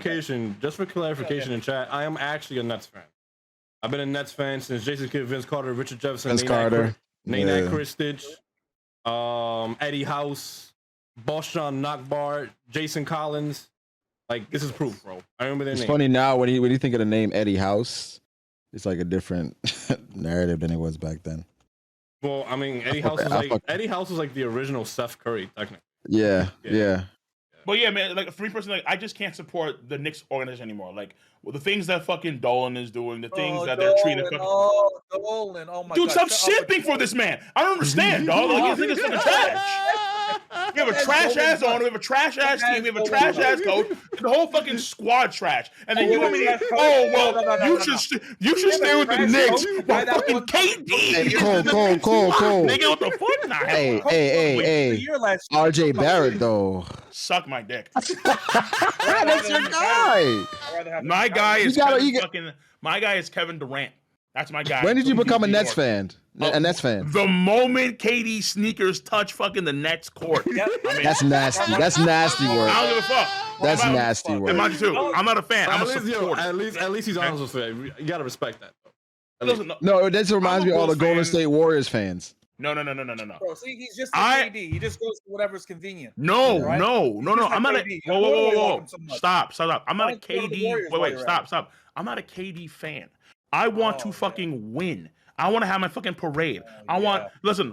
When me and Jotun and fucking Xavier, we pull up with Popo, have a fucking parade in Brooklyn, it's gonna be because of fucking KD's ass, not fucking goddamn fucking leaving, bro. RJ Barrett. Get the fuck out of here. KD's leaving, bro. KD has a 4-year contract, right? If KD leaves, No, he's with not. Kyrie, If Kyrie leaves, KD's probably gonna leave. He's But he has a probably 4-year thing, though, contract, like, though, right? That's 4 years. He does. He has to be. He can ask for a trade. Yeah, he's gonna request a fuck trade. that But shit. here's the thing. My whole thing with You don't think he would Kyrie- request a trade? Okay, here's the whole thing with Kyrie, right? Like it would be astronomically dumb for Kyrie to leave the Nets for the Lakers because when you look when you look at their rosters, well, Well, he'll not have to anymore. opt in, and then they'll have to trade him. That's what has to happen for Kyrie to Put leave. a number of to the teams LA. I think they said that there's nothing that the Lakers can give up that Well, would I make haven't sense to seen rush for a I trade. haven't. Well, yeah, that's true too. I haven't seen the news in a couple of days, so I wouldn't. Yeah, but- because Bro. of cap issues, they can't do a sign and trade. But like, So but look, Kyrie has to Cole, you take know what's funny? a $30 million pay cut. No, dude, I think it was. real quick. Okay, go ahead. What's Go funny ahead. about this is What? Kyrie chose a number of teams he wanted to get away from the Nets from. And He said one the of Knicks. teams Yeah, was I know. the It's the Knicks. Yeah, I know. How It's do you dumb. feel about that? Okay, listen. He's not getting paid the max. It's a management goes, thing. All right? That's weird. Okay. No. The problem is that Kyrie, he's not fucking trustable. All right, he has to fucking prove that shit because he's the reason why. You can argue easily that the Nets fucking lost James Harden. He's the reason why because of all. Sometimes he fucking no. Sometimes he wait. James Harden because James Harden. Wait, no. Wait. I know that you want to support the anti-vax. No, it's not even that, bro. James Harden literally said after his contract with the Nets was done, he was going to go to Philly regardless.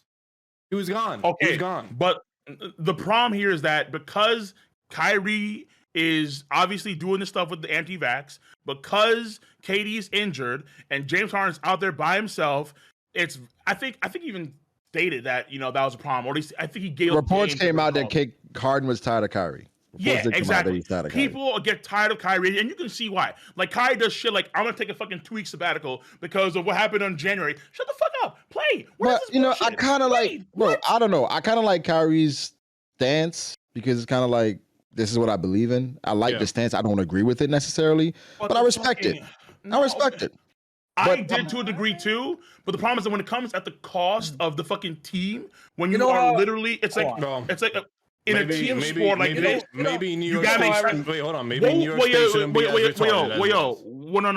What was the one vein I respected, Cole, real quick? You know what vein I respected? I respected in the vein of like seeing someone swindle someone else. I'm like, you know what? You're pretty clever. That's pretty nice. Good job for you. How did Kyrie swindle the Nets? Okay. Wait. Okay, well, hold on. He played nothing and got $40 million. Yeah, he also lost money not playing those games he didn't play in. Oh, how much money did he lose? Yeah, no. Yeah, he lost a lot of money. He did lose millions, but at the same time, you can easily argue. I think he lost 17 million, I think. Yeah, but more important than that is the fucking goddamn championship. You lose the risk because you can argue that because he didn't play. Obviously, they couldn't build team cohesion, and therefore you can argue that they could because you can argue that team had a good chance of winning. They were the favorites. The Harden, KD, Kyrie Nets. They could have won the championship this year if they actually got the shit together. But again, KD is injured and Kyrie wants to get no vaccine. And I think the key thing here is I think it's Wiggins who was anti-vax or he didn't want to take the vaccine. Yeah, and he took it. He took it, and now look at them. They're fucking champions. Yeah. That's the fucking point. It's like, what the hell? If you make the sacrifice, but to be fair, Wiggins ain't you Kyrie. build legacy. Well, here's the thing though. Like, I It's understand. not fucking Tyler Lannister. Okay, fucking legacy. It's the fucking family name that lives on. Listen, I understand where you're coming from with that. That's great and all. But with I don't think they were going to win regardless. I think they were the favorites. I just feel like at that point, remember, because this is after Harden, and they brought in Ben Simmons, and we got nothing from him. So I don't think they probably wouldn't have beaten Golden State, in my opinion. That would have been fantastic to watch, though. If KD goes against Golden State, that'd have been fantastic, bro. But I mean, look, like next year, the problem is that honestly, next year, like, look, Luka's getting fucking better. You're gonna have Milton back. Fucking Christ, here we go. My boy Kawhi. Oh, baby. He's just gonna get hurt again. Don't worry. Stop. By who? LeBron? Oh no, he's just gonna hurt himself. Listen, I love Kawhi. I hate you, yo. I think he's one of the best, but he's brittle. He's brittle. He's not. No. And Kyrie isn't? He's not brittle. No, Kyrie is as well. I think Kyrie can't be a number one. I think he's a great number two. I don't think he can be a number one. No, Kyrie's definitely. He's getting the max amount. Kyrie's a number two, and he's not even a point guard. He's a shooting guard. He's a shooting guard. Yeah, I mean, like, listen. Like, to be fair, too, it's like, I mean, and when he excelled is when he had the highest usage rate on the team. I think he's a besides, and also because of leadership last year when Harden first came in, because he was able to play his natural role at the two when Harden was the one. Yeah. If Kyrie was 3 inches taller, he's not tall enough to be a 2. But look at Donovan. That's his natural play style. He's a Zora, look at the ball. But Zora, look at Donovan Mitchell. Donovan Mitchell is a 2. Yeah, I mean, and he's 6'1". He's shorter than Kyrie. That's why he's a defensive liability in a problem. I agree, but that's what I'm saying. That's what he plays. He's not a good point guard. No, because he's more athletic. Like, he's better elevation than Kyrie. Kyrie just has better head, but Donovan. But Kyrie's a better scorer, though. He is, of course, without a doubt. But I would just say, like, okay, right. I would just say like this, right? Kyrie, I think, in terms of like outside like actual like positions, he's not a good leader. He's too fucking like. Yeah, he's not a good. He's mentally touchable. He's fucking ridiculous. And then you have fucking someone like, let's say, Steph, who Yeah, you could say, well, the move to actually get KD into the actual fold, well, bitch move, maybe, potentially, but they won 2 chips off of that shit. No, So you it's can like, tell Steph. takes- Steph is it's a completely different personality. yeah, completely different. So it's like I think Kyrie fed I don't into know, the. This sounds weird, but he fed into like the Kobe thing, where it's just like he wanted to be like Kobe. He felt like he could be Kobe. selfish, yes, okay. And well, you could argue that, but it's kind of like I'm trying to prove to people that I'm not. I don't have to depend on somebody to be great. Which technically, bro, you've proven that you have to. Well, Kobe You've proven that you. Kobe had to too. Yeah, because Kobe, That's what I'm saying. Kobe didn't win, so he got Pau Gasol. He didn't win But again. the thing is, he didn't win again. But the thing is, but Kobe was easily, clearly the alpha. Kyrie no, doesn't. It's not about. Yeah, it's not just about winning with Kyrie. Yeah. When Shaq left, yeah, he was Right, yeah. and even Kyrie, you can tell even when KD got there, he's like, oh, it's it's both of us. Oh, he doesn't even. yeah, Zion's coming too. I forgot. He doesn't even want to acknowledge that KD's better than him. He's like, oh, we got somebody. It's both of us. It's a combo. You know what shocked me when KD and Kyrie after their terrible loss against the fucking Celtics, they said this shit about like we're not really like we don't need coaching, like we can get shit. I'm like, no, that was Kyrie's last toxic. year. No, that was last year, bro. Listen, Alpha. Kobe wasn't this year with the Celtics. That was last year.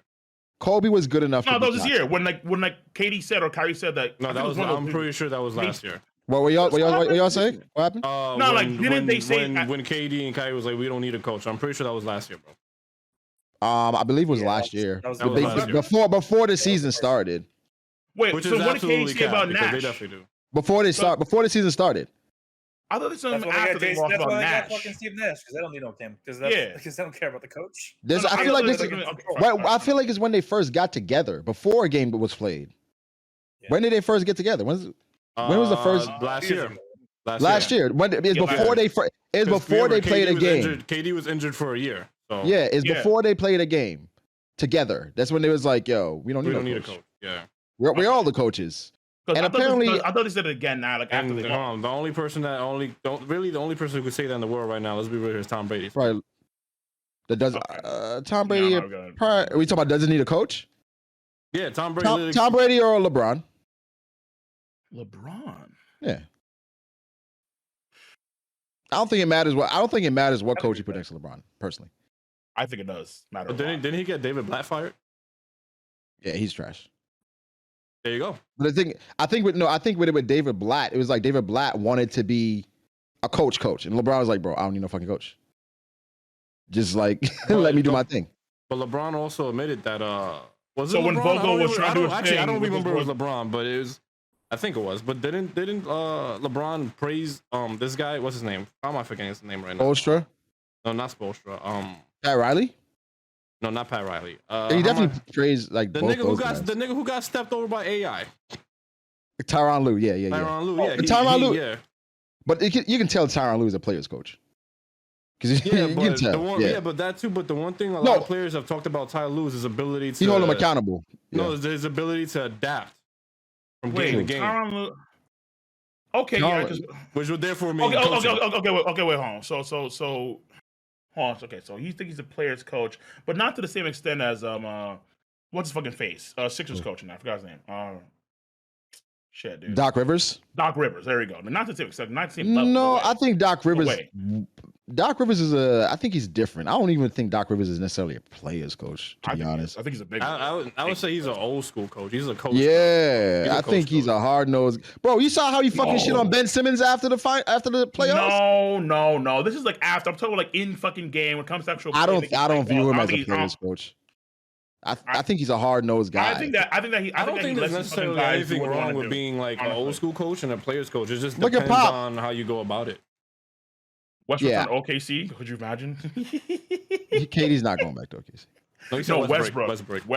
Yeah, Westbrook. They say Westbrook though. That's wild. I can see KD going back to Seattle because I watched some interviews and stuff like that, and there was an interview with I think it was JJ Redick where he said he's open to the possibility of going back to Seattle. What about KD joining LeBron in LA? I'll kill myself. Because I'm a KD fan. He's my favorite fucking player, bro. I'll kill myself. Nah, wait. Actually, you know what? Nah, like they're still gonna lose. Like they're still gonna be past the first round, guaranteed. What the heck? Yeah. What the heck? LeBron's too slow. Doesn't play defense. LeBron's too slow. Cole, what are you talking about? LeBron doesn't play. We saw it this season. What are you talking about, LeBron is getting to bro? LeBron is getting to the point now where playing defense on a regular basis is not his strong. He said if we have KD, AD, and LeBron, they're not getting out of the first round. To be fair, AD is not playing half the fucking season. I don't even get white economy. You don't need AD to play half the season if you got KD. He's not fucking doing shit, dog. What? Cole, you tripping. 80 isn't doing shit. I'm sorry. Hey, check his drink. He's tripping. Nah, 80 ain't doing shit. KD, again, offensively, listen, I'm just gonna say this about AD, bro. Where's the defense? Listen, I'm just gonna say this about AD. AD hasn't touched a fucking basketball in mad long, and this man's out here. This man's out here playing with FaZe, bro. Like he joined FaZe. That shit was wild, yo. I'm like, I don't know. That's the Ben Simmons effect right there, bro. Was it like 3 months or 2 months? To be fair, the only shot Ben Simmons could hit is the one in Call of Duty. Like, to be fair, that's his regular regimen. He doesn't touch a basketball for like 4 weeks. No, it is. He doesn't touch a basketball for like 4 weeks after the season, which I don't understand. Even if it's regular, how can you do that for a whole month after the season is over? Either way, I do think it's fucking. It looks at your dedication because clearly you don't care about this shit enough. But when I think he's like what was this guy? Deron Williams, the 9-to-5 guy. Yeah, extremely talented 9-to-5 punch. That's how Wiggins used to be. You come in, do your job, and leave. They used to say Wiggins was lazy. Look, all I'm saying is that until LeBron said, "Yo, I don't want you no more." And look, then, all I'm saying is that right now, and then Wiggins has changed. But Golden State, that culture. Right now, though, like AD, you're putting too much weight in the face. Well, here's the thing, though, with Golden State, too. Like, Golden State right now is like you go to that organization, just going to that organization itself gives you confidence you're going to win. Oh, for sure. The culture. That's part of the culture, but like just going there puts you in a mental state where it's like I want to work harder. You got to live up to it because it's not only that too. It's like I want to work harder because it's championship or bust for them. Yeah, exactly. It's just but that's how it was. But the thing is, though, that's how it was playing with LeBron too. Because typically, when you play with LeBron, no, that's true. You know, the goal is to go to the championship. That's true. And it's a lot of pressure. So I think with Andrew Wiggins going and playing with Golden State, the best thing could ever happen for him. So Brago, what you're saying is Stephen Curry is a better leader than LeBron.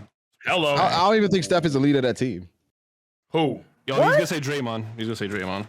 It's Draymond. Yeah, it's Draymond. It's Draymond. Just because you're not vocal doesn't mean you're not a leader. That's a misconception. What is it? You're not vocal doesn't mean you're not a leader. No, I'm not saying that. I'm not saying he's not. I'm just saying. Example. No, you can. No, Steph is definitely do what I do, right? That's him. He's like, I'm gonna come in, I'm gonna work hard, but he's not the person that's gonna rally the troops. That's Draymond. It's not only about rallying the troops; it's about people look up to and want to like match the. No, I think I think people respect Draymond like they respect. Absolutely. No, they definitely do. It was was it J.R. Smith? Not on the same level, but Draymond's respect is very close. I forgot it was somebody from the Cavs in the year that they won in 2016. He had an interview and he specifically states that the respect for Draymond is unmeasurable because when Draymond is not on the team, he's referring to Game 5. You can bully the fuck out of Golden State. You can, because Steph is talented, right? He can get the job done, but he's not bringing the troops along. That's not his game. He's follow me, right? Yeah, but he's not even going to say follow me. It was Iman Shumpert who said that. He said literally when Draymond's on the court. When Draymond are we really quoting Iman Shumpert? I'm a Knicks fan. Don't do that. Don't do that. Because Iman was the one who played them. He says bro, Iman literally said like, yo, they're a different team when he's on the court and when he's off the court. We're playing this now. You're Iman's my guy. This is from Iman was in an interview and he was talking about the year that they won. Draymond on the court makes them a different team than when he's off the court. Like, just because Iman is ass doesn't mean you discredit what the fuck he said about the team. Draymond tends to be a fucking liability. But just because Steph is a good player doesn't mean he's a leader. I personally think he is the leader. He's not the leader, bro. This is how I view it. I view the Steph is the leader of the team, but Draymond's the one who keeps the team together. He's the glue. It's easy. Emotional support. He is emotional defensive support. He's the fucking therapist. That's his job. Therapist. He's a therapist. Emotional support. That's emotional wild as support. hell. Hey, I'm gonna be real with you, bro. That's a But garbage who ass command therapist. conduct shit? Yeah, he's not. I think he's the person The that you man is follow. emotional support when he needs to act up for his team and actually. I think no. Listen. That's his job. Here's a perfect He comparison. definitely, He has to he motivate him. definitely wasn't the emotional support for KD. That's all. I think the perfect comparison. I think the perfect Get him? comparison. Yes. When he left, Draymond. No, Listen, remember that's part of the reason why Steph- KD left, because that whole shit with him and Draymond. I would say Yeah, Steph but is KD soft Superman. as fuck too. But that's what it is. Draymond is no, Batman. no, you got to understand. Golden State disrespected the fuck out of KD. The way I look at it, Yeah. Let me ask you Without guys: KD. who's the leader of the Justice League? Bro, the way that I look Aquaman. at it, this man is basically like Nigga said a Aquaman. glorified Udonis Haslam at this point. No, bro, he's not. He's Udonis Haslam. A glorified Udonis That's Haslam. wild as hell. That is wild. He's there to Listen. hype everyone up. Listen, What is it? Steph is Superman. Draymond is Batman. No way, Draymond's bad. Nah, Draymond. No, for that, Draymond for that, is no, like, for that team, that's what he is. Nah, he's Wally West Draymond Flash. is pretty much like Martian Manhunter, like one of those random. That's wild, bro. No. Yo, he's there. He can give you support when you need him. Oh my god. I mean, yo, like we saw this nigga had one of the worst Martian playoff performances in the dog. history of the That's NBA. listen. Draymond a great Like, game what for the fuck? a great game for Draymond is a triple single. Yeah, 9-9 and 9. That's exactly what I'm talking about, Darth. my Like, 9-9 and 9. Literally, right after they won their first championship with KD, their GM was like, "Yeah, we didn't need KD," and then the whole thing with Draymond and KD, like they just disrespected him mad hard, bro. So that's why KD bounced. They did, but you can understand. Like I can understand why. Okay, like I get it why. No, you can't even say that because like after they got No, they smoked, talk down on KD because it's like he's a mercenary. That's how they view him. Yes. Well, here's my Yes. thing. Okay, no, well here's my thing, right? There's two different types of players. There's players who prioritize the bag over rings, and then there's players who prioritize rings over bags. And KD prioritizes rings over bags. And there's really, I mean, there's like you can't really be like, oh, you know, you gotta disrespect that. Early Like, in my that- career, I'm doing the same thing. Fuck a ring. Okay, Well, hold on, but time it- out. they don't- it- Wait. I don't care about no ring. No, no, early no, in my no, career. no, no, Wait. But that's the thing, it depends- Are all rings created equally though? No, not at all. So okay, so then that's why people are like, okay, well, you got your rings, cool, but at the same time, We don't you went respect to you. a team No, that hold won on. 72 plus Wait, games, hold up. and then now you're getting a ring with this fucking Hold mega on. squad. Like, nigga, Listen, no, wait, time out. hold on. A lot of y'all are gonna disagree with me, but they needed KD to win those rings, and here's the reason why. I In think 20 so. And Well, here's the reason. And here's the reason maybe. why. In 100% they did. Because in 2015 they got did. pushed. They got pushed to 6 games where the Cleveland's second best player was Dellavedova. Do you remember Dellavedova now? No, of course you don't. No, In but, 2016 they of lost a course, 3-1. They lost a 3-1 lead in 2016. And then in 2017 yeah. and 2018, KD comes in Okay. and they wash Cleveland. Wait. Absolutely wash Cleveland. Wait. Do the Cavaliers still win if Draymond's there? If he doesn't leave because of I don't think No, so. no, That's bro. the, No, you can't say that because them niggas still had 3 more games to finish up the fucking job and they couldn't do it. Yeah, That but momentum. They couldn't Yeah. do it. It doesn't 3 games, bro. You still had 3 games to But- finish hold off the on. job, bro. Well, but again, if Draymond is the quote leader of the team and he's not there when you need him the most, Well, like fucking Avatar, the See, first one, he's now fucking you're- gone. Here's the thing: you're debating me, and I don't agree. Wait, with Draymond- wait, I don't Draymond went agree with crazy. Draymond being the team. I just said quote. No, but Quote. Draymond was probably the best player in Game 7. He Wait. was versus Cleveland in 2016. on their team. In 2016, Draymond had a hell of a game that game. Yeah, on their team. Because like you look at I think both LeBron and Kyrie dropped 40 Game 7. Or was it Game 6? I don't even remember. But I know both Kyrie and LeBron dropped 40. Draymond had an amazing game. Oh. Listen, I love Steph Curry, right? I do think he's one of the best players ever because not only of what he does, but how much shit he affects on the court. And just when he got range like that, it's worrisome. You gotta account for it. So I think Steph Curry, just off of impact, not just generationally, but just on the court, he's one of the best ever. I can But- give you back then, but not now. I don't know about now. I think now it's different.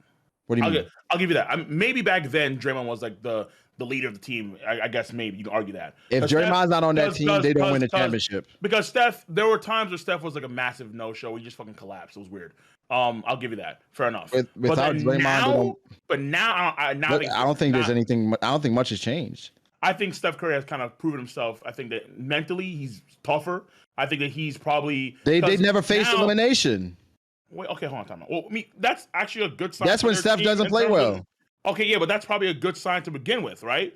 Because Klay Thompson was fucking MIA. I mean, like he was doing shit, but he's not the same. Bro, he hasn't played in 2 years, bro. Yeah, I know. This is by far, Bravo. This is by far the best finals Steph has ever played, by far. That's what I'm saying. And then and so I think that, and he's doing it with Steph with Klay hobbled. He's coming off a major injury. And that's why I'm saying, listen, Draymond. No. Here's the thing.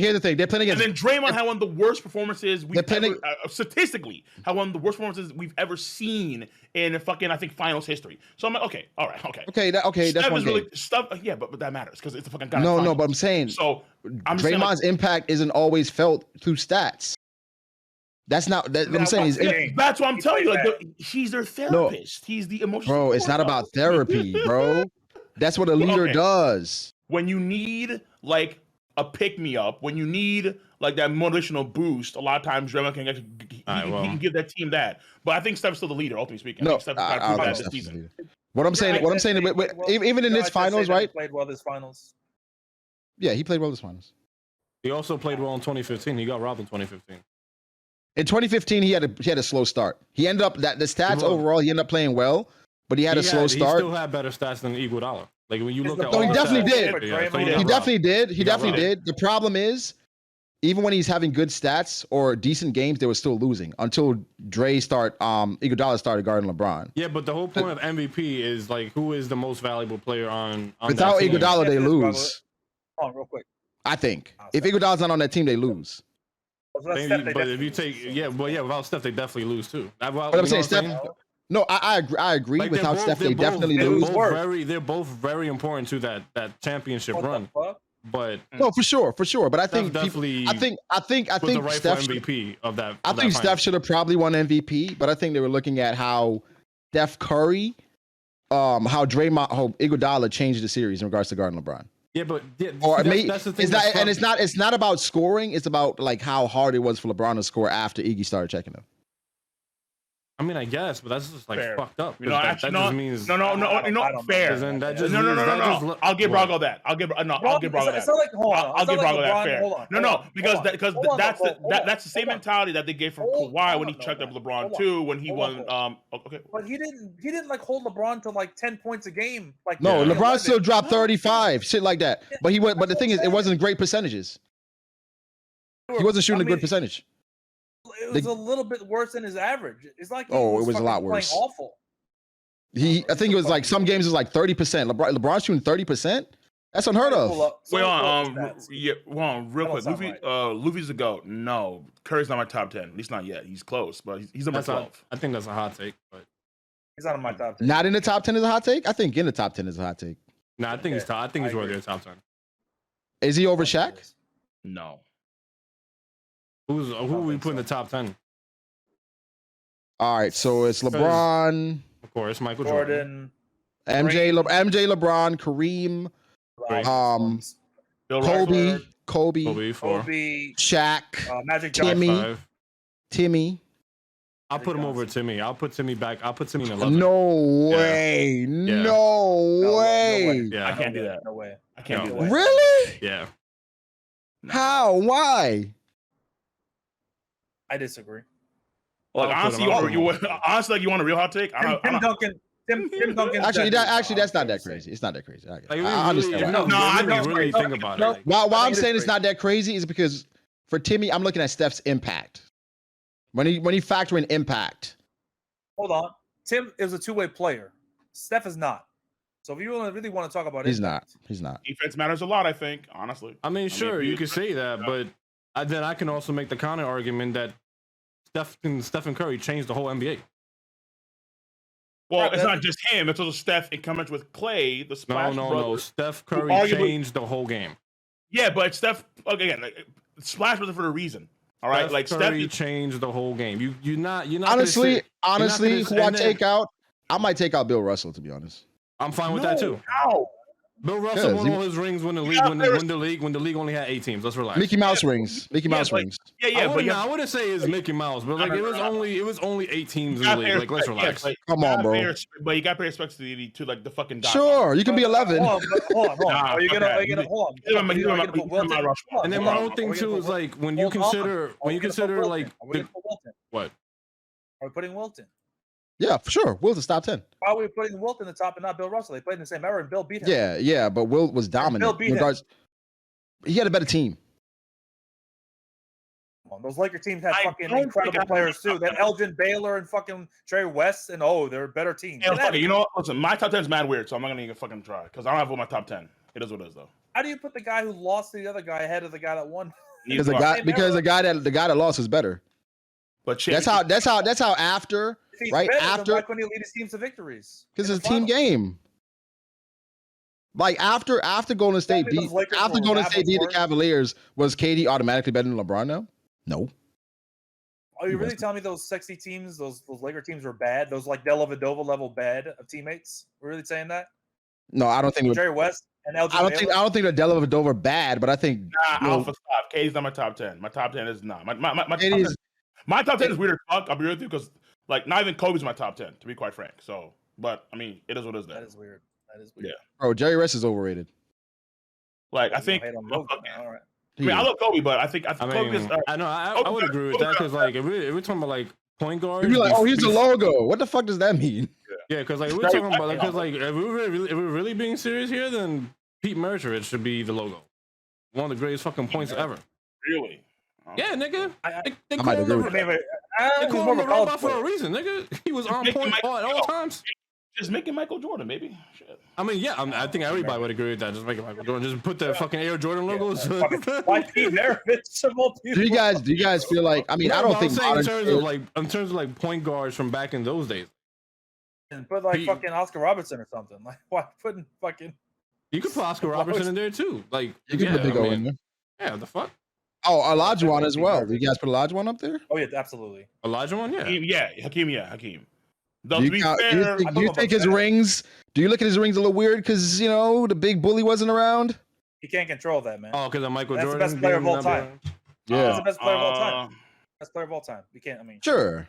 Yeah. But we know every ring isn't built the same. And if like say for instance, Right. Exactly. like for instance, say like Steph Curry, right? Every finals that LeBron played against the Warriors, Steph Curry got hurt.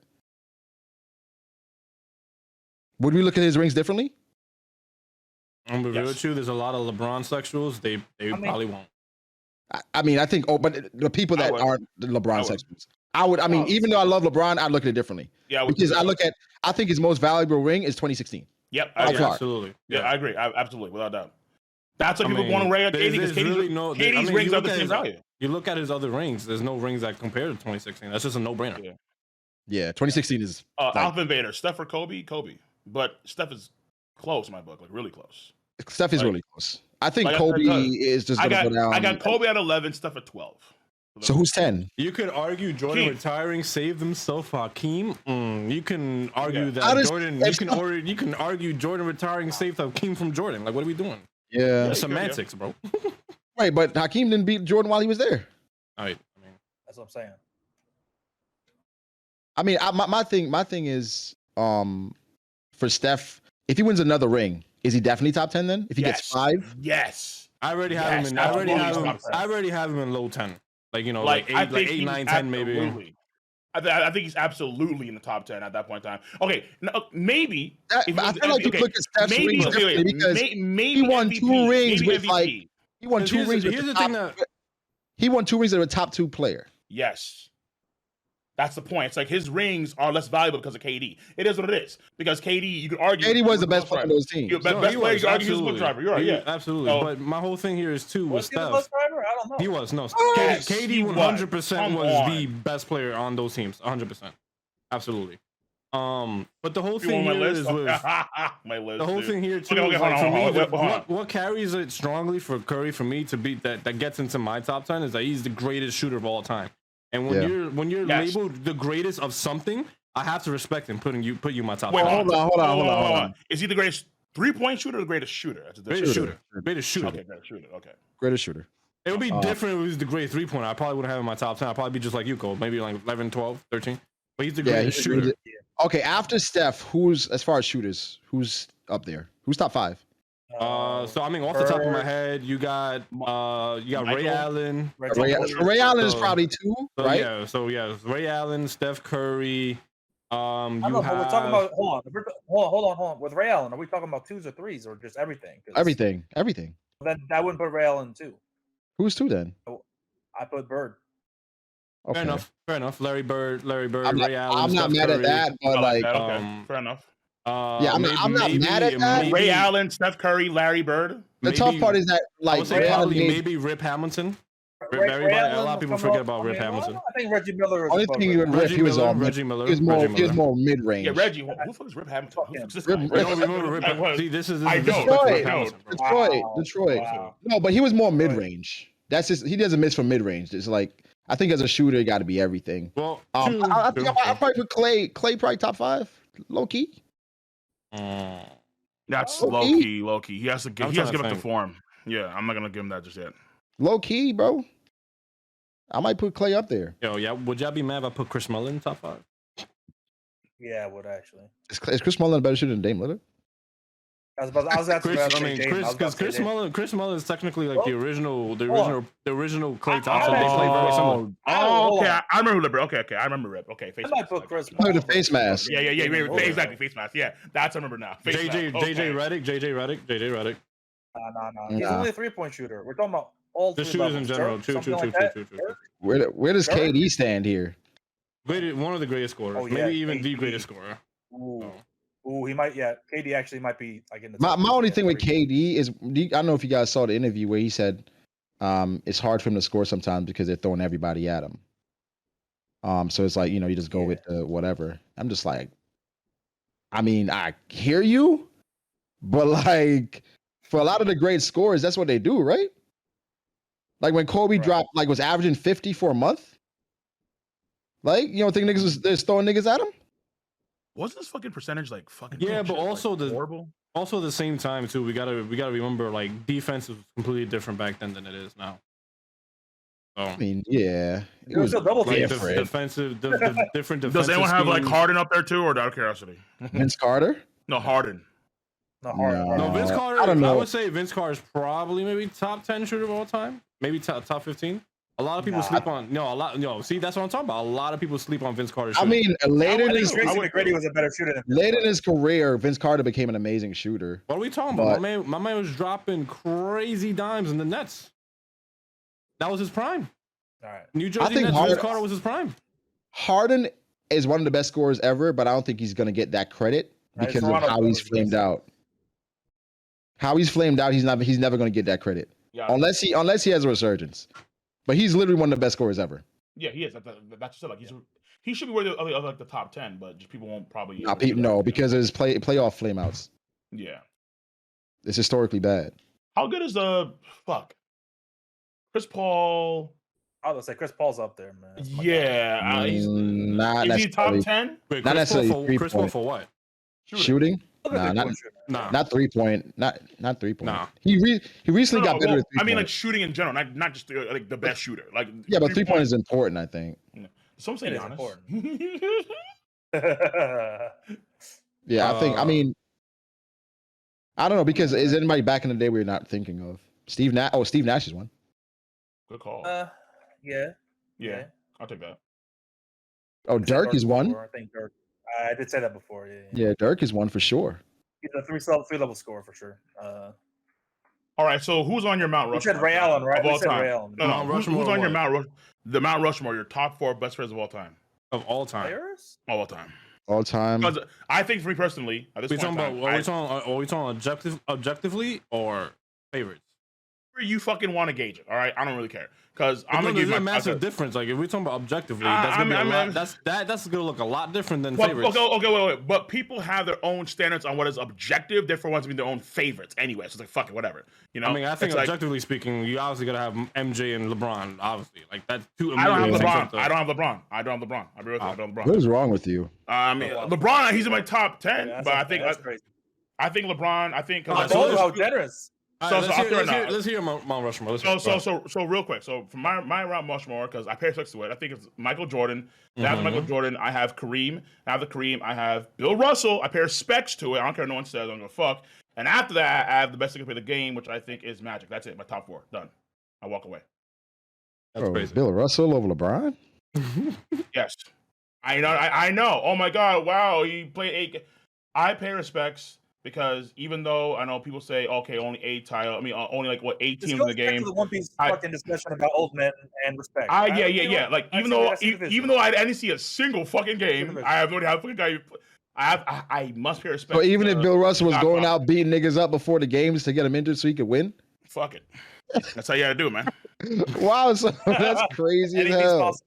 Listen, man, however you did it back in the day, he got the job done. He was the best one to get it done. I mean, there's a reason why the fucking trophies after him and for a reason. It's like, oh, fucking shit, okay. It's like, I just gotta pay respects to it. It is what it is. I think people should. Okay, so yeah, you said Magic. He's the godfather of the game. Why got Magic over Braun?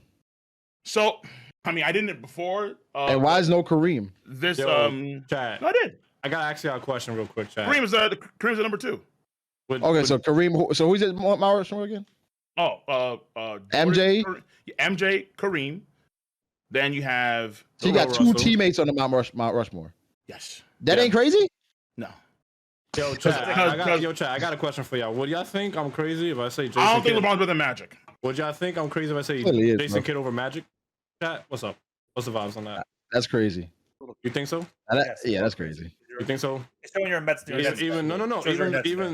But here's my logic. He was doing the same exact things Magic was doing in terms of triple doubles and shit like that when he was like what, 4 inches shorter? Oh yeah, it was. Wow, come on. With a garbage ass team.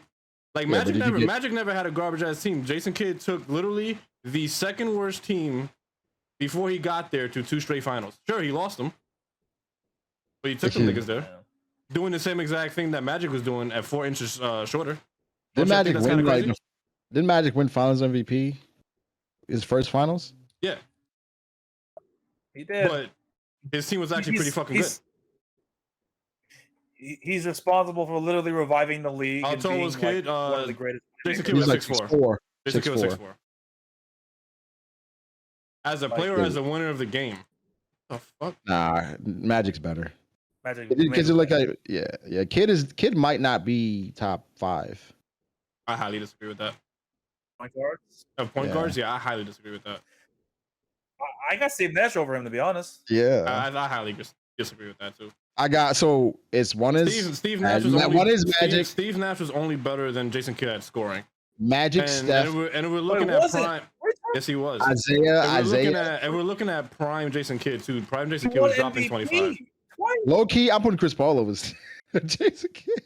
Yeah, I mean, yeah, he also won MVP when there was other players that had better stats than him those years. So, I mean, what are we saying? He was on a 62 win.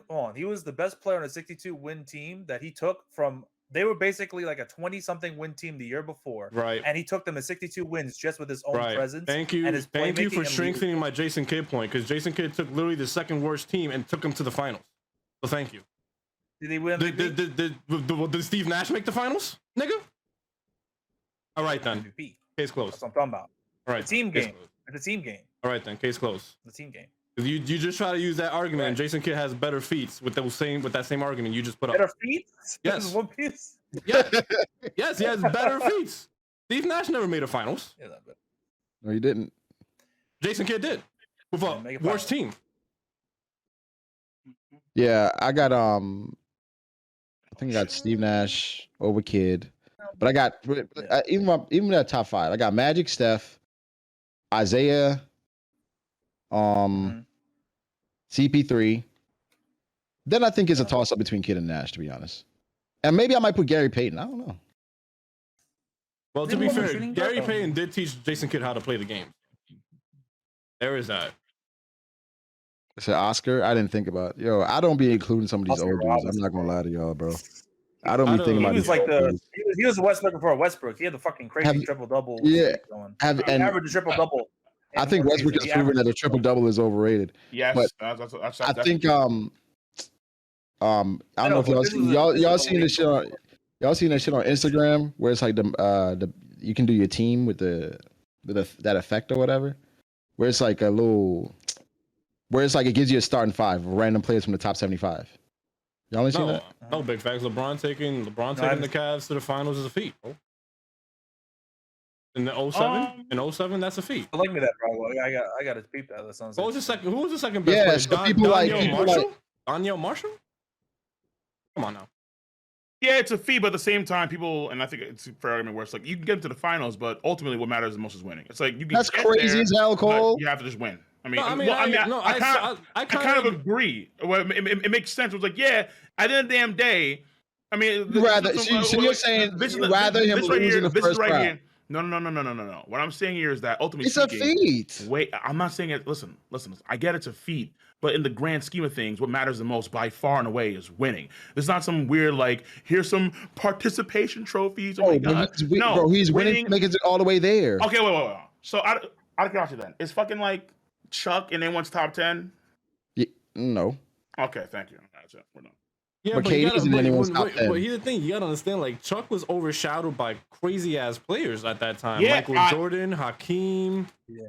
Yes, Magic, I'm aware. I mean, Larry Bird. Yeah, of course. But again, that's just part of the fucking that's just part of how the game works. Like you're gonna be fucking born sometimes, or you're gonna be part of the game where you're gonna just have these crazy dominant dudes. And even though I think Chuck is a great fucking player, you can argue he's one of the best to play the game. He is one of the greatest of all time. Yeah, but he didn't win. So I mean, to be fair, who did he face in the finals? To be fair.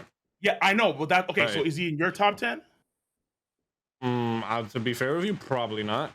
Okay, so let me ask you. If I have to really think about my top 10 hard, not off the top of my head, yeah, he's probably not. Out of curiosity, does anyone have Chuck in their top 10 in the comment section? All right, let me know because no, I don't. It's probably gonna be. It's probably gonna be all right. Point fucking stood then. Thank you. All right, that's it.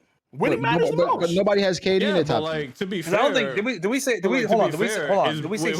I don't think anyone said Shaq. KD's on my top 10. Said Shaq. That's what I'm saying. KD has 2 rings. Shaq would be above Chuck. Yeah, absolutely. And one of the best scorers of all time. Shaq is top 7 easily. Yeah, Shaq is top 10. I mean, this is probably biased. But this is more than likely biased. I don't know, but I would probably have KD in my top 10.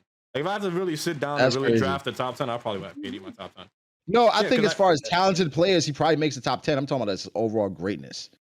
Like if I had to draft a team, because here's my thing. I consider KD the greatest scorer of all time, and like it's consistent to what I said before. Like if I consider you one of the greatest, I might put you in the top 10. More than likely. Greatest scorer of all time, KD. That's interesting. Yeah. Okay. How does the greatest scorer? How does the greatest scorer of all time in his prime get swept in the first round? Fuck, dude. Like this season, I think changed my mind. Do you really think KD's in his prime right now, bro? I think he's a little bit. I think he's a little past his prime. Oh, you're bugging. They were gassing him before. Like, hold on. In the regular season, he averaged more points, assists, and rebounds in his year in Golden State or his years in OKC. So what do you mean? I mean, yeah, seeing how he has to do a little bit more in Brooklyn than he did with Golden State and OKC. Oh, man, was Kyrie gone for half the season, and was James Harden ass while he was there this season? Yes, and yes. So what are you talking about right now? You're proving my point that he put up the best numbers he did because his usage rate went up. Right, and then he still got swept. He did all this with his best season. I mean, did you not see the team that was on the floor against Boston, against the best defensive team in the league, possibly second if you want to consider Golden State one of the best defensive teams? Like Joe Harris is injured, right? Joe Harris is injured. Ben Simmons, the guy they traded. Hold on. Absolutely, we were shitting on him. Absolutely, but it doesn't change the fact that he was injured, right? The guy that we traded James Harden for did not play. We had Steph Curry, KD, Patty Mills, Claxton is Kyrie. We had Kyrie. You can't get swept, though. You can't get swept. You can't. And not only that, here's the thing. Steph Curry was averaging over 15 points a game with the Sixers, bro. No, I'm not saying Steph Curry's a bum. I'm literally listing out the team. But what I'm saying here is the Brooklyn Nets defense fucking sucks. Okay? And it's not like you guys are saying they got swept and you're making it seem like these guys got blown out. These guys lost every game by less than 10. Like, let's relax. They lost game 1 by 1. Yes, that's true. They lost game 1 by 1. They lost game 2 by like 4. Does it matter? A sweep is a sweep. A sweep is a sweep is a sweep is a sweep. Well, is a sweep. yeah, But it's like, that's the point. A sweep is a sweep. But here's the thing. Then the same thing could be said about rings. A ring is a ring is a ring is a ring. But that's not the case. Every ring is built different, right? Yes. All right then. But every series is different when you take into context. But the problem is that rings are the most coveted things, and sweeps are definitely right. not coveted. But guess how you win a ring? Guess how you win a ring? Through a series, and every series has different context. Like a great example in 2015. Example would be in 2015. A great example in 2015. We don't know if Golden State is still winning that ring if Kyrie and Kevin Love are not injured. We don't know that.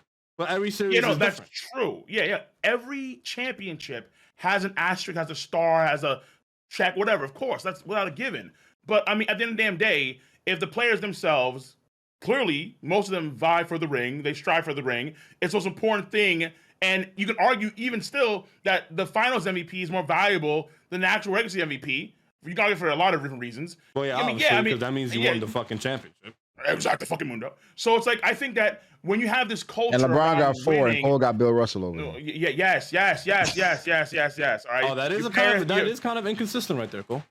Bill Russell, I pay attention to the Godfather. He has the. How many final MVPs he got? Oh my nigga, dude. Listen.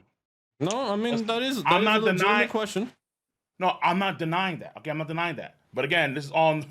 I don't think Bill Russell had a fucking year that was this fucking bad, where we don't get to make the fucking play in. That hurt LeBron. God, bro. That hurt LeBron. It is what it is, dog. That hurt LeBron. I think that's listen, bro. I do not like LeBron at all in terms of like, you know. Well, it's just like, come on. Even I would say like, yo, that's a stretch. That's a stretch. Especially when it comes to a game of inches, like, you know, who's in the top 10 or who's in the top 5, who's around much more.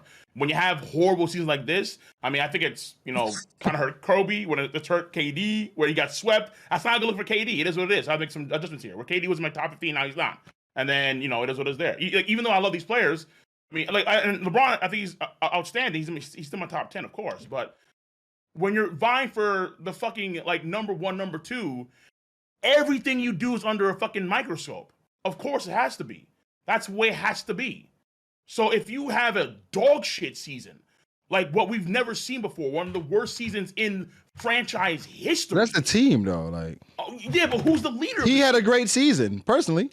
That's arguable. I mean, offensively, because offensively, yes, that's undeniable. But on the other side of the court, I mean, fucking Christ. I mean, I don't think he wasn't as bad as you think, Cole.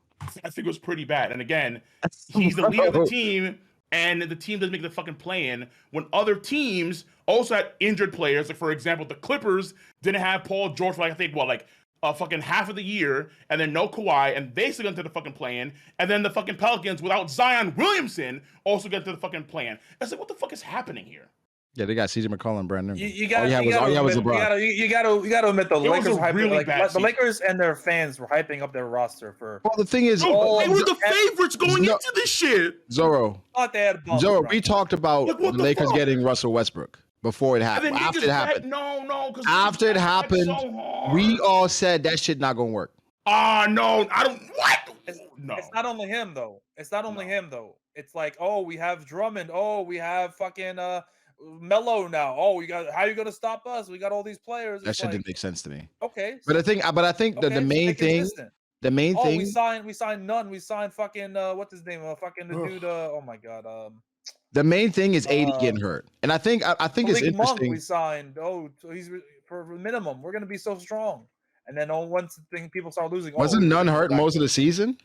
Well, Nunn was, but I'm talking about Malik Monk. I meant Monk played really well. Yeah, and they're still we're terrible.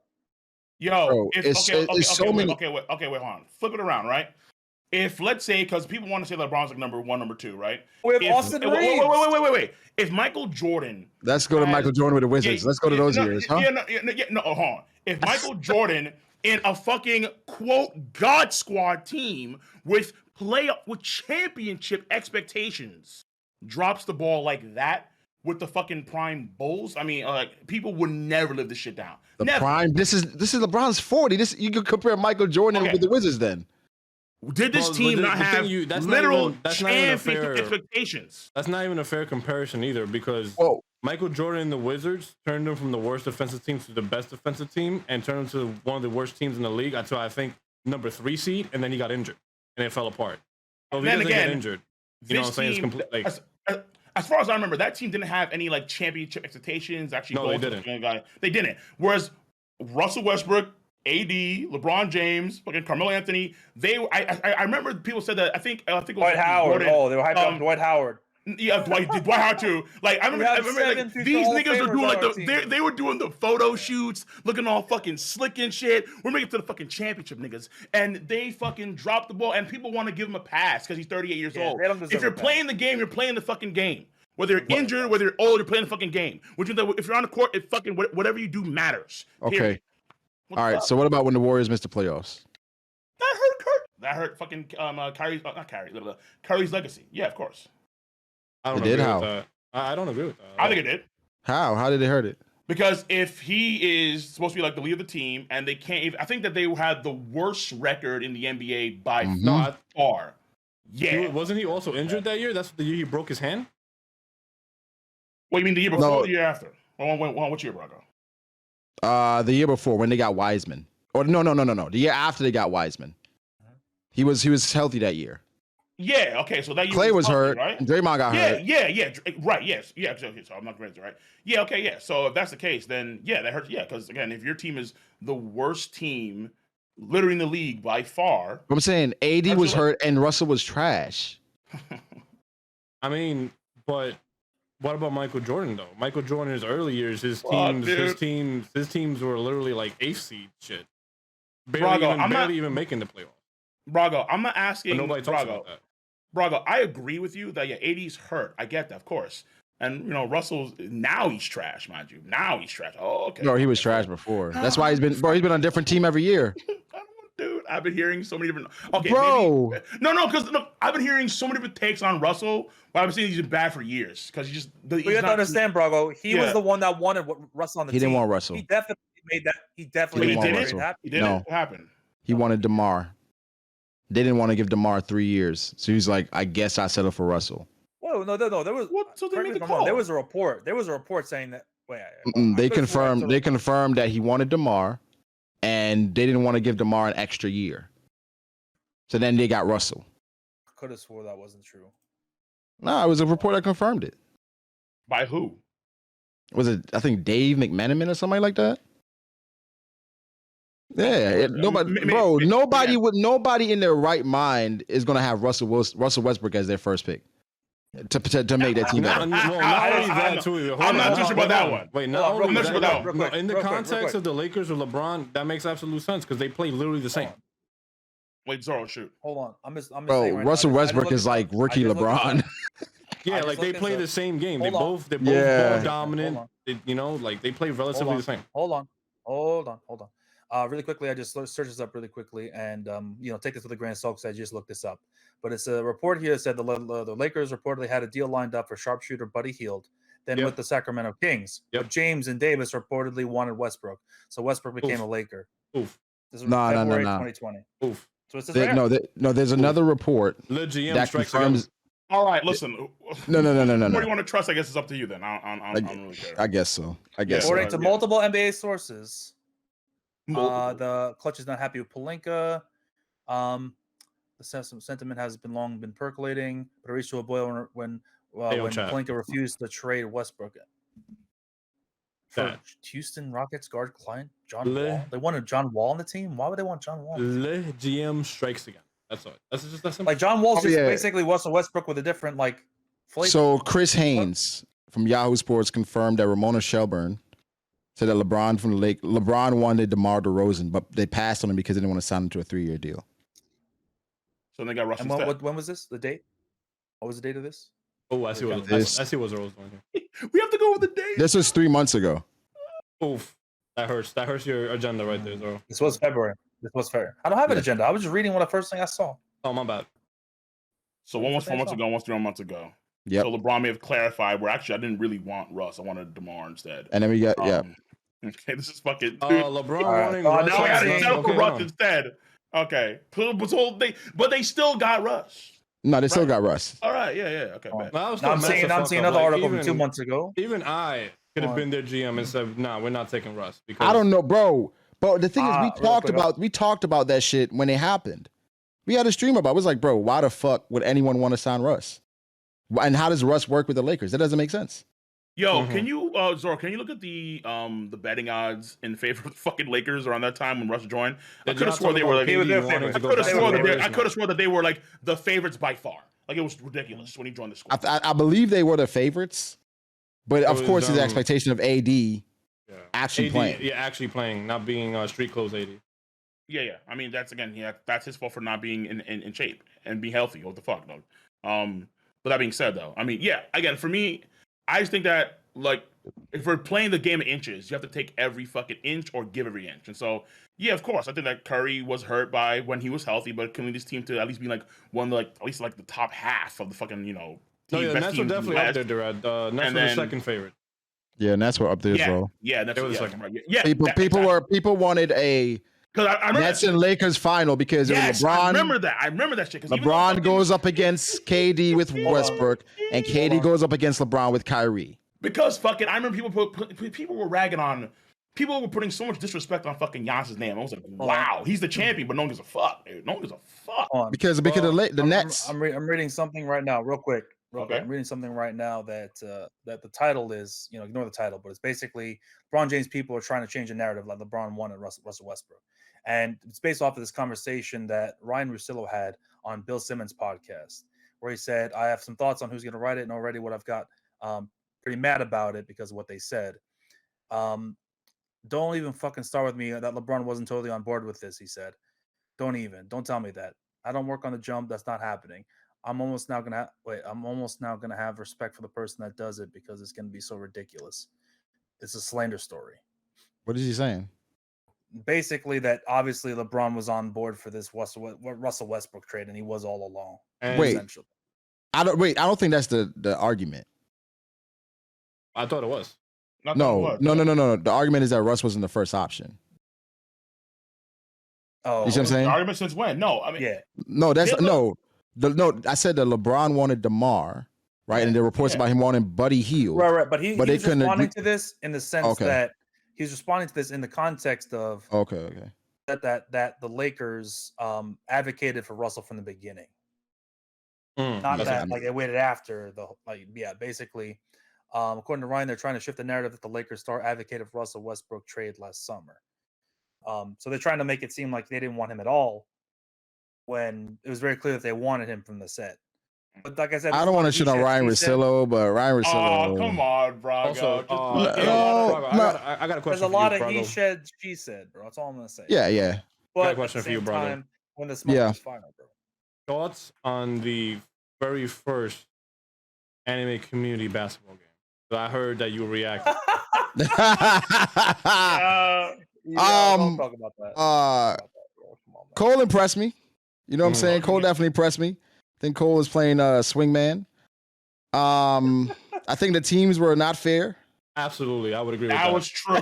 I think teams were not fair. But I'm not complaining. But he picked his own team. That's still dude. I was like, what is going on here? No, because it was first come, first serve on who hits the free throw, and Cole took the free throw first, and he hit it. There was nothing I could do. He picked Zoro. Like, nigga, like, who else I got left? I had Uber Akari and Random Vibe. Yeah. Spark is like 6'18", doesn't play ball. Okay, got it. I think Bankai definitely is not gonna save the day. And Manga Min went to fucking Wano Kuni. This man went to go take a piss and was gone for like an hour. I had nobody else. Uber definitely shouldn't have been on the court. You know what I'm saying? Smoke would have helped you more than Uber did. Yeah. I was like, what are these teams, bro? Yeah. But nah, Cole was really nimble. But my main take was like, yo, these teams ain't balanced. And then also who's the fucking cameraman? Oh my God. He was probably watching the Neo GameSpark one. He was watching the Neo GameSpark. Oh, then okay, fair. Okay.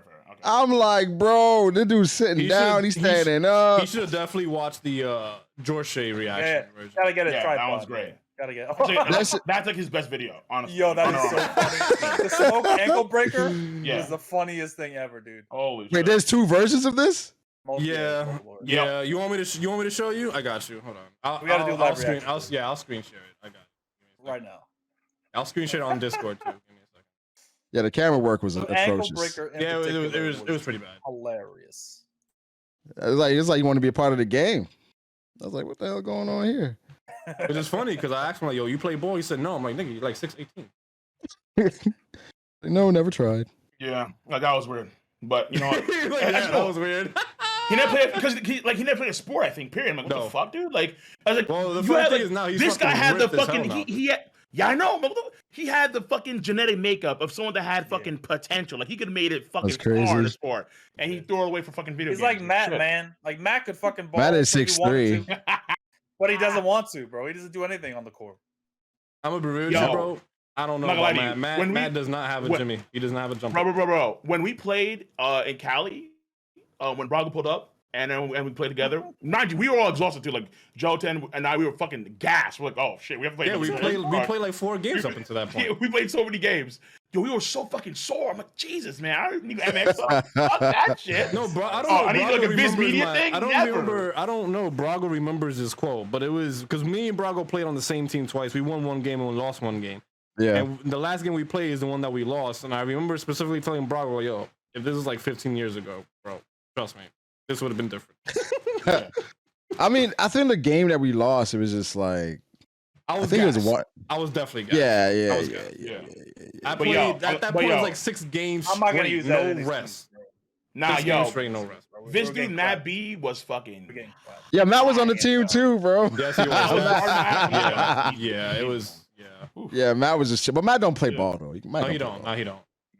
Matt was just out there vibing for real. All right, here we go. Matt was vibing. You're playing just vibes only. Yeah, Matt was just vibing. Oh, by the way, yo, go to watch the video. I have it pulled up on Discord for you guys. Oh, hold on. Let me get this video. Can the stream see it? Oh, give me 1 moment. Yeah, I'm gonna pull it up for stream. Why is my general chat posting pictures of fucking Too Mad and fucking Belle Delphine, dude? Oh, jeez. You want to see it, didn't you? Bro, why you want still on this Belle Delphine stuff? Wait, no, there's more pictures now that came out. Holy fuck! I don't want to see it. Where the pictures at? Hold the fuck up, yo. This is fucking wild. Is she choking him? Oh shit! What the? Oh, I seen that on the time. Oh, okay, but yeah. So everybody's on the Discord version for y'all. Go in. I'm about to get on right now. Hold on. I'm on the Discord right now. I'm here. Oh, the George Shea video. Okay. Yeah, the George Shea version. Yeah. All right. That shit was funny. See this? They say go on the King of Lightning's Discord right now. Niggas.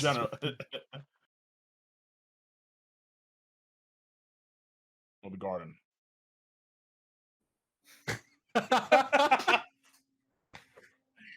Oh my god. I don't want to watch this. I don't want to watch this. What year was this? 2016? No, this was pre-Korea. 17? They got to be before that. 15? 14? No, this is 2013. This is 2012, 2013. Yeah, 2013. Yeah, this is a while ago. Oh my god, Zo, you missed that, bro? Yeah. Hey man, we're warming up. We're just chilling, you know.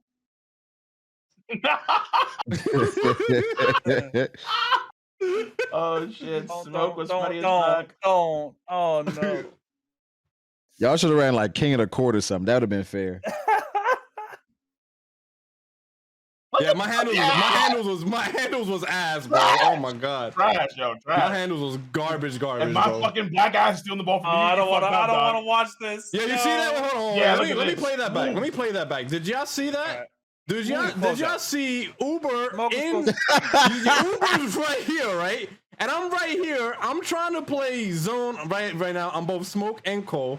Because look at random vibe, right? Yeah, vibe. So I'm over here like hoping Uber realizes, okay, let me pick up Zora's wide open, Zoro. yeah. You gotta say and then see me come flying. I'm like, oh my god, nigga, what are you doing, That was a good bro? contest. Oh my god, the fucking reaction time, massively FTO, bro. Yeah, Let's well, gotta set that screen. No, Uber is like no defense, just the analysis, bro. That's it. Yeah, my handles was ass, bro. You know what it is? No. Smoke My handles was Yo, ass. Zoro, you put the straps on? That's what happened?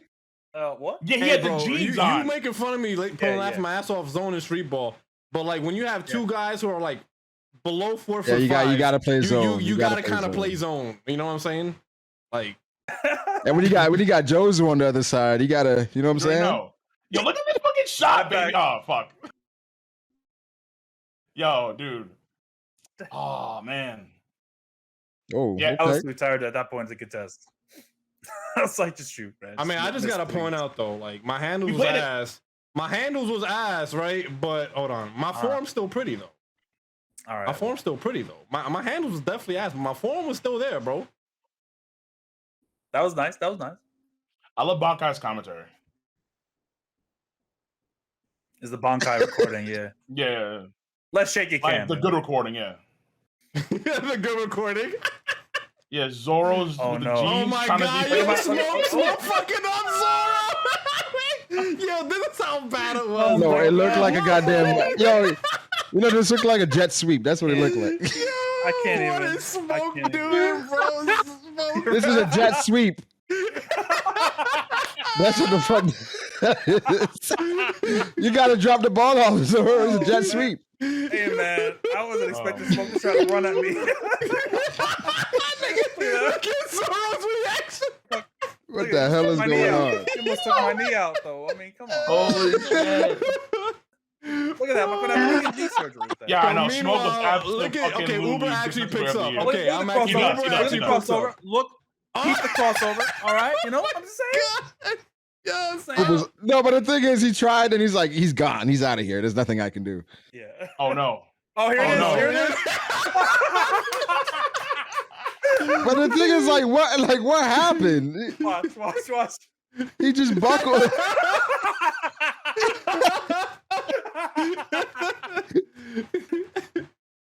Oh my Oh, god. I want to point. This is very important too. Not this, right? This is very important, right? Okay, so Uber gets the ball on the wing, takes the shot. Right now, look at this. Oh, that's not a bad form, though. That's not a bad. It's not a bad form. It's a very good looking form. You don't got the Now look at this very lackadaisical defense. Zo's like, okay. I don't need to contest. I know exactly why you're not contesting, right? Now look at this. This is why we lost. Look at me, right? I am literally playing my ass off because I know I gotta do everything here, right?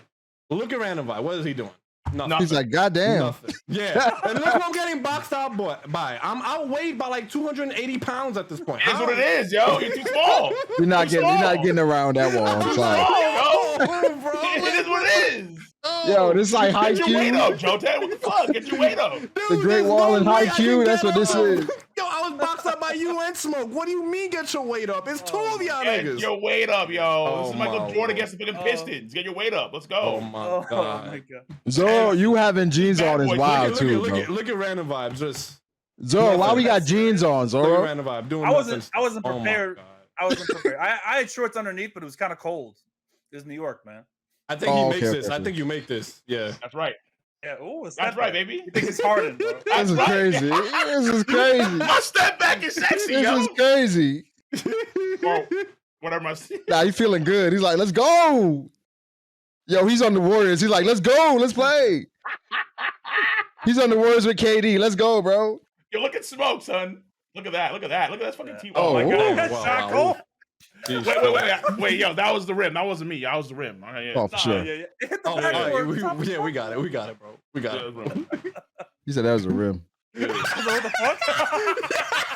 I was like, what the fuck was that? Yo, what was this pass?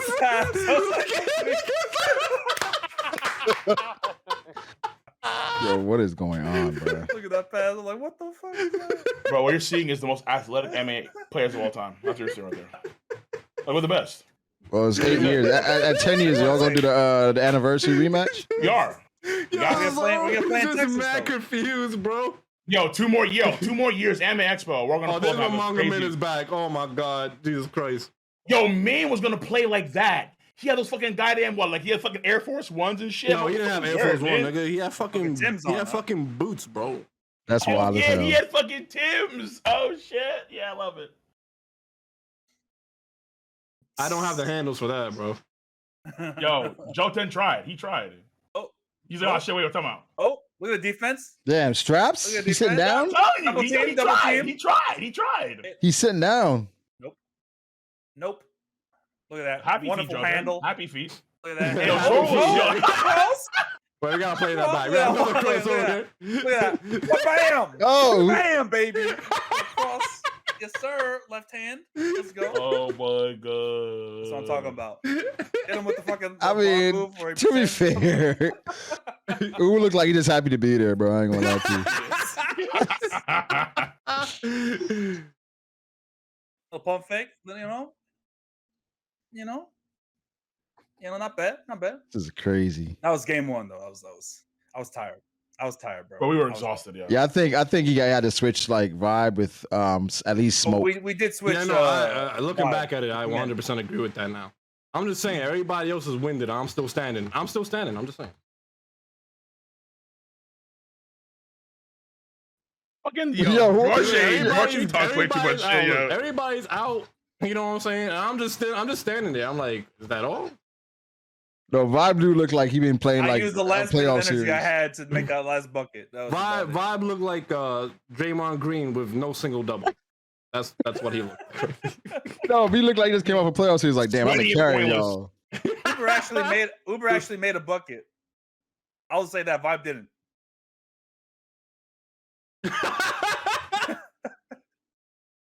What the hell? Oh my god. Nah, that's not true, Kohag. I actually played with shorts the next game, and I did not play much better. Look at this nigga. That's bro. That's Neo GameSpot, bro. Yeah. Look at this nigga. 6'18", bro. Don't play. That was heartbroken. He actually had more footage. Neo. Oh yeah, no, 100%. Yeah. He had more footage. I mean, for him, all he gotta do is learn how to lay the ball up, and he's good. Yeah. Let's go. That was the game winner, baby. Yes, sir. Damn, that was on Joten? On Joten, yeah, on the head. Wow. Yeah, that was on me. Yeah. Gotta take that personal. I mean, I most definitely did, but not much I could do here. You know what I'm saying? Because it's like, if I fall for the pump fake and then he passes it off, we just, we get smoked anyway. Yeah, it's over. Oh, I did. Rewind that. Rewind that. Rewind that. One more time. No, fuck that. Yeah, Zoro carried the team. One more time. Oh, who carried? Me. One more time. I was the defensive star. I was the offensive star. Yeah, but Zoro hit all Zoro the had three-point shots. Zoro had Uber Akari on him. Well, it's not his fault. You got to play who's in front of you. No, Joten was on me. You saw the last play? Joten trying to guard everybody, to be fair. But I mean, like, I mean, nobody else is guarding anyone. Yeah, right.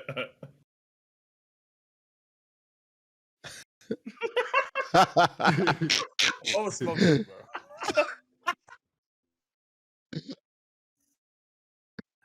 Oh my god. Oh, you said probably making Brussels sprouts. That's nasty.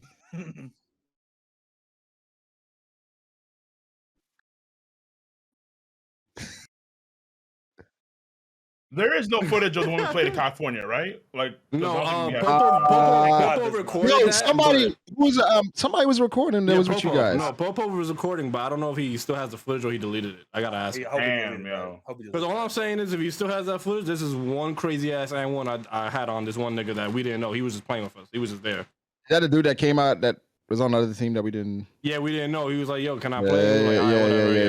Yeah. He got smoked on that layup, bro. He thought he could challenge. He got smoked. He thought shit was sweet. We didn't get blitzkrieg.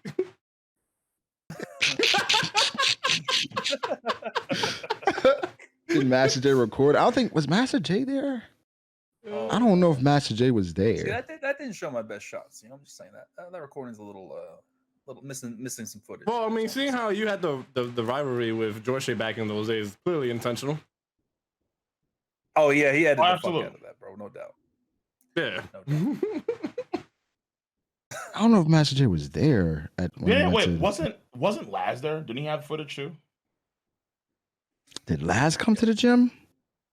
Because everybody didn't come. No. I think Laz and Master J went to the expo. Oh, okay. Yeah, they went to the expo. I got you. They didn't want to play ball. They didn't want to. We need that other footage. I didn't even go to the expo. We need that other. Wait, the entire time you were there, you didn't go to the No, I didn't go. Bro, we just ride with the boys. Oh, shit. That's Yo, a fact, bro. I'm not gonna lie to you. I think that year I got salty as fuck because I wanted to get to the expo on like a fucking like creator pass bullshit, and I tried to get one. They wouldn't let me fucking in. Yo, you know what Cole said to these fucking guys when he was trying to get the pass? No. You know what's funny? No. He was trying to get the creator pass, right? And then he didn't get it. He was like, "But I'm King of Lightning." Even worse. No, hold on. I'm like, who the fuck are you? Hold on. It was even worse because I got the creator pass, and it's like, how are you gonna give it to him? Oh, damn. I was like, Zoro got this shit. Maybe you gotta carry a team, bro. Hey, yo, listen, man. They don't know the details of defense. They don't understand how defensive minded people can actually carry teams, so they didn't see the fucking actual, you know what's score. even So then why you don't respect Draymond, Cole? Oh shit. Because Draymond, I do, just as a therapist. Oh, okay. Oh, as a therapist. Draymond not gonna get the pass, but Steph will. I'm just saying, I respect him. Just he's not the leader. He's a therapist. He's the guy you have to sit down and talk to him. But yo, Draymond, can you just help me out, please? They say, Cole, you got that guy, pal. Zoro is. Yo, yeah, that fucking man, that ain't it. What do you mean, fucking Zoro? You know what's even crazier than that? Cole didn't get the pass, so he had to go through the plebeian regulars. Entrance. Yeah, he had to be with all the plebs. I didn't have nothing, and I walked into the VIP entrance. That's crazy. For free. Once again. Yeah, I remember Cole was like, "Where you at?" I was like, "I'm already inside." Like, he was like, "What do you mean?" I was like, "I walked in through that pass thing you wanted. I just walked right through." Man, just fucking slither on in. Like, I can't slither. I'm too bro, big. Listen, it's not even that, bro. You're just not that smooth. Nah, man, fuck that shit. I'm just too big to be smooth. Nah. Cole, I don't think you can slither. Yeah, I can't. I just can't do it. I don't think. Like, yo, nigga, where you going? Big man? Hey, where the fuck you going? Going, son? Hold up. Let me take shit. Oh, that's crazy. God, try to sneak in the fucking anime expo. I think when we went to New York, one in New York. We just some dudes just gave us their pass, and we used those. That's wild. Well, you just got to pass a break. Yeah, they were leaving. And they're like, yo, I think one of them recognized Laz or something. Shit. And they just gave us their pass. I think we got it free. Yeah, I remember the last time we went out was like me, Cole, and a couple of the boys, and Cole ran into a couple of fans on the street, and then I turned over to Cole. I'm like, they should be grateful for me, right? And then Cole's like, "What do you mean?" And I was like, "Because if it wasn't for me bringing you out, they would have never met you." So I'm just saying. It's facts. Big facts. No, it's big facts. I'm at that. Big fact. No, but to be fair though, now I don't know if we're still gonna be doing this year because I think I may not actually do it this year because I kind of want to go to Texas. Mm-hmm. For DreamCon? Yeah, for DreamCon, but I'm not sure if I'm gonna do that. 3 weeks from now. Yeah, you got no shot, bro. I mean, I can just get the tickets probably if I want to.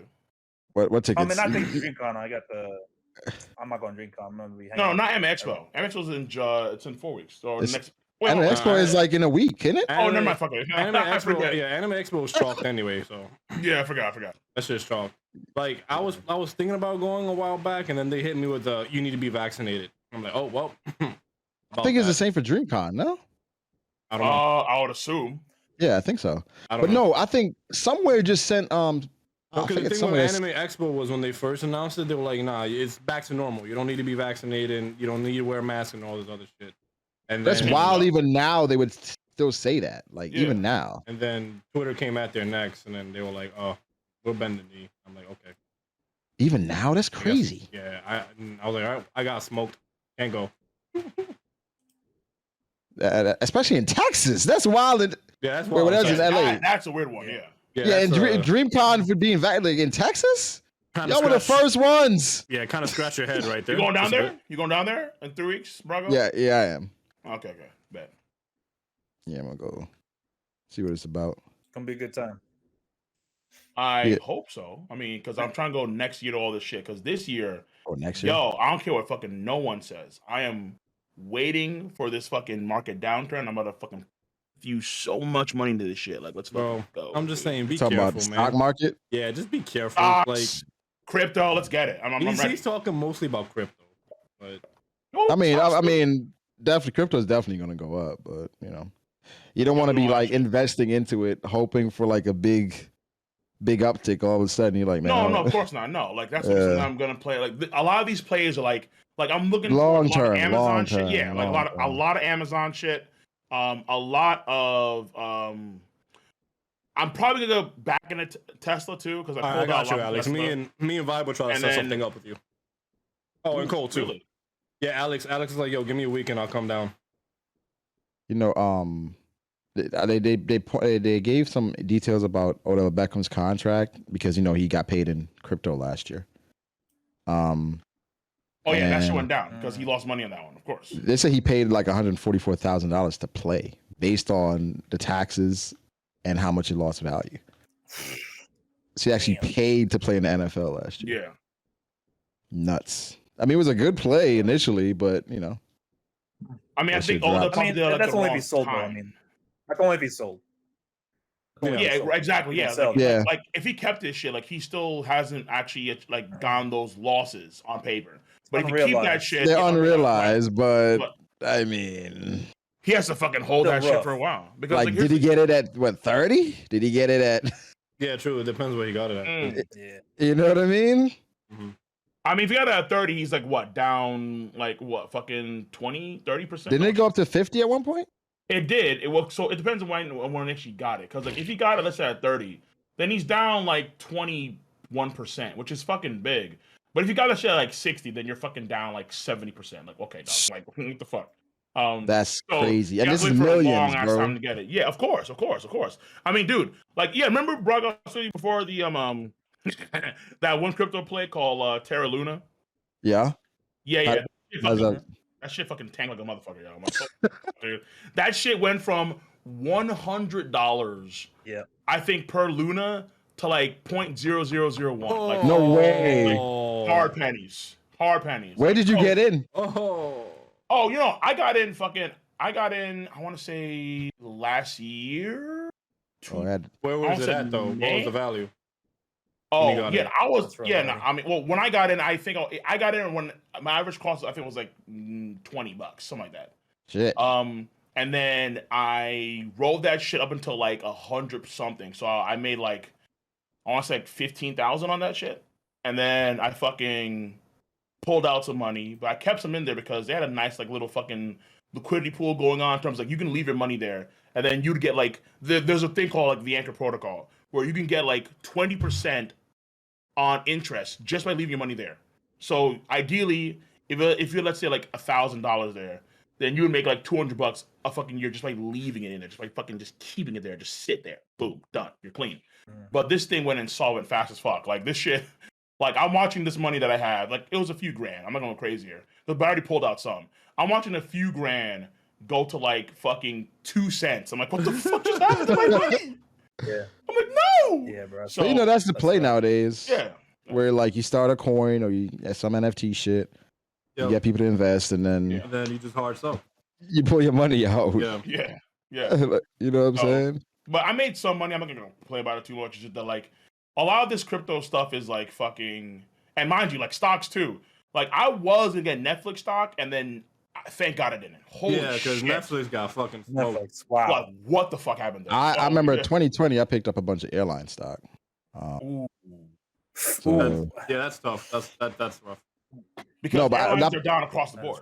No, when I got them, like even for American Airlines, I think it was like, I don't know, 5, something like that. Oh, you picked them up when they went down. When they went down, yeah. I was like, okay, smart. Yeah, I was like, niggas gonna fly again. Like, my thing is like, this ain't the end of planes. Ain't going nowhere. You know what I'm saying? Right. But to be fair, because of what's going on now with all the fucking gas prices, war, and that kind of shit, everything's going down. Shit ain't going nowhere, bro. Yeah, shit. Yo, like the gas prices are like certain things just ain't going nowhere. Niggas gonna always fly. For a while, bro. Like, there's a good chance where this whole year is scrapped in terms of like there's gonna be no uptake. So at least there may be like a small bounce in the market, but then it's gonna go back down. You could probably try and get gold if you want to get gold. Like if you want to have gold like, will change its gold. value. Yeah, it does. If you want to get like gold bars, put in your fucking room or some shit like that, if you want to fucking do that, yeah, bet. But I mean, I would say was probably the better play. At least for Yeah, I me made some money from personally. Doge too. Oh, yo, did Matt get out of Doge? I wonder. I don't know, but I got out. Yo, I got Matt out. had Doge. I'm like, oh, I got out early, bro. I got out. early. I Bro, knew that I shit did was going not up. get out. I did not. I had like I got out, 20 bro. bucks. I'm like, yo, 20 bucks is not worth dog shit. Like, literally. Yeah, cause remember I think we were all on a call, Zora, when we was Yeah. talking about Doge and shit. Then we all got in. Yeah. Remember, I kept my shit in for a I said, while. I'm like, hey man, I don't trust something that's like that can go up or down based on the words of one guy. And you know what? Yeah, after that shit went up, Yo, went up a lost couple 300 thousand. You lost $300. You put $300 in Doge. Fuck. Nah, I got my money back and I got a couple thousand out of it. I was like, oh yeah, we Yeah, I good. made a little bit of money. I'm like, I'm good. I was like, I'm not a little earlier. I'm like, I'm not trying to get rich off Doge. Yeah. Like, just trying to get some money. I sold think them now like the 50 plays something are- cents. I mean, ooh, good call. Wow. What's that? Nice. Yeah, 50 something cents. Yeah, that's good. Like 50 Okay, something was cents. that Oh, 50 yeah. cents?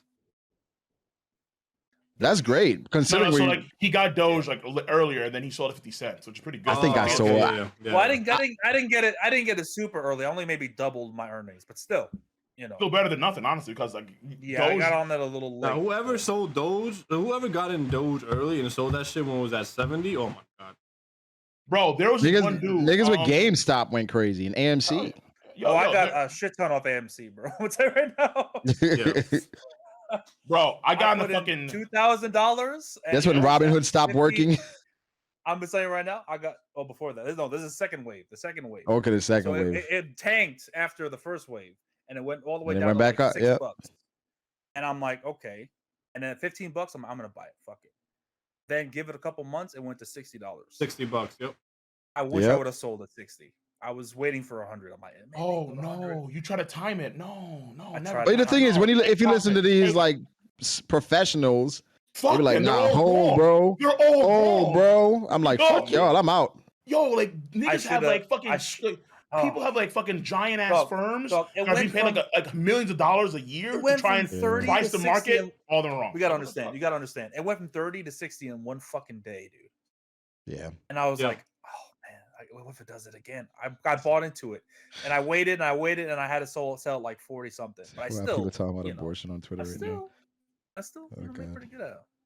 Yeah, he's That's he's trying to fucking throw a fish rod out there. I see it. Mhm. And like and also like yo like what's kind of crazy too was like during this time there were like a lot of these people that were promoting like other coins. Like there was a coin called like Luffy Inu. I'm like, get the fuck. Yeah, I remember that. Like yeah, Luffy Inu, Saitama Inu, all these fucking dog shit coins that had no value, that had no nothing.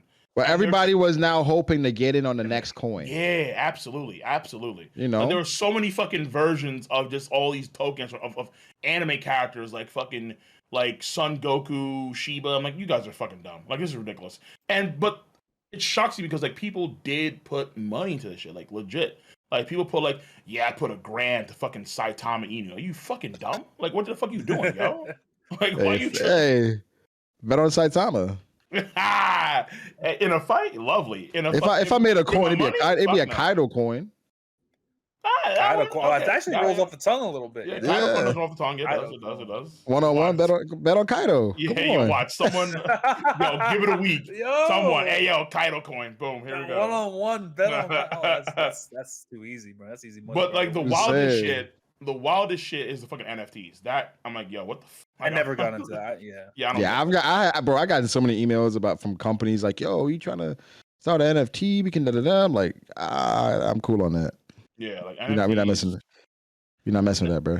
If you like, because I know what's fucking Jake Paul. He's pushing this shit like a motherfucker. Yo. I'm like, yo, like you are What? scamming all this NFT crazy shit. Like he's pushing NFTs on his fan base like nonstop, and his fans are losing massive amounts of money because of all this NFT that he's pushing. It's fucking. He also insane. lost a massive amount of money, all the money he put into crypto too. So he came out and said that he was like he lost a lot of money in crypto because of. I mean, who lost more money? Like him and NFTs or fucking XQC and gambling? Like what the fuck is going on here? XQC gets paid to do that though. But then But he he's also not loses really- money. he's- Like, but he's not really But losing he money. admitted like he lost like fucking $3 million or something on gambling because he gambles outside of that shit because he's addicted to shit. and he loses so much fucking money. He also Have y'all seen? Have y'all seen? Trainwreck admitted that he said that he's like almost like losing like a fuck ton of money every year on gambling. Y'all seen Ozark? I seen season 1. Not yet. No. Yeah. Okay. Won't spoil. I think I It's just like it's a character in there that like does shit, just gambling, and then like kind of gets addicted to it, because on some fake shit. So I think it's something that you can get addicted to easily. There's like a lot of these like Canadian based or like offshore crypto based like gambling sites, and then a lot of these streamers now like XQC, Trainwrecks, they're actually going hard on that gambling shit. And even though they're getting paid to gamble while they're gambling, they're also like losing money because like they're going like net negative for the month because like they're losing. I think even Drake was doing this shit, yo. And then he lost. I think it was like he was up. I think in one session like 2-3 million. Fucker lost his shit like a matter of like 5-10 minutes. I'm like, holy fuck, man! Like people, that shit's fucking crazy. But they make money if they can play the cards right. I suppose it's some weird shit. Oh yeah, by the way, Cole. There's 2 of them. There's two Chinese women now, so double the trouble. Are you serious? There's another one? There's another one, yeah. So we're gonna Guangzhou or Shanghai? I could pretend to be a communist for a bit. No, I hold up. All right, Guangdong. I would just say stop over at Korea first. What's up? No, we're definitely doing. I mean, Korea will probably be like not Korea. China will probably be like the last stop, but. Well, listen, man. You want to go to China? You and your no vaccine shit, and China. I mean, all I'm saying here is, bro. You gotta remember, there's two women whose ass I want to eat, and they're both Chinese, and gonna have to find my one piece. You understand? Like, do you remember? Remember last time we went to China? What happened? Oh, fuck China, dude. Yeah, crazy ass airport. And I'm sorry, you should have taken down. Yo, Brago. Cole ate fucking steak in a Chinese airport. All right, dude. Hey, oh my god. Yeah, you kind of bugging just a little bit. I tried it out. I wanted to see what it was like, and I made a mistake. You live and you learn. I don't have to tell you something. Like, I lived. Like, fucking shit. Like, thank God I lived at least. That shit was horrible. Rice, man. That shit, fucking no fat. That's crazy, bro. I didn't even drink water in China, bro. I was not playing any game. Yo, yeah, that doesn't sound. At an airport, that's like gas station, like soup. Yeah, you don't want to do that. Listen, they were closing. I wanted some good food. Quote, good food. Oh, okay. Yeah. Let me see if they got a steak. These niggas suck. Let me see if 7-Eleven is making lobster today. Yo, man. Yo, we got off the airport like on the outside, not on the inside. They fucking let us on the runway and shit. Yeah, they let us breathe in that smog. Yeah, that's I couldn't even breathe, bro. Everything they say about the air there, it's understated. I'm not going to Australia, bro. I never want to go to Australia. I'm sorry. Why not? You want to see Christian and Eric? We're going. Oh, Australia's a dark continent, bro. I want no parts. Yeah, but we got to visit the two Aussies one day. They can come here. No, we're going to go over there. I need Roo burgers. Oh, my God. You need... I want Roo burgers. Oh, you want kangaroo burgers? Oh. Yeah. Listen, I'm just saying, like, when we're traveling, I want to go on all this crazy culinary shit. So I need to get ready. Like, I told the boys that we got to fight.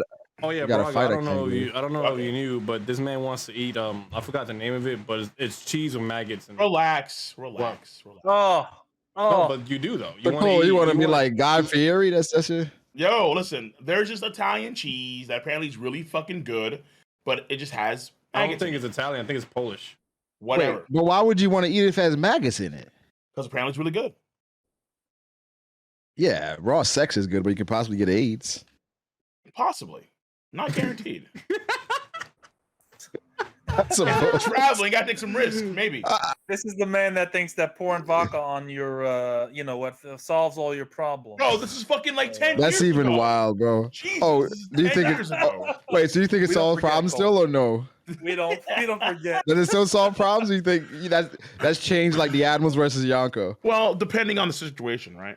Oh, God. What do you mean by that? What do you mean by that? Listen, I'm just saying that we're exploring and we're trying out new things.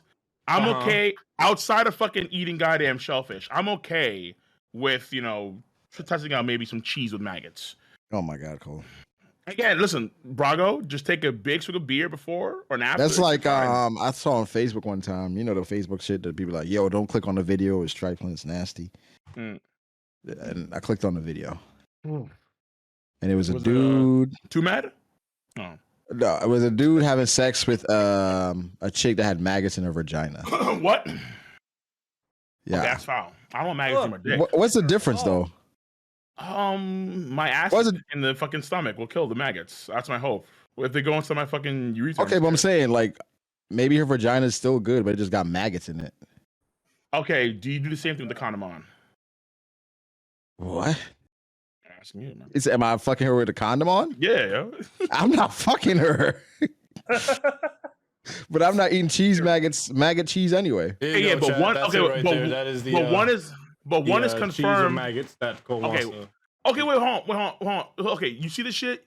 You don't have to eat the fucking maggots. You eat the cheese. You're fine. But there's maggots in it. But I'm saying you're not fucking the maggots. Yeah, you're eating the maggots. They're gonna be killed. But No, even but- still, you can avoid the maggots. Look, But I'm look saying- at the cheese around it. You can eat the cheese around it. But cool. I'm saying like, I guess when you just fucking her, you're fucking her for a vagina. Okay, this is back comparison. You're not Stop fucking- it. This is a back comparison. You know this is a back It's the same comparison. thing. It's No, the it's same not. thing. No, Why it's you not. keep saying? Why you This is a keep saying? back comparison. Why you keep saying virgina? But it's a vagina. Virgina. Holy shit, yo. I'm just saying, bro. Anything mean, with look- maggots, I want no parts. There's no So- justification. I mean, there's I don't care how good the people say it is. a few things I want to give a shot. I know I want to go to Europe. I want to give a few foods a shot. Like I want to Oh, try like I want to You just want to travel to try haggis. food. You want to go to Europe? Like now? I want to go to I want to have like natural haggis, like the fucking Hold on, original. You actually shit. want to go to Europe? I've been trying to get you to go to Europe. What is- No, I told you I can go to Europe. I can go to Europe. I just that okay. We had plans to go to Japan, and then fucking COVID happened, and everything got fucking do it for like 2 years. Okay, so I'm just saying like, hey yo, I don't fucking mind. What is haggis, bro? Oh, haggis is the fucking Scottish like sheep stomach that's stuffed with a lot of vegetables and all kind of shit. God. And then they do, yeah, that's haggis. Okay, so Hell. listen, bro, if you're gonna travel to other countries, you gotta try different shit. It is what it is, man. I'm gonna try shit, but I don't even want to try haggis. Yo, apparently it's pretty good. Yeah, facts. I could Apparently try. it's pretty fucking I good. could try European chicken or cookies. Oh yeah, in fucking the UK, there's also something called jellied eels, where they have eels that they actually take and fry them, and they cover them in jelly and some sort of like cream spinach sauce with like a pie. I want to try that shit for sure, 100%. I feel like once I get something I like, I'm gonna just stay in my zone. Nah, fuck that. You gotta try some different shit, dog. Facts. Nah, from time to Okay, time, okay, but so, like, when you're at fucking goddamn Texas, you're gonna not try and get some like organic fucking barbecue. You're gonna try and get some. I'm gonna wild try dog meat. barbecue, but I'm gonna try more of what I like. I'm not gonna try like it's an organic What barbecue. you should do, okay, what Cole, you should do is Cole. like try and find a place that like or some dude that can cook up some wild hogs. What? Eat some wild hogs. What the Alright, fuck? cool. Cole, on that, Cole, cool. Cole wants us. Yo, Joten, Cole wants him to go to that fucking place we went to in Korea that we didn't know that was like all these weird ass cow parts with the fucking mooing cow in the front. Yes. Holy shit! They that had was the disgusting. they had I think it was like I mean, cow you're, heart, disgusting, cow dude. lung. you're talking to me when I was the one who ate all the intestines in the group anyway. That shit was nasty, bro. Bro, it was interesting. I won't say it's nasty. It was Nasty. Yeah, I'm bro. Caribbean, so I've Admit eaten it. some shit, but like, yeah, Bro, It's not a word I would Zorro, use. there was actually one place in New York that maybe it's closed, but there was one place that was open last year that actually sells monkey brain. I'm like, okay, I gotta peep that shit out. what? Oh, Yeah, you do? yeah, hell yeah. Hey, bro. Look, Hey, man, listen. Everybody has shit they like, bro. You do you, man. We gotta try Yes. different. Yeah, I agree. Like I love a ribeye steak. Don't get me Monkey wrong. brains. Monkey Monkey brain. brains. Monkey brain. I'm pretty cool on They're our, that. they're our closest relative, Cole. You're gonna eat their brains? Correct. Correct. I mean, Cole did say he would dress up in that monkey suit. Oh my god. So If Zendaya said pull up in fucking Donkey Kong gear, I'm like, yo, let's fucking do this. Anytime, anywhere, Zendaya. Yes. Yo, bring on. if the that brains. if that same chick DM Cole and I see Cole on one of those videos, bro.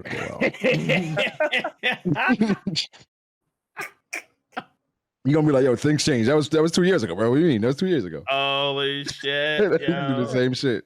Listen, man. That's I'm just saying, man. That's I don't know. I mean, For the some moment? people do travel to try a bunch of different shit. I think I travel more for like the scenery and just the That's Just fucking the- cap. yeah. That's why I don't travel to just For the try shit. scenery, Yeah. like just to take fucking pictures. No, not take pictures. Not take pictures. But just be in a different environment. I can understand that, but it's like, for example, like if you have Like go to Like, the for Dominican example, like- Republic to see all the BBLs out there. Come on, bro. No, okay. Well, let me talk. I mean, talking about that. The last time I left the country, which was Korea, I almost wound up as a fucking father, bro. That shit was kind of scary. Yeah. A what? Father. Wait, He did, in South he Korea. Condom. He didn't. No. That was smoke. I wow. did, but True. yeah, it was. There was I'm not gonna say. How does that spoiler. even happen? It was a slight accident. Basically, I'm the universal friction of me pulling out, and her wrapped her legs around me and pulled me back in. Yeah, Bro, you can picture. Braga. That's wild as hell. I don't know how much time you have to actually get out because of course you're doing things, But here's the thing, yo. You should try if you can to try and actually go to like other countries like South Korea, Japan, because South Korea was probably our best trip. Oh yeah, by far, bar none. Like by far, bar none. Now to be fair, Popo and you guys over there helped us out. Some guys were dog shit, other guys were pretty fucking awesome. But like there are some things I never forget, like fucking going to this goddamn nightclub in Big Man Conspiracy. Ganmon. Not the Big Man Conspiracy. Listen, it's not. No. I mean, so there was Underground. They were playing all '90s R&B and hip hop songs. Yes, randomest shit ever, bro. But what was trippy? Yeah. So yeah. Wait, there's a big hip hop scene down there, though. There is. At least based on that one. They weren't playing like current music. They were playing only '90s songs. Which is but I can appreciate '90s, early 2000s. Yeah. But I mean, that nightclub. There was that downstairs area where it had a lot of that 90s old school music. But then the upstairs area, it was all this K-pop shit. I had never seen that much fucking cocaine in my life, dog. Yeah. That was on the floor up, right? The second floor up? Dog. These bitches were past the EDM floor. That's right. Oh, I'm like, holy shit. Like, why were we on this floor? The fuck? Yeah, I'm like, what the fuck? Oh, yo, Brago. Also, by the way, we almost was able. It was me, Cole. We almost were able to secure 2 chicks because it was a dude who had his girlfriend and his sister, and then he came up to us and he was like, "Do you want to fuck my girlfriend and my sister?" And then we were like, "Excuse me." Wait for him to watch. I don't know. He just said, "Do you want to fuck my girlfriend and my sister?" Me and Cole. You definitely want to watch. Yeah. We were down, but then we lost it. We seems very fishy, bro. He probably definitely want to watch, or you want to take your body for parts. He was gonna harvest our origins. Yeah. It's like when you. It's like when you go as like a foreigner, like weird shit happens, and like sometimes bad. I'm not gonna lie, but although sometimes good. Like okay, like we have some kicky motherfuckers that never seen a black guy in their life. Hey, you want to fuck my? You want to see the big black guy? Yeah, that's weird as hell. Sister? You want to fuck my goddamn?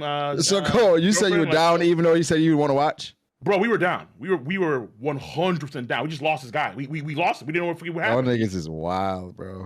We couldn't find him, yo. Oh, fuck, dude. Shit. Hey, listen, man. That sounds like a fucking setup, bro. I mean, yeah, bro. Number one, it was a setup. Hold on. How? He asked multiple people, by the way. It wasn't just Cole. He asked me too, and I was not down. We were all together. What do you mean? You're making it seem like he just didn't as a black guy. He asked me too, man. Yeah, he's making it seem like this man was like asking random people in the club. We were all together. He approached us separately. We were not together when he approached us. We were together. We came together with the story. No, we were not together. Did he approach you guys separately? I was like, no, he just approached black guy, man. Big black guy. And I was like, what the fuck is going on? And then he approached you, and I saw, like, I was like, jamming out to Nelly or whatever. And then I saw him fucking approach you guys, and I came over. So it seemed like he was approaching us at the same time, but I came over knowing, like, this motherfucker's weird. I went over to see the situation. Oh no, he was definitely high. That's for sure. That's what I know. Yeah, bro. That's I don't know. That sounds like a lick, man. I don't know, especially down there. It does. Yeah, I didn't want to. Yeah. I mean, maybe because that place closed down. I mean, well, to be fair too, like we also had this one dude, what do we call him? The oh shit guy, where my boy. We were in a restaurant. He's the owner of the club. He was the owner of the club. Exactly. Right? Yeah. So we were in a restaurant, in one of those like shabby restaurants in the middle of the street, like you know how you're in the street and there's just like a restaurant right there. It was like that. Yeah. And they started playing some music. King of Lightning was faded, bro. That man was gone. Like, he was fucking gone. And it was a song that came up. Fucking Big Pun. I don't want to be a Punisher no more. Right. So that came up. And then fucking like we started singing the song, and he started singing the song. We're like, wait, these niggas know this shit? And then he said something about YouTube in Korean. And then we were actually hanging out with a K-pop star at the time. And she was like, oh my God, they do YouTube too. And then he said, oh shit. And then since we were all kind of faded, Cole more faded than everybody else, we were like, oh shit. And then like he was like, yo, you guys are cool. Grab my hand and I'll take you to my club. You got 10 seconds. And then we all looked at each other like, what? And then he was like 10, 9. I was like, yo, fuck it, bro. Let's go to this club, bro. We took his hand. He brought us to the club. Yo, this shit was... Fuck? Yo, bro. Yeah. Is Alice in Wonderland? Yeah, this shit was wild. Bro, here's the funny shit, dude. There was mad Koreans just waiting outside, like long-ass line to get into. This was one of the best clubs at the time, by the way, mind you. Yep. Right? We walked the fuck on in. We found out he was the owner. So, like, there was just mad niggas just waiting. And then he brings us into the club. Didn't the club get like taken down for something? I don't know. Oh, yeah. They got like it was like for videotaping shit, I think, or whatever. I don't know. Anyway, so in the bathroom, some shit like that. Yeah, some shit like because yeah. Anyway, so we go in, right? We skip everybody's online, bro. We saw all the dirty looks some niggas was giving us, and then the bouncer and the people who are like at the door, who's like selling entry into the club, were like looking mad confused because he went in before us, and then they tried to stop us, and then he said no, they were me, and then they were just like, what the fuck is going on? And then we just walked in, we're like, yeah, nigga. That's wild as hell. Bro, we even fuck yeah. we even got into a fucking a concert, like fucking front stage concert for free. Oh yeah. At one point, we were even on Korean TV, bro. I'm like, yo, I'm like, Korean news, dude. We made it on Korean TV. Korea was amazing. I'm not gonna lie. That was a wild trip, bro. Yeah, that was wild. Korea was fucking crazy. Now Japan probably a lot more tame. That's a good chance because I don't think we do as hard. But fucking Christ, I mean, we just can't get this shit going right now because of what's going on and scheduling issues and that kind of shit. But it's that there are certain things we definitely want to do in Japan, and I think that, and then I think we're also gonna probably hit up Korea too, because when we found out after we left Korea, the spot that we were at, even though it was crazy as fuck, it wasn't like the main party scene because we were in Itaewon, but apparently this college area called Hongdae, that's where the real shit was. I was like, what the fuck? So everything that we can maximize, we have to go back. So we have to go back to Korea now. We have to go back. We gotta go do the Hongdae life. Yeah. No, that should sound like a good time. Pull up. You come with. This should sound like a good time. This shit is actually a good time. Yo, let me tell you what wasn't a good time though. What wasn't a good time was me agreeing to be Zero's wingman, walking up to these two girls, and then don't remind me this. No. And then I'm over here expecting for Zoro to make a move on the girl that he wants, and he forced me after an awkward moment of silence to make the move. I'm like, but I'm the wingman. And he you're the one that engaged. No, you're the one that engaged. No. You're the one that said, "Hey, Joten, you see those girls? You want to go? Like, you want me to be your wingman?" You said, "Yeah." That's fucking cap. That's ridiculous. That is not cap at all, bro. That is not cap at all. That is cap, bro. Yes, you want to make the move, and I said, I'm okay with the other girl. I'll take the other girl. I don't care, bro. Okay. All right. All right, ramen and cheese, man. That ain't true. Bro, listen, I tried to help you out too that one time, but I just, with those Korean girls, didn't say what the fuck I was saying. Well, you were drunk. So Cole just went over and gave a thumbs up to these two girls. He didn't even try to hit on them. He just went over and gave a thumbs up and smiled. That was his. Yes, he actually did. What the fuck, bro? I didn't understand Korean. Yo, I didn't understand. I'm like, yo, what's up? Ayana say yo. Ayana say yo. That shit was wild. That's it. Yo. Like, that means you want to go in Korean. Yeah. That's crazy. There were, I think it's because I was gone, but I think there were these two girls that no, it was four girls that Vibe and Jota and everyone wanted to talk to. I thought that they were actually like these Korean girls, so I'm like, it was. I'll try to pull them up. I think it was four girls. I think it was like a group of. But I didn't know that they were these Dominican girls in Itaewon or the fuck that. Yeah, they were foreigners. Yeah. I'm like, oh yeah, there's fucking white girls that are here. Shit, fuck. Okay, what's going on? They cool. Think you Sanji. Dominicans, white girls. Yo, listen, I for better or for worse, I'm not as passive as you would think I am.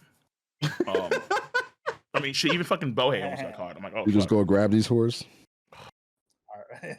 God Bohei. So, Bohei. I tried. Oh yeah, yo, Listen, look. Brago. He actually tried to make a move. He tried to make a move on the K-pop star we were hanging out with too. By the way. Wait. Oh my god. Wait. What? I told you I wasn't trying to make a move on her. I was trying to get to know her better, so I can know her friends better. I told you, her friends. Her friends were my friends. Okay, Yeah, that's a fact. Yeah. This is how we did it, Brago. This is how we did it. He walked and then up, my friends are our friends. He went, hey, so and he kicks the floor. So Bohei. No, he did. Yes, he did. Oh, Cole, what the fuck? Yo, listen. Try new things. Right? Go new places. Like it is what it is. I'm gonna tell you, son. Yo, Popo's I mean, in chat. listen, bro. Popo's in chat. He's like, yo, Cat, we know what you're really trying to do, bro. Nah, Popo's tripping. Popo he misunderstood my intentions. If you're gonna shoot your shot, you better out of country is the best place to do it. You're not gonna see these hoes. Out of country, in country, fucking, I don't care. Like, I mean, like for me, it's a matter of like, okay, listen, man. If we can actually keep on climbing the K-pop ladder in a very K-pop ladder. Yeah, you know, in a very salacious way, I'm cool with that. Fuck it. Like, let's get it. Oh, that's what you're trying to do, climb the ladder? Yeah, because my plan was to get more K-pop girls somehow, some way, find more information. Because Popo was making promises and not living up to the promises. And then my idea was, okay, so let me. Wait, Popo is from Korea? No. Popo at the time was really big and as a K-pop YouTuber. Yes. Oh. He was like one of the faces of the whole community. Yes. I'm not saying like do this shit like fucking, you know, like some hardcore like Brazil, Dominican Republic. No, but South Korea, whatever, dog. Like what's gonna happen? So out of country might go missing. I mean, probably. That's part of the journey, though. So it's alright. Yeah. Yeah, I think you try new shit, but. So we're trying to do the Asian tour because I want to go to Thailand too. By the way, wait, hold on. Yeah, the Asian tour is definitely lit. Yo, Brago. There's this place in Korea called Hooker Hill. And it's literally what the name stands for. It is a hill full of brothels. And that shit was wild. Like, there was this one woman that came out of her brothel, flashed us. Not titty flash. I'm talking about kitty flash. Kitty flashed us. And we all looked at each other like, that's nice, that's impressive. And then we just kept walking. I'm not gonna say who did it, but one of them just said, I'm in, bro. And he just walked in there and smashed. Yo, that's crazy. Bro, Hooker Hill was insane. And it was even more insane when we got to the gay part of town too. That was a journey. Yo, that place. Yeah. Yo, Zara and I walked the wrong direction. To this day, I regret that. Did somebody smash a hooker over there too? Has that picture, man. No, it's a picture of infamy. There's a picture that's somewhere on the internet somewhere of King of Lightning with a big old grin on his face, 2 thumbs up, once again, his standard pose, in front of a transgender pose. Oh no. What was it called? It was transgender bar. Dude, it was called transgender bar. I'm like, oh shit, dude. They're pretty upfront with their. Yeah, it was. Oh shit. I mean, it is Hooker Hill at that point. Like, now that just sound like a vibe. Yeah, hell yeah. That just wait, any plans to go and do like partying or any of that shit when you're in Texas? Where in Texas? Austin? Oh yeah. I think it's in Arlington. No, Arlington. That's where. Wait, isn't that where the Airbnb is Dallas? Yeah, the Airbnb is in Dallas. I'm talking about the con because they have. So you're going too? Yeah, I'm going. Okay. They're having like an after dark party though, right? Last moment. I'm not sure about what the festivities are, but yeah, they have an after dark party. We have an Airbnb for like 15 people, and someone backed out last minute, and they told me I can come without paying. I was like, bet I'm in. So that's how I got in. I think Master J backed out. That's what it was. Yeah. Yeah. And tickets were mad cheap for the flight too. I got $300 or something. So I was like, fuck yeah. Oh, now that round trip. Good shit. Yeah, round trip. Well, yeah, that's really cheap. Anyone know you can find like wild hog food? bro. I'm just saying. I'm trying to help you out, Brago. I'm trying to help you out, Brago. Oh, Cole, it's not too late. No, to pull remember up, Matt and them live down there, so like they know the spots. Not too late to pull up, man. When is it? The 11th to the 18th, generally around that time. I don't know if we care about going to the con. I mean, tickets are sold out for the con anyway, but Oh, is it? I'll go to that now. Yeah, I'll yeah. probably next year. Can't overrated anyway. yeah. No, because I'm dead set on setting a lot of my income away for Amazon for all this stock bullshit, so I can get ready. I can get fucking ready. So I feel you. yeah, I feel you. but I mean, outside of that, because I probably pull up if I just wasn't doing that shit. I mean, most of that us aren't M going to Expo. con anyway. I mean, yeah. Well, because at the beginning of the year, I thought about going to M Expo and then going to down in Texas after, or Texas first, M Expo later. Right. That's what I thought I was gonna do. Whichever order it was gonna be. And I remember early in the year too. I thought we were gonna go to a fucking, what was it? What did Vibe want to do with the fucking iguanas or the fucking goddamn Komodo dragons? Oh, this nigga wants to go to Bali to get killed by fucking He wants to go to Bali. So he wants to. The whole thing was he wants to go to Bali. I'm like, I'm not going to Bali, nigga. They have Komodo dragons and shit over there. Like, you're fucking bugging. Let's fucking go, baby. Let's fucking. This man want to be in Bali sitting next to tigers and shit. I'm like, yeah, you go have fun. Nah. That sounds like a fuck. They're gonna be fucking chained up or some shit. They're not gonna just be like niggas, yo. Not like some organic shit. Those are some niggas you just let be, bro. Yo, I didn't want to be close.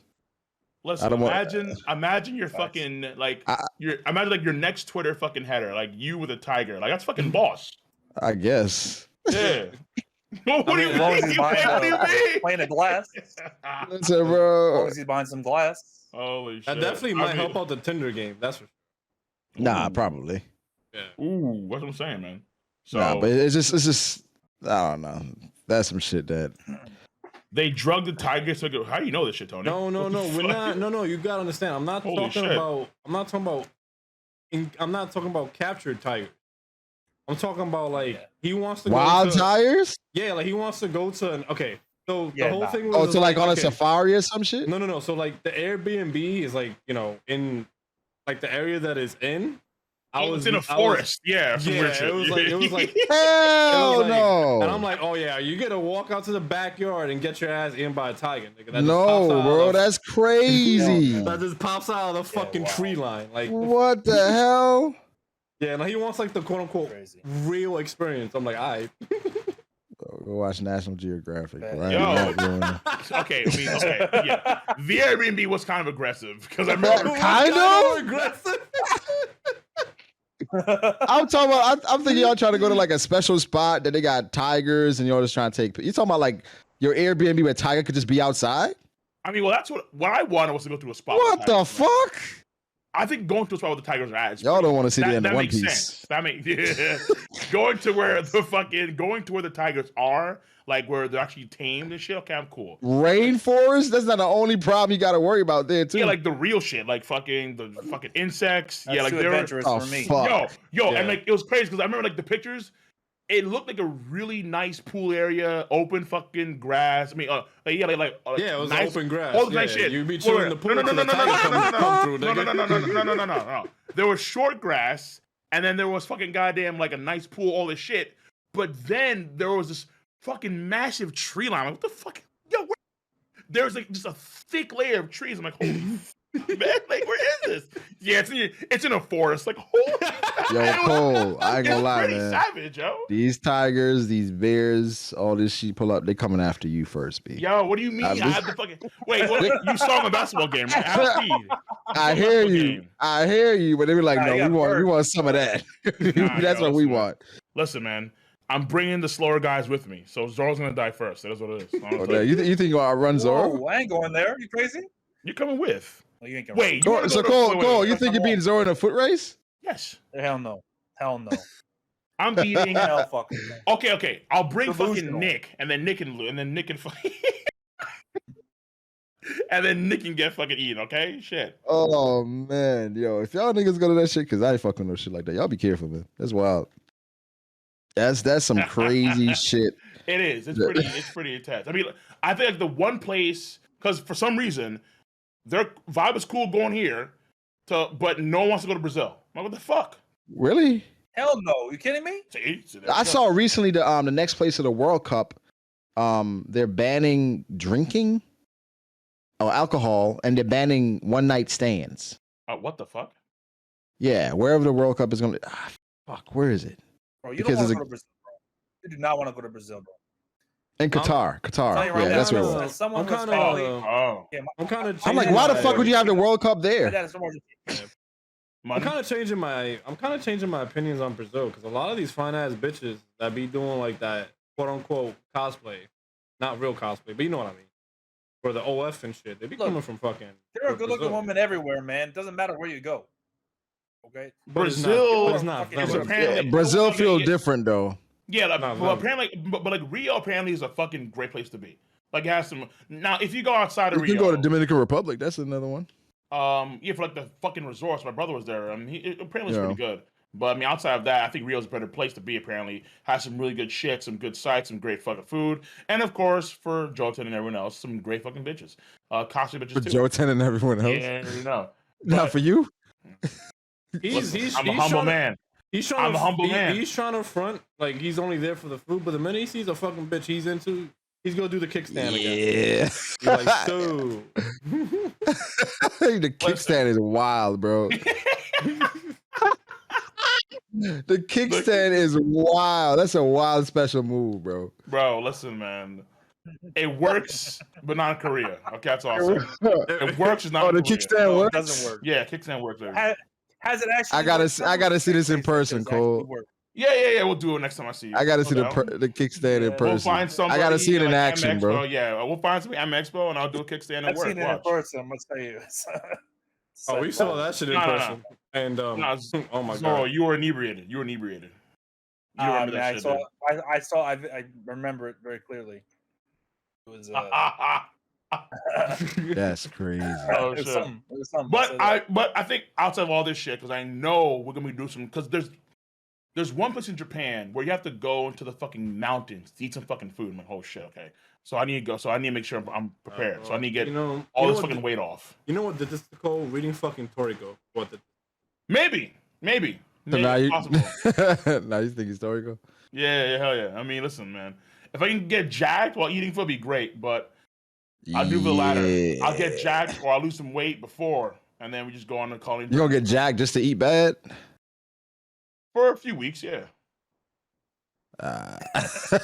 Hey, it's a life goal. For a few weeks, fuck it, I'll take it. I mean, look, all to say is that, like, if you're gonna be going, there's no way, Cole. If you get jacked, there's no way you're gonna do that shit no more. You think? If you get no way, all the work you got for a few weeks. Bro. I'm trying to get like at least like fuck Jack. Let me get normal. Okay, let me get fucking normal first, and then after normal, we'll see if Jack is possible. That's my take. But I think getting prepared physically better to get rid of that shit probably a good smart move. Because I mean, yeah, we doing all like trying to live an anime life, yeah. Bro, like, have you ever seen a guy named Mark Weens on YouTube? Mm-mm. Mark Weens is a dude that just literally goes around the entire world. This fucker just eats. That's all he does. Like, there's a bunch of guys that they're like the fucking Anthony Bourdain of like YouTube, and they just go around, they eat fucking food, all this crazy shit. I'm like, fuck, dude. I wish I was these guys. I got a question for you, Cole. Would you eat? What's up? Would you eat the soup number 5? If you don't know what that, if you don't know what it is, it's bull ball dick soup. Did you eat that? Oh my god. Oh. The fuck? How's it seasoned?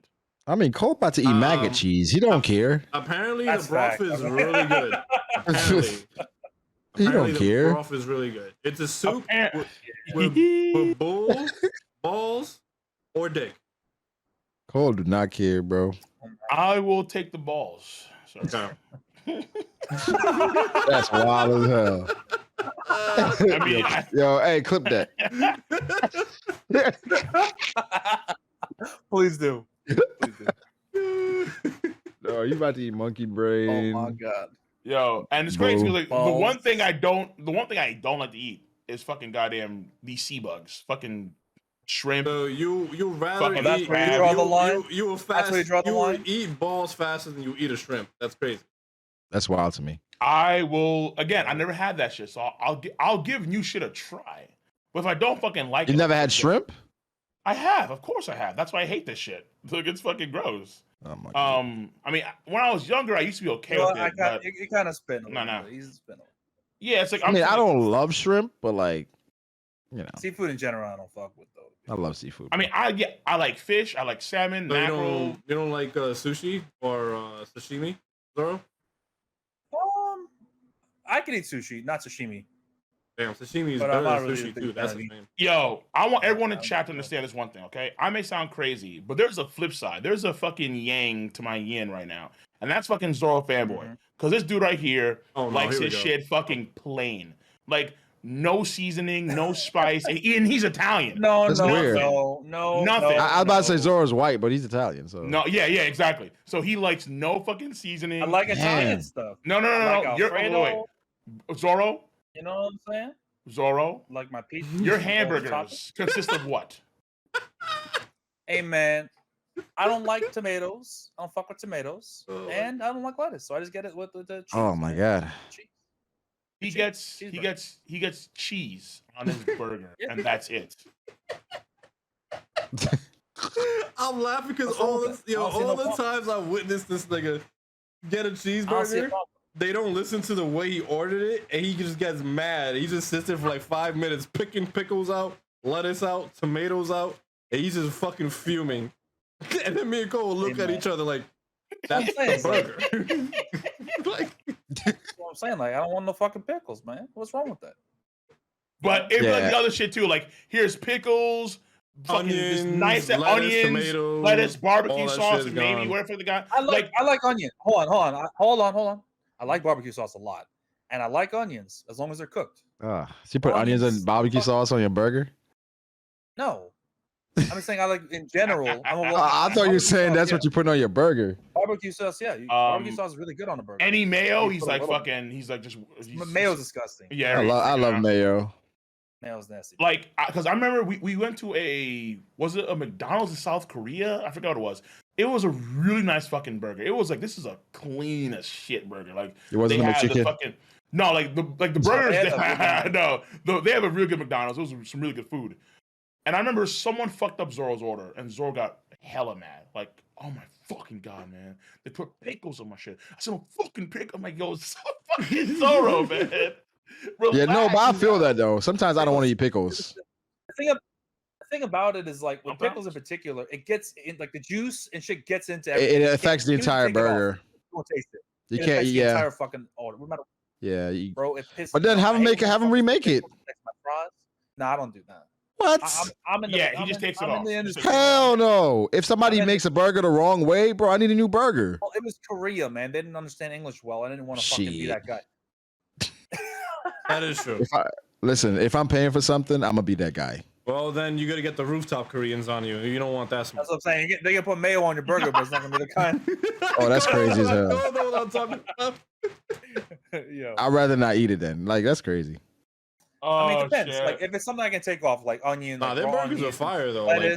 Like, You can't take pickles off though. Like it Pickles, lingers. Pickles, nah, pickles. McDonald's, Even mayo, yo, like- but the South Korean McDonald's is actually wild. Like their burgers Yeah, it are was. actually insane. Like they had It was an actual restaurant, a beautiful, like a nice. Like, yo, restaurant. I felt ashamed. I'm like, what the fuck? Like, why can these guys? yo, they do had great fucking burgers. dude. They had. But they say it's fucking- like that in Europe too. That McDonald's are way better than the U.S. Yeah, like, I don't know, man. We fucking suck, man. Like our fast food's ass. It's Yeah, pathetic. like they even had Chudo, fucking Chudos in South Korean McDonald's. Like how does They that had make sense? bulgogi burgers. Oh my Yeah, god. they have bulgogi burgers. Yes. That was pretty good. Yeah, Oh, that was good. wow. So good. And then, but The, never the burger, listen, the burger with the egg in it too. That shit was goated. That was great. I love that shit. The pizza was weird. It was I weird, don't- but no, it was. I don't know But it why still you tasted ordered really fucking Domino's. good. Their Domino's was good. I don't know. I felt like their Domino's was good. You know, with yeah, the but weird you know, shit. yeah. Because we're used to a certain taste over here, obviously in New York. So we're used to a certain like, here's how your pizza should be made, and then they do like some crazy extra shit. And for some fucking reason, there's they like their corn. I don't know why. I'm like, why is there corn on this shit, yo? But it was good. It was just weird. I'm like, why the fuck is there corn on all I this? love corn, so that's fine. Nothing beats Korean barbecue. You like Korea then? And the Hey, fried nothing, chicken. yo, nothing beats the kombu fire. chicken, bro. By the way, Kombu chicken. I just gotta say one more time, yo, fuck Smoke Raider. All right, dude. All right, That nigga dude, ate we're my done. chicken, bro. What do you mean, all right? That nigga ate my chicken, then said you ate my chicken. Why are you defending this man? Listen. But it's on top of all this other shit. Well, he ate your takeout. Nah, so we had kombu chicken. This is possibly like the best chicken in the fucking world, bro. Like this chicken is insane, right? And I'm like, you know what? I'm gonna save the rest for tomorrow, which is a rarity for me because you can ask Ko and Zoro. I am boundless fucking stomach. Like when I'm the type of dude that if these guys don't finish their food, I finish it for them. They leave the rest to me. Yeah. But for some odd reason, I'm just like, I'm done tonight. And then I wake up the next morning, I go to the fridge, I'm like, where the fuck is my kombu chicken? And then Smoke looks me dead in my eye, looks into my soul and says, King of Lightning woke up earlier today. It was probably him. I saw him around the fridge. Oh, even though he ate it. When he was the one who ate it. Yeah. So you're a liar. Yes. Yeah. That's crazy as hell. Oh, nah. Yeah, with a straight ass face, too, bro. That's fucked up, though. It is. It was fucked up. But, I mean, it's also on top of all this other shit because we had problems with Smoke the past few years in terms of, like, organizing shit and canceling shit and paying extra money and shit. So it's fucking a little annoying. But, I mean, outside of that, though, outside of all that dumb shit, I think that we should try and get Smoke for a round 2. Nope. Oh, yeah. I think it'd be fun as fuck. Nope. I think it'd be fun. Oh, damn. Y'all not fucking with him no more? Not fucking. He shows up in my chat every now and again. He doesn't talk to us, but, you know. I'd much rather, like, invite someone. Funny as like, fuck. if Smoke wants to come, You're right, Smoke bro. wants to come, I'm down. Smoke is funny as fuck. But y'all, it seems like y'all don't fuck with him for real. Like, I do. I do fuck with him. All I'm saying is, like, if Smoke wants to come, fantastic. But, like, if you don't want to come, then fuck it. Let's just get. There's plenty of other people in the community that'd be down for a trip like that. 100%. Oh yeah. Hey, I say, yo, we trade Smoke for hockey, bro. That's all I'm saying. Let's go find fucking McWhirlpool, yo. Nah, that's crazy though. To lie about eating somebody's shit. That's crazy. McWhirlpool impressed me. I'm like, yo, you really appreciate black women. Like, damn, son. This man was a fiend. Oh yeah, hit on that black woman. Yeah, he goes out. He does not care. I'm like, oh, shit. I got you. Let me feel. Fuck. I was impressed. Just never let him drive ever again. Never. No. Well, no glasses. No. He needs his glasses. He needs his glasses. Yeah. Never again. Death was very close that day. Oh no. I'm good, yo. That was on top of the fucking sandstorm. Fuck that. Never again. Wow. Okay, that scared shit out of me. But outside of that, though, I mean, I don't want to think anymore. I'm tired as fuck. It's 4 o'clock in the morning. It is 4 a.m. Yeah. Listen, bro. We're gonna wrap this up. Go chat. Thank you guys for coming in, watching. It was a lot of fun. This definitely felt like the second half of this felt like an old school J room. But yeah, we got a very funny One Piece conversation going on for the most part. Oh, for sure. Yo, Cole, you just built different. I don't know. Yeah, for sure. Yeah, Cole. Bro, Cole's I don't tell you, man. I don't tell you. Even Zora's takes a reasonable Cole, man. I don't know. Man. That's all I'm saying. Listen, Brago, we have a scheduled meeting. We do. Yes, we'll fucking roll through this again. Yay. Hopefully things change by then because, oh, man. Well, for the very I hope it cuts both ways. I hope so. I do. Bro, dog, I don't just give the Admirals their respect. That's all I ask. I do. I'm not Taekwon. You don't. How? We'll talk about it. We will talk about it. Exactly. I go for another 2 hours. I'm ready to go to 6. I'm ready to go to 6. Let me know when. All right. Yo, chat. The next J room will be when the next J room will be. All right. Anything else really say? Listen, if you're not following the stream, bro, follow the stream. You know what I'm saying? I stream almost every day, so support. Other than that, yeah, I think we're done. This will be up on YouTube next week. So if anybody missed like the first half or whatever the case may be, this will be up on YouTube next week. So you can catch it there. But yeah. And then also, but because toss it in chat real quick. So I'm pretty sure on Sunday I'm gonna be doing my top 10 favorite anime and manga stream for my tier 3 guys. So I'll be there. You can pull up too whenever you want to, and then we'll probably. I think I'm gonna start. I forgot what time. I want to say like 4 or 5, like something early in the afternoon or late afternoon. Oh shit. Cool. Yeah. So, So quick yeah, question: Did you do a reaction to? Did you do a reaction to Berserk or no? No, I have not read the chapter yet. I'm gonna kind of because I'm thinking about what to do with it in terms of like either do I do a YouTube video on it, do I kind of just keep to myself, that kind of shit. I'm thinking about doing a reaction to on Twitch. But yeah, I may do that. So because where we go from here, I'm not too sure, man. I'm really not. I'm really not. It's gonna be curious to see how things roll, honestly. Fuck. I couldn't have myself. I was thinking about doing a stream, but I just fucking read the chapter. I can't wait, bro. I can't. Yeah, I'd I have to feel wait you. 2 I days feel for you. it. Yeah, I feel you. By the way, Luffy is the GOAT. It's favorite. Your favorite top 10. So it's subjective. Oh, okay. Yeah. Right? Oh yeah, it's favorite. Yeah. Yeah. So, and anybody else got anything else they want to say? You want to promo something? Y'all could do your shit right now. Oh, we head out. I'm good. Oh, appreciate you having me, bro. It's just fun. Yeah. Oh, always welcome. Yeah, man. The J rooms are always great, man. You gotta do more. Okay. You know what it is, bro? Y'all niggas is annoying. Nice. It's like, no, I mean annoying in the sense of like, y'all niggas supposed to show up at a certain time and then y'all either cancel last minute or be like, I was the yo, earliest here. You're right. Nah, I'm always late. For the record. Yeah. I might have been 40 minutes late, but I was the earliest one here. Yo, you know what I'm saying? Then people expect the stream to be on at a certain time. So I'm like, yo, it's gonna be at this time, and they're like, yo, what the fuck is happening?